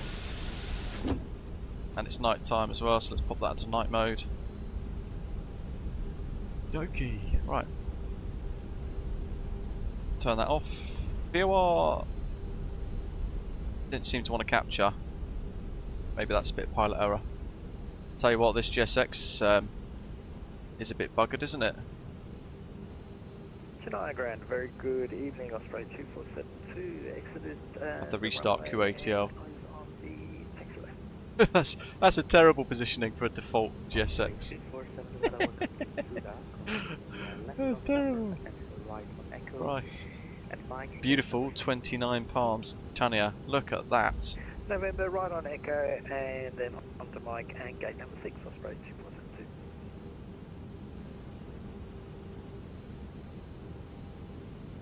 We're going to have to hand park self-park. Got this external camera. It's going to help us. See how much you can cut that corner. So we're still going to have to come further wide actually. Then correct him, like so. But we're still going to be a little bit skewy.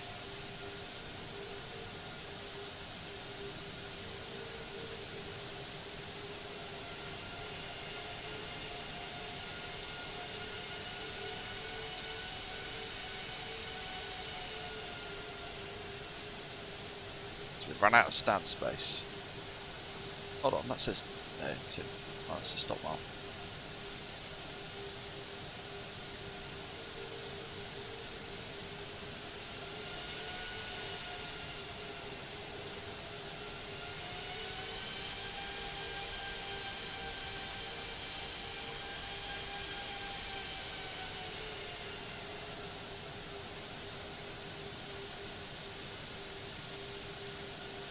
So close to the 1. It's hard with that marshaller. Bingo. Stop. In the flight deck. That's already disarmed, that's all set, that's all good, that's all done. They're all off and up.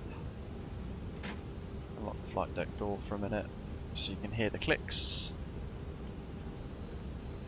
APU bleed. Alright. Engines off. Ding ding ding. There's all the systems flicking across the APU. Beacon off. Ground services. We can go chocks.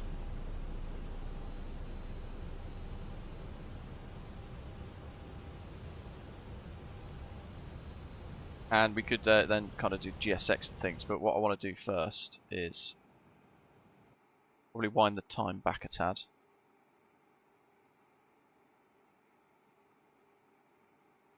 Lovely. And show you New Sky, see if this is working. It's our virtual airline tracker. 9. So it's not reading beacon lights, but it's reading everything else, which is great because it's got the touchdown perfect as well there. So we're happy with that. Slight delay, that's okay, fair enough. But yeah, beacon lights is a SIMVAR that they can tweak and update. You can see there it's opened doors 2 automatically because it's thinking the GSX thing's going to disembark us as well.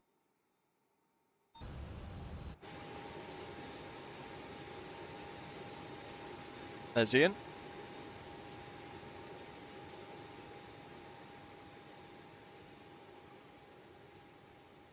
Who else have we got coming in? Let's have a quick check. Osprey 784 and Osprey 490. So let's get the music on.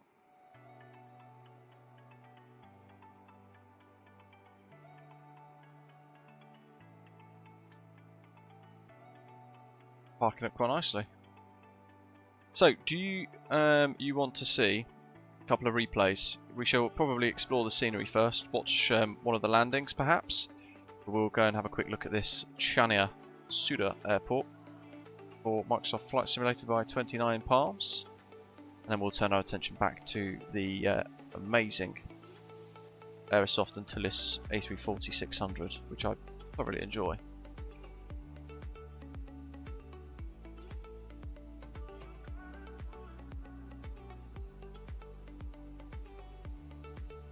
Go to GSX here. We'll click disembarkation. No, it's not letting us do it anyway. GSX is a pain in the backside lately. Nice little interior by the looks of it. There'll no doubt be a custom profile for this at some point soon, which will be really nice because it does make all the difference.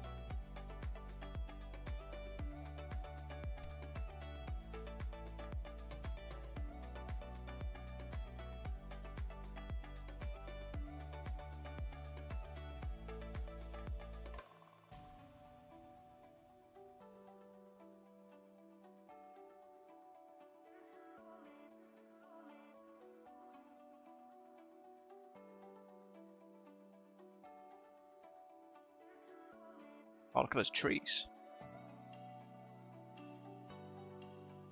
This is like half civil airport, half military base. 29 Palms have put in a whole load of animated custom flags. They actually fly around slightly differently to each other. So you see some sceneries where all of the flags move at the same pace. They all move slightly differently to one another, which is a nice little touch. Because there's only so much you can do with an animation ultimately. There's someone on final approach. Load of US Air Force tankers there, look. That's the military apron.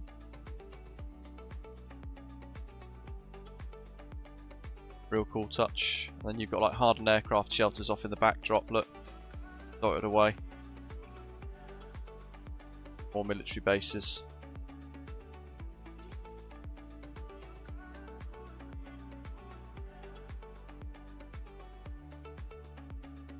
What's he flying? It's in the A300.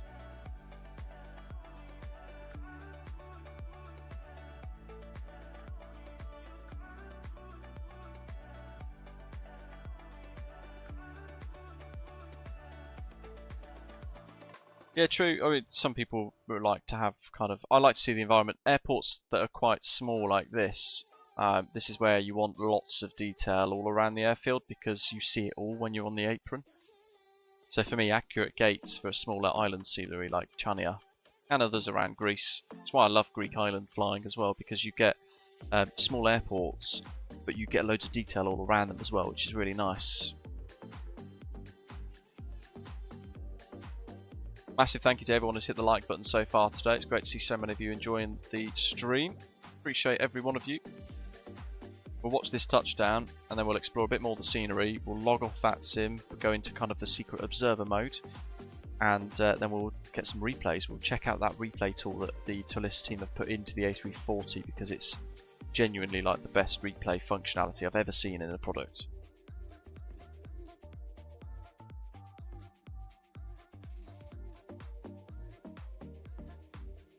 Great to hear, Joanna. Hopefully you could see on the approach how much the inertia comes into effect, so how heavy the jet feels. Hard to get across on the stream sometimes.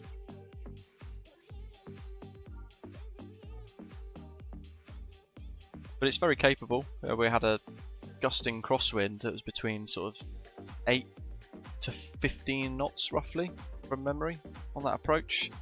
So spicy enough. And that's when it can get tough.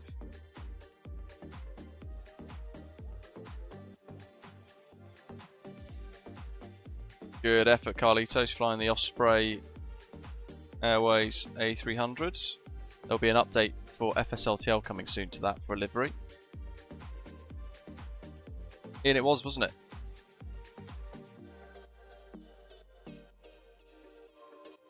Let's go to daylight. Or a bit before sunrise, there we go. So you can see what the textures look like in day. This kind of beautiful ambience here. Whee! Where'd he go?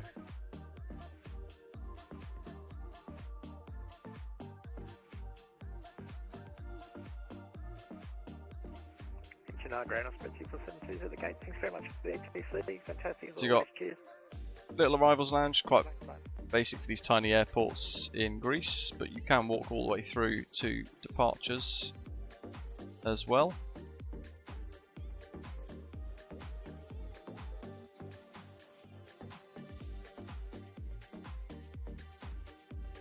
Oh, there's a little object block there. We'd be stuck. Let's go outside a second, try and force it. See what it does.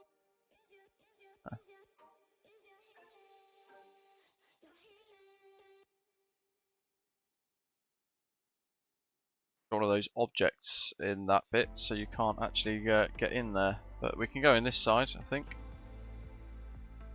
Cafe, that's quite cool.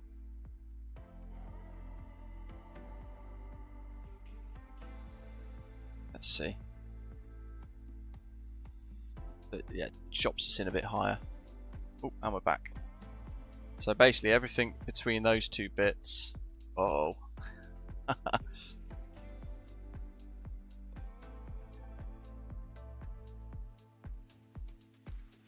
Is like a little block. checking desks with a bit of life associated with them. That's nice. Good afternoon, Oscar 74 with you on Takeoff. He's been waiting a while, bless him. Good afternoon, Osprey 784, welcome to Chania. Continue left on Mike, fence number 2. Let's check out the upstairs, see if we can get Flight far. number 2, Oscar 784.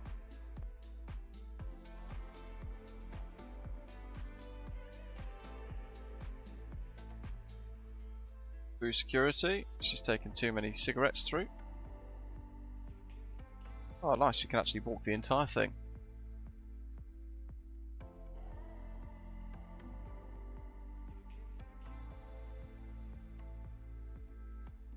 You'll be grateful then if you fly with Air Not. You'll be grateful of some of the feedback and the testing that I've been doing, because some of it's been centered around New Sky and the lack of SIM-bar compatibility. And the ToLiss team have basically been working to kind of get all that sorted out, which is great. Hence why we can now track stuff, because previously it meant that it wasn't compatible, and it basically New Sky wasn't going to be able to support it. Beacons still an issue, so hopefully they can sort that out as a sync. But yeah, yet again, this is another stunning scenery by 29 Palms in a great setting.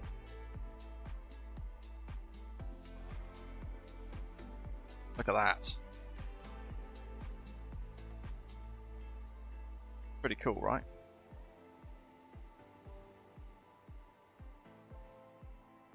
So I'm going to log off VATSIM and go into observer mode, folks. We'll still see, I think, David coming in next. We'll still keep an eye on him. But we'll get some replay, shall we? Check out the replay mode. Pseudoground Iberia 34 Tango Heavy, thank you for the ATC. Have a good evening. Good night. Thanks for flying, you too. So, just going to go connecting as observer so we can still see VATSIM traffic, but we're now secret and hidden. And we're going to dive into the flight deck to check out this. So, bearing in mind, engines, everything are off. You know what some of the replay modes are like. They're rubbish, aren't they, on flight control replay. We've got cargo doors, cabin, engines off, APU on, all the lights off, seatbelt signs off for good measure. And we go to sounds replay. And what we can do is we can activate replay mode. It snaps quite quickly to the last recorded mode.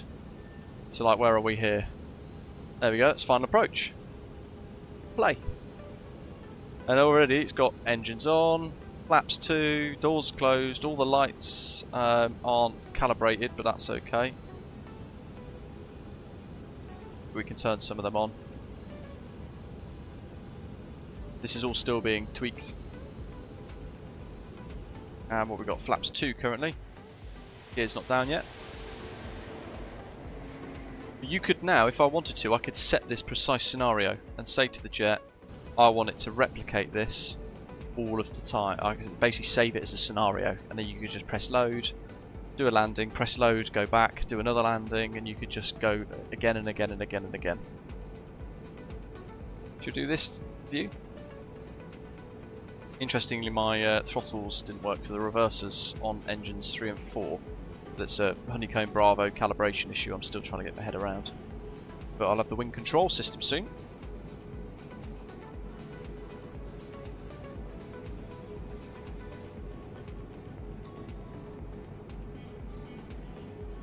That sounds like gear down.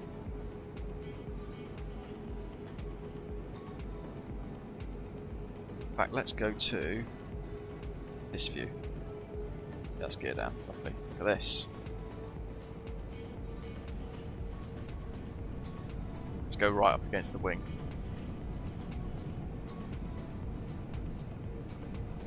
How's that for a view, team?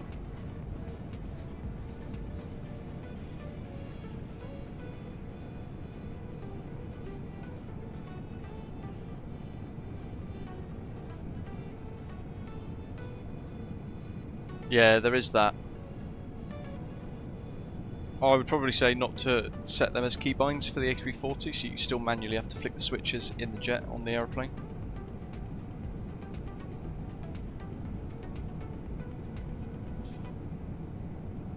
That music. Just listen to the jet for a minute, nice and quietly. get flaps fall in a second and hopefully hear all of the motors.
Those ships, by the way, Seafront Simulations Global Shipping 24, they're really cool.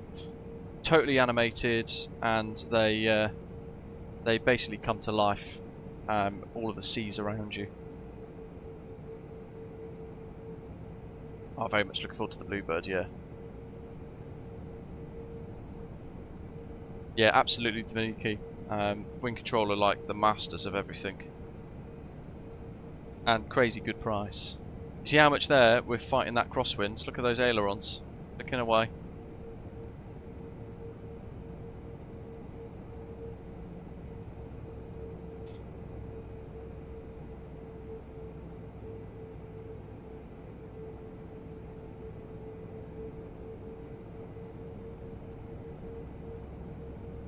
Look at that wing flex.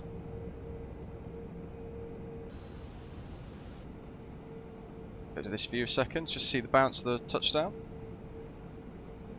Absolutely, Freddie. What do you guys think? There's the flare. Look at that. There's the reversers.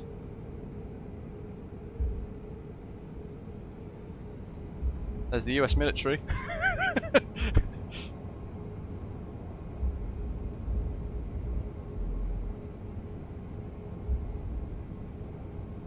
King, glad to hear it, buddy. Right, let's go into go back to the flight deck again because we can pause. Look how cool this replay is, right? Just rewind it a second just to get the right moment for a screenshot, perhaps, or just want to check your landing precisely, right? At touchdown, see how buttery it was. 5, retard, 20, retard. Let's go to. Look at that windsock. Let's go to this. Play. Here we go. Look at that for a touchdown. Yes! Absolutely smashed it. So if you flare about 50, by the time you hear the 40 knot call, oh, it's got chocks out still for some reason on the old ground surfaces.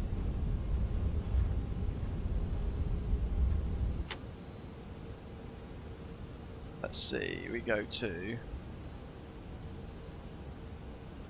100 above. Should we go to Minimum. continue? Let's do cinematic mode, see what it does, see what it looks like from all of the angles at once. But you could just keep going, replay, replay, replay, rewind, fast forward, rewind, replay, to your heart's content, like reviewing your touchdown performance. And look how capable this is. It's not stuttering, it's not getting confused. How cool is this? It's the best replay functionality I've seen in any product for MSFS, full stop. Ian says, runway threshold. Whereabouts do you want the camera on the runway threshold? Come on, chase plane, refresh the view, quick, quick, quick. Quick, quick, quick. There we go. Oh! Look at that. And touchdown.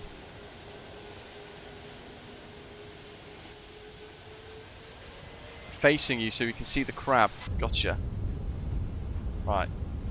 Rewind. Look at it, it's just so easy. Click, click, click, click. Happy days. Lovely job. So I'm going to pause that there. Go into edit mode. Yeah, it's kind of almost it, isn't it? Rewind a bit more. So that here, just want to show you this on the scenery. This is the military arrestor cable system. So if like the fighter jets and the US Air Force and the stuff all have problems, they can basically raise that and help. It's the arrestor system. What are we doing? Thresholds cam, aren't we? So we're going to go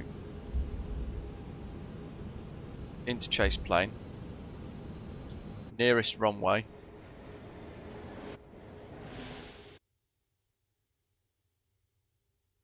Ah, it's loaded me up the other bloody side, isn't it? Let me just quickly adjust this. Zoom, zoom, zoom, zoom.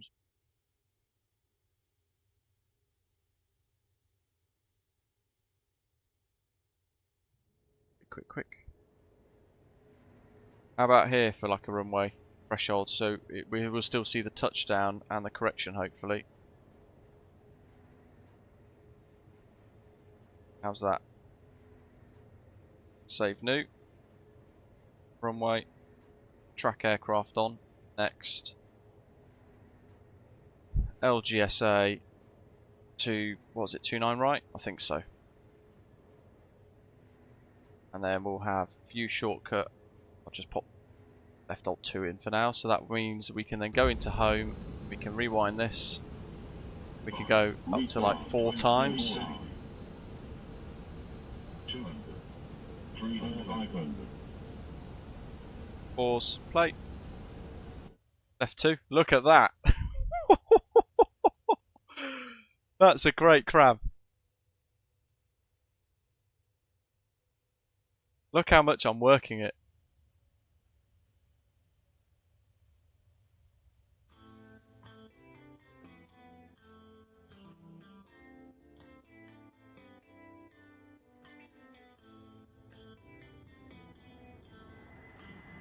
Little corrections there as well. Catching that flare. Oh yes! Through the plane. Sorry, camera. Look at that.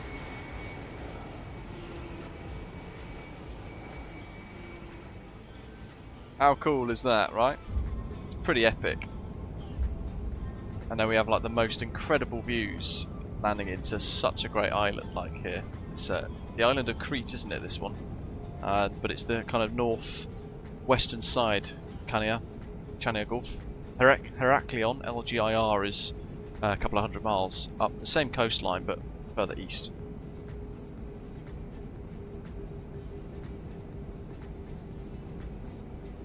There we go. That is the first look at the Aerosoft and ToLiss Airbus A340-600 for Microsoft Flight Simulator 2020 and 2024. Massive thank you to all of you, wherever you are in the world, for watching. I hope you found it really useful. Just going to do a quick status check on where Carlito is, but I can't. He's down. Where did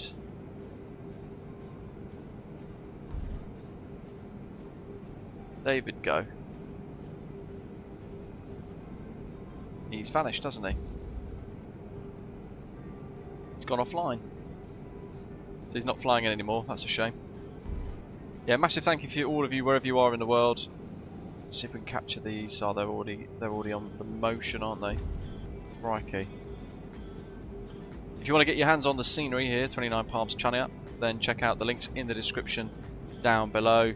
Don't forget that pinned comment as well. If you're new to Navigraph, you can get 1 free month of Navigraph via that link if you sign up to one of their monthly or annual subscriptions. The annual one typically is cheaper. It saves you a load of money in the long term, but it's super worth checking out as well.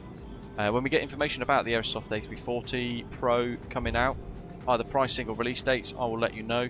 Keep an eye out on the channel for a big preview video that's a bit different to this, and also some episodes to help you get started on the jet as well as you begin to learn it. They're all going to be out over the next couple of days prior to release as well, so you can get your head around the jet the moment it launches at some point in the hopefully not too distant future. I'll leave you with this replay as we head into Chania to park up on stand. And don't forget that code for 10% off your Contrail order in the description as well today. If you've not used it before, save yourself a ton of money, buy some cool stuff on Contrail.